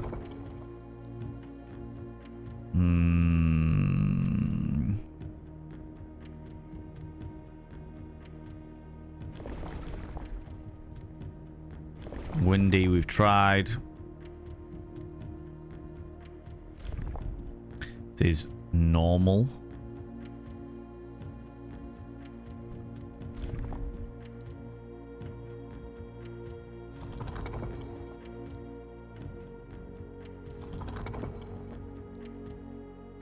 You ought to be something like fucking trains or something, and I'm like, oh, well, I missed out on that shit. This is the last time I'm going to give this a go, and then I'm going to go have a look. See you later, Nibberin. You take it easy. Got the idea in my head, so now it's all I need to do is make it, really. Easy, exactly, right? You got the idea, you know what's going on. You know what the hippie hap is.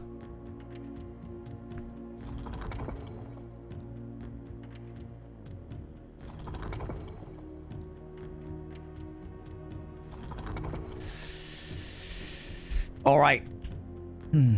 I'm gonna leave that one there for the moment until I go back to until I get the library again, and I am actually able to look at what is going on with that.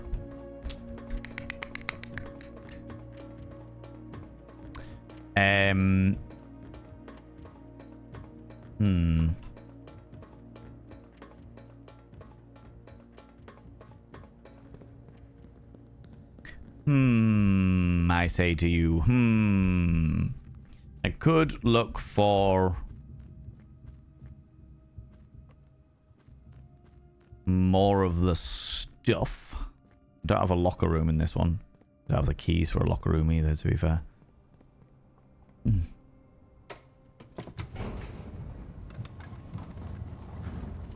The last door of 8.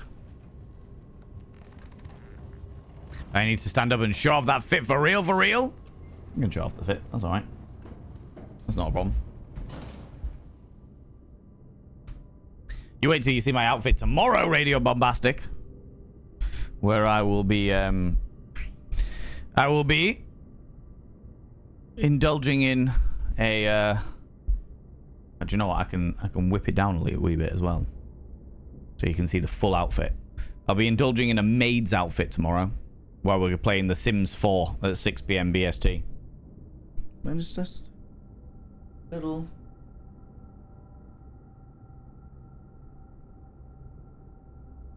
You know, cheeky little bit of a.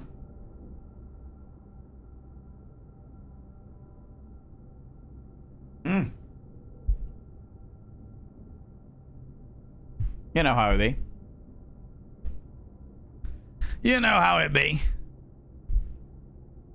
That is the, that's the outfit I got from a wedding, actually, amusingly enough. Right!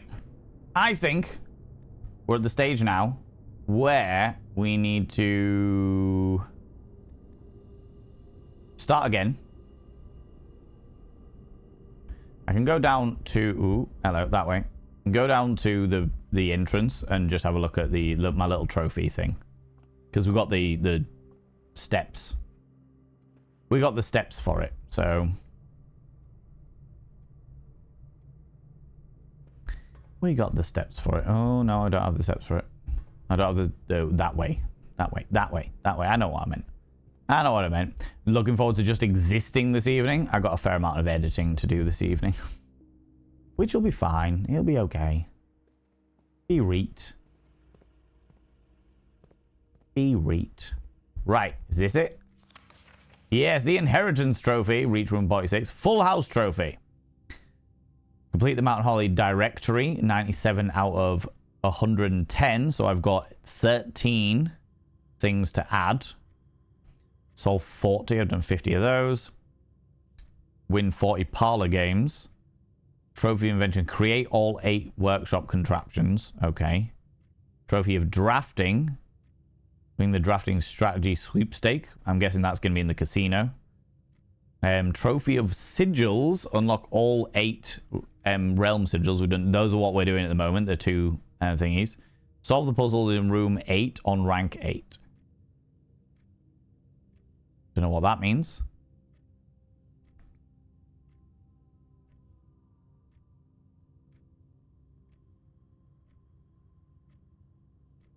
Complete the trophy case. Ace the classroom final exam. That means getting all the classrooms. Buy out the entire showroom. Jesus Christ. Reach room 46 in under an hour. Reach room 46 on day 1, which we obviously haven't done and cannot do. Because I am on day 42 or whatever. Cursed trophy. Reach room 46 in curse mode and dare mode. Okay, which I'm not going to be doing. Those ones don't have to be completed because fuck that noise. Am I starting all over again? Looks amazing. You look crazy good. Thank you very much. I appreciate that. What style of makeup for the maid outfit have you got tinkering away in your mind? Oh, I haven't even thought about it, Jamja. Haven't even thought about it, friend. Perhaps something slightly more feline because it's got cat ears. Maybe. Looking Jamja, how you doing, Craig? Thank you very much.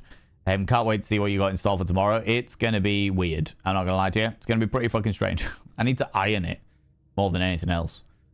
Got my hours sorted today. I'm really looking forward to the calm of tomorrow. My hours weren't a multiple of 8, so I was constantly second guessing. Oh, okay. Yeah, I can imagine that would be a bit awkward in the old brain pan. In the old brain pan. You recommend Garu style. Or Gyaru style. I don't know what that means. But okay. Sure. We've got 3 coins, so there's no point in that. We've got loads of thingies. I think we're good. I think we're... The only thing I am going to try is I'm going to go down to the Black Bridge Grotto. Because there was a code that I saw in my little notes that I'm wondering about. Is Japanese style makeup OTT? You'll hate it. Isn't, I think I might have seen it. It's like everything is like super accentuated. You cover your entire makeup, your face in layers and layers of orange makeup, and then the highlighter down your nose is like a white strip. Something along those lines.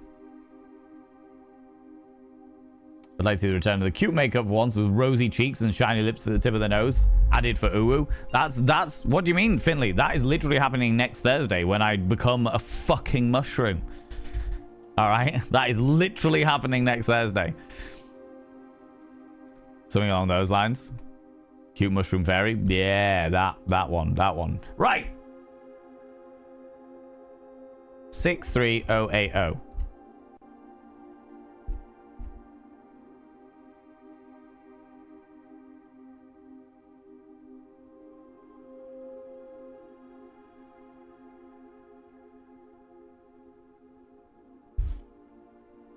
No, apparently not.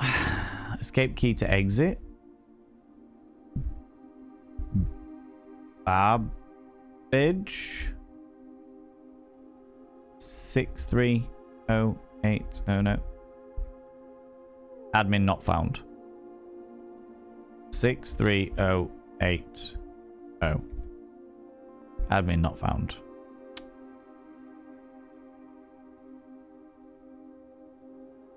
A babbage. Ooh.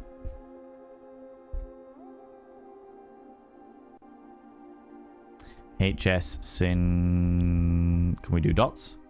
S Sinclair. No.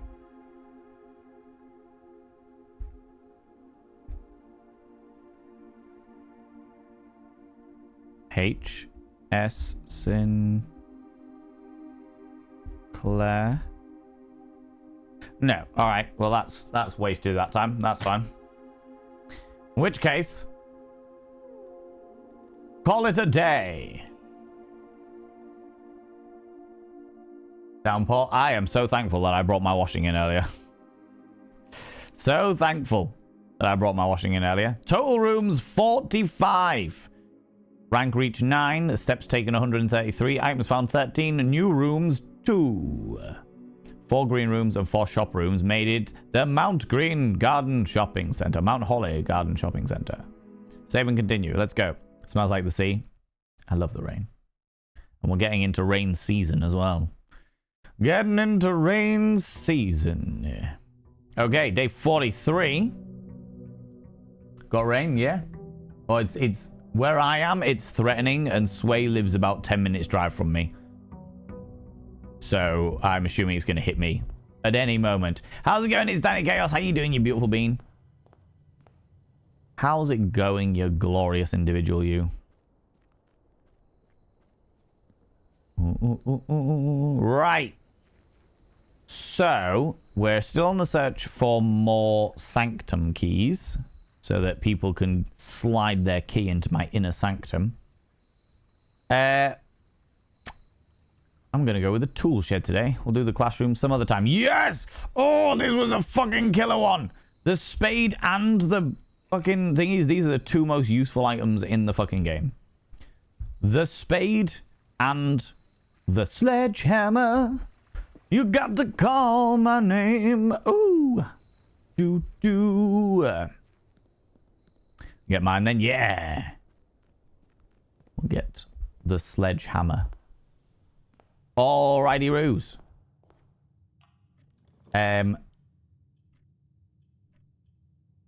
Fuck it. We'll take the storeroom, get ourselves some supplies to begin with. Why not? Should definitely have taken keys above everything else first, but that's fine. Cool. Open up something good, please. Yeah, we'll take the bacon and eggs initially. Before we jump through there, we'll open this one up. The corridor. Sure, let's start there. Why not? I've got the sledgehammer, and I've got the thingy, so we can actually look into these things. Oh, straight off. Okay, that's interesting. That means I'll be able to get through any security doors, which is useful to have. Diggy diggy. I am a dwarf and I'm digging a hole. I got a fucking old tin can. Bastards. Diggy diggy hole. Diggy diggy. More tin cans. Oh god. Not great. Not a great start there. But that's okay. The foyer, 110%. Opens all corridors. This is possibly one of the greatest of all of the options. Let's go with the parlor. Yeah, we can come back on ourselves. That's fine. Plus, we don't need to worry too much about getting the full house again because we've already got it once. Good, thank you. Gave myself a wee haircut today. Accidentally gave myself a fringe, but I don't hate it. I love this. I love this. I'm doing very well, thank you. The blue box is true. The gems are in the true box. The black box is true.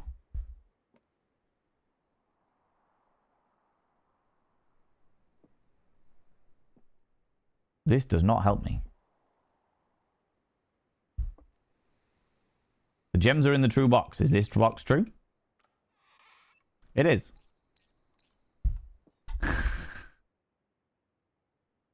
That works. That bloody well works. Yeah, we'll go spare room. That'll knock us straight up the top there. Sure.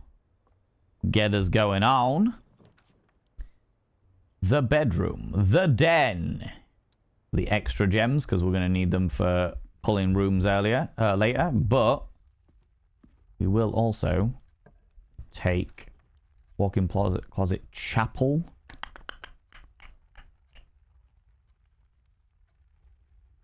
If I do this one, I don't have to do... Yeah, we'll take the extra things. The extra stuff. Key. Compass, useful. The dice. Rerolls are always good. And... Hey. Are you happy to send a picture of your delightful visage? In the old dick sword?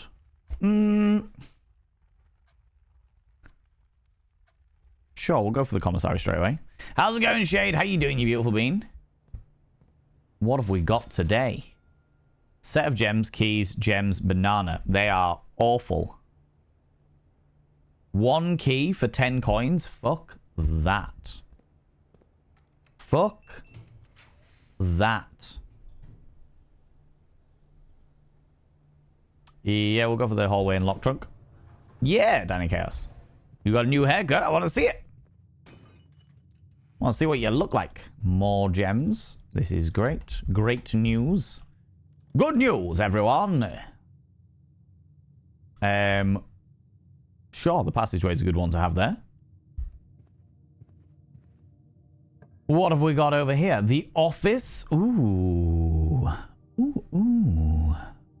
Spread stuff around. Let's redraw those plans.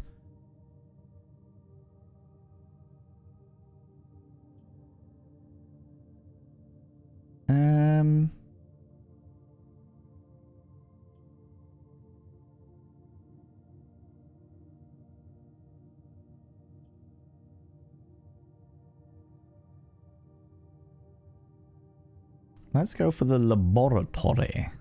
Have a look, see what we can get for our experiments today. That's why the mouth clicking makes me think of Predator every time. That's the one. Ariana, hello, you beautiful individual. Can I get a shout out for Ariana, please? I would really appreciate that. What have we got? Immediately, each time you unlock or bypass a security door, each time you eat an apple, gain 1 key for every 2 hallways in your house. Add a small chest to the entrance hall, or add 3 aquariums to today's draft pool. Gain 1 key. I feel like that one's going to be an interesting one. And every time we unlock... Yeah. Or bypass a security door. Interesting. Interesting. Thank you so much for the shout out for Ariana. People go check out my dear friend Ariana. The only person that I have ever met that was too... not even embarrassed. Too self-conscious. Too conscious of the dynamics. Felt delightfully awkward about taking my business card from me. Alright? The only person. I've never met someone like that before. Listen. Look, I'm just calling it as it is, okay? It happened. That was a scenario. It was a condom. I knew it's a condom. I bought them. I know what it was. Yeah, cheeky devil. The pool. Pool could be fun. But before we go in there, let's go back out and up this way. We should have... We've got 4 corridors. That was me unlocking a door. So why was it not giving me stuff? The vault.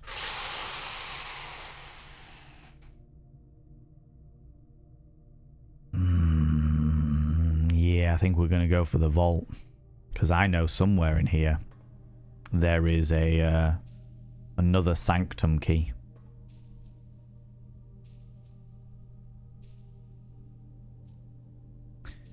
Thought of having a condom in my bag while my daughter and husband were at home made me feel uncomfortable in a way that made me realize that I have issues. I love the way that everyone else, I mean, no criticism, but you're the only person that has looked at it like a condom. Everyone else has been like, ha ha ha, this is highly entertaining. Everyone else has been like, okay, it's just a condom. No, it's just a business card. Do you know what I mean? Just a business card. Nothing else about it. It's just a business card, you know? Fuck it. What's the matter? But you're like, no, it's a condom. By having this in my, by having this inside my own house, my own handbag, I am betraying my family. They got on the observatoire. We'll go for that one. We'll go for that one. It's a business card for business times. Exactly, right? Exactly. I wish Business Time by Flight of the Conchord played every single time I handed them out. That would be good. It's business. It's business time. Dead end rooms are more common today. Fuck. But we have got a sale on stuff. That's good. Not that we need a fucking sale on stuff, to be honest with you. Because we don't fucking use anything. Oh, no! Friends, I didn't fucking do what I was gonna do. Bastards. I was gonna go down with all of those extra steps to the lift down below and do all of the stuff, although I didn't actually get into the antechamber, so that's kind of superfluous anyway. It didn't matter. It didn't fucking matter. Didn't matter. And whenever you draft a green room, 2 gems will appear in them. The kitchen. I don't have either of these things. Oh, you cockend. So the only option I've got is the freezer. Shit. Shit. Shit. Shit, shit, shit, shit, shit.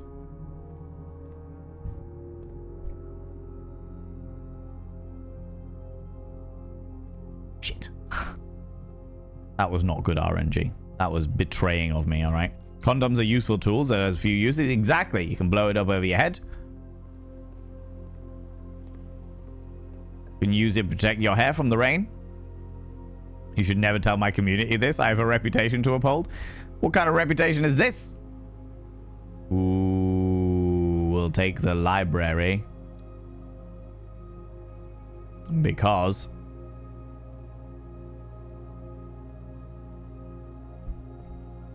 before I go in there, let's open this one up first. Exit. If it's going to be a locked one, maybe I can get it from the other side. Because I want Fixed Stars, Sightseer's Guide. The History of Orindia, first edition. That's what I want. So the next time we get it, we'll be able to get information about the actual doodads. Fuck.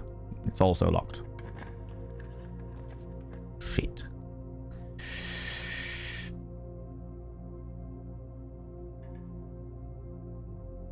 I can't spend any gems, you bastards.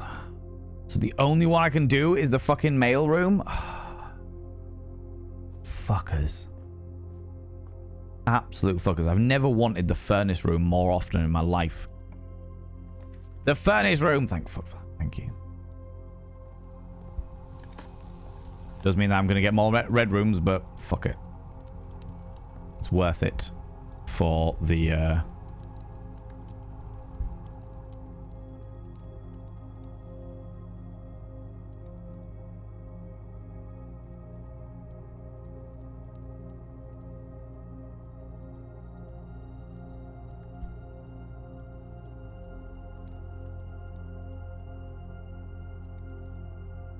And that's locked off the entire top bit. That's fair enough.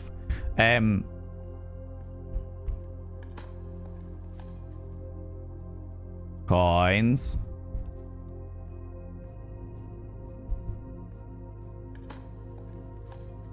Turnip.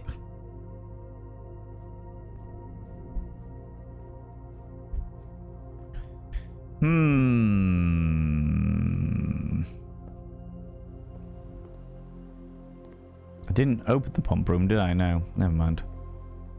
Never mind.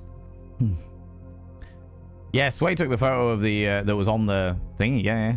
Fantastic photographer. Oh. Mystery thingy.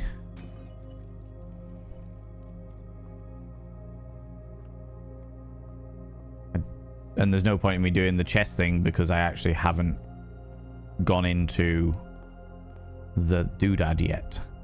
I haven't gone into room 46 yet. Only matters if you really get into room 46. Ugh.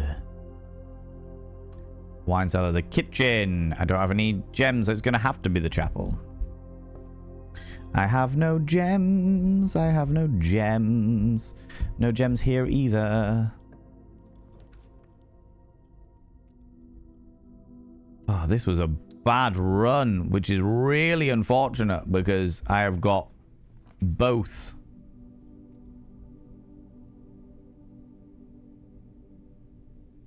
Oh my god.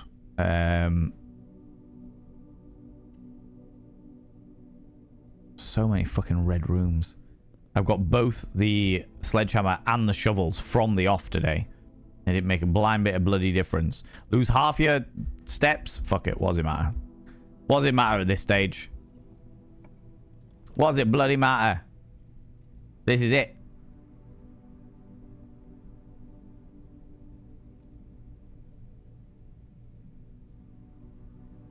If we do this, go in, collect the gems.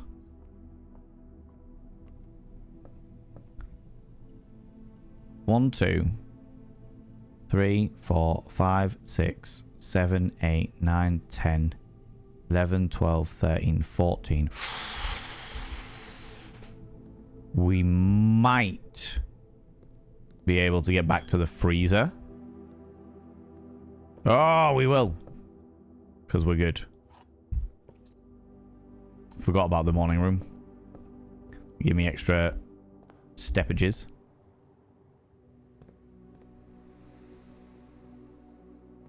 Yeah, we don't go in that one. We go through here. If we can get up to the freezer beforehand, then I can take those 63 coinages along with the gems as well.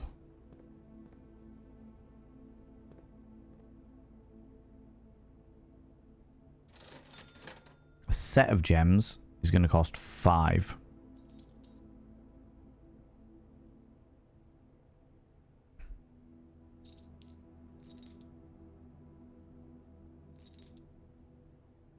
Okay. We'll do that. We'll start with 52. You know what? I'm going to get... No, I'm not. I'm going to leave it at that. Then theoretically speaking, if I jump back on in here... Yes, it freezes my gems. Which means that I should be able to leave it there. Call it a day. Call it.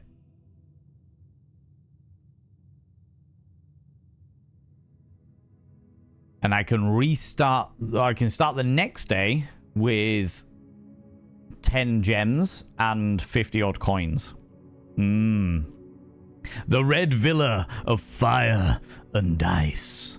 5 red rooms, a furnace, and a freezer. Love that. The Red Villa of Fire and Ice. What a statement. What a statement. I'm well known for my... Wait, which words? White words? Hi, do you still stream about the occult? I haven't done it in a long time, Penta. I haven't done it in a long time. I used to do like the Mythical Mondays, didn't I? It was monthly Mythical Mondays. But I haven't done it in a fair while. I might do like a special one for October. As like a Halloween thing. But it's just my life's been chaotic and I haven't had the time to sit down and actually pull up some information about stuff. Do you know what I mean? How do you feel about singing karaoke on your stream? I wouldn't do it as a standard thing, Onyx Void. I'd do it at a party. Like, I'd do it as like on our stream parties or something like that, but I wouldn't do it as a standard thing.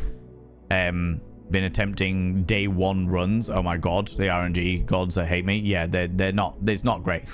This shit isn't great. Pain in the fucking hoop. Do you know what I mean? What time are you streaming till? Now. Sway. Now. Save and quit. Because I got stuff that I need to do, friends. I got stuff that I need to do. And unfortunately, that means that I'm going to have to bring the joys of blueprints to a close. However, it does mean that we're going to be starting things off nice and fucking toasty next week when we do more blueprints. More joys of blueprints, you know. Do your best dramatic karaoke of Flight of the Concorde is business. Yeah, that sounds fun. I can definitely do that. Onyx Void, I'm going to refund you your Victorian advice.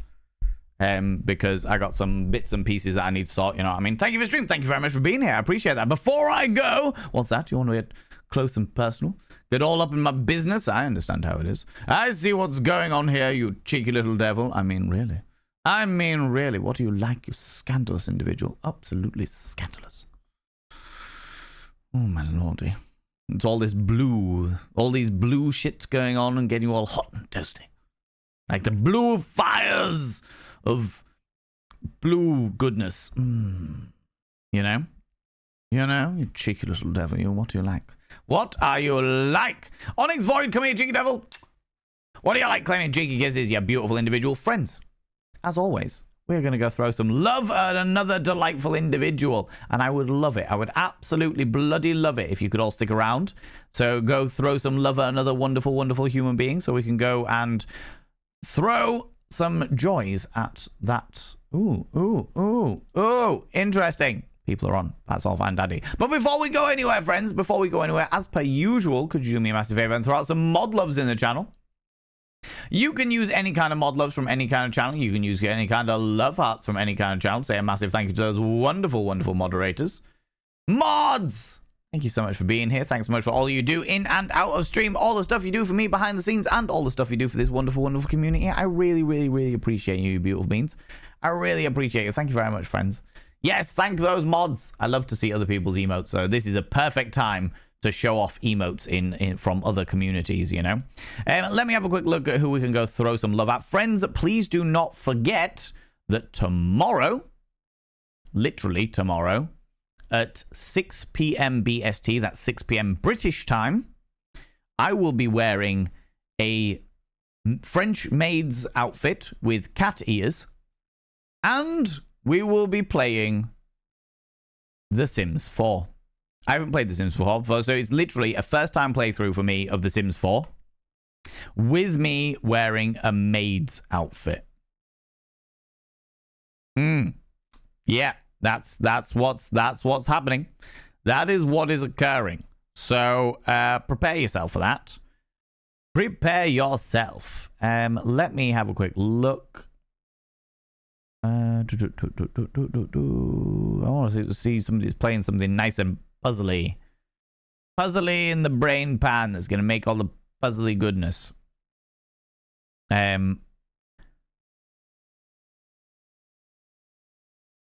Oh, we could go raid this person. We haven't raided this person before.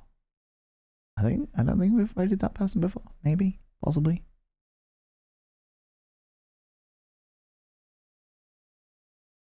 Yeah, let's go raid that person. Let's go raid this delightful individual. Ooh, what are you doing, though? Hold on a minute. Hold on a minute. Okay, no, it's all right. It's okay. We can go raid this glorious individual. Perfect. Perfect timing. Perfect timing. Friends! If you are a subscriber, please copy and paste the first raid message. If you are not a subscriber, please copy and paste the second raid message. That's the first bot of vein raid message for subscribers. The second bot of vein raid message for non-subscribers. I haven't raided this person before, I don't believe. However, every single time that I have been a raid over into their streams, they have been a delightful individual. So it would be nice to go throw some love at somebody you may not know. You may not know. They're a friend of other friends. And it would be nice to go throw some love. Friends, we're going to go say hi to Cessis. We're going to go say hi to Cessis, who is a wonderful being. Like I said, every single time I've been in there, they've been really nice and glorious. And it's been a very cozy environment. They are also playing the joys of Blueprints. So friends, if you're not in the raid up there, I would love it if you could click on the link that I have just thrown into the chat there, because sometimes Twitch likes to leave people behind, and we're not having any of it. All right? Friends, thank you so much for being here. Thanks so much for the raids, the subs, the gift subs, all the cheeky little bitties. Thank you so much for spending your time here. To all you beautiful people that have come in and had the conversations and chatted along with us and kept me company during the joys of Blueprints, I really appreciate it. To all you beautiful lurkers, thank you so much for lurking away and listening to my dulcet tones while you've been doing whatever it is with your day. And to all you beautiful people watching the VODs on the VODs and Vanity channel that we are steadily but surely getting up to the realms of monetization, I would love it if you would consider pressing that cheeky little subscribe button and also the thumbs up in order to combat that one person who decides to dislike every single video I ever publish, because I find that hilarious. I found that absolutely bloody hilarious. Anyway, friends, I will be back tomorrow at 6 p.m. BST wearing a maid's outfit with little cat ears and playing The Sims 4.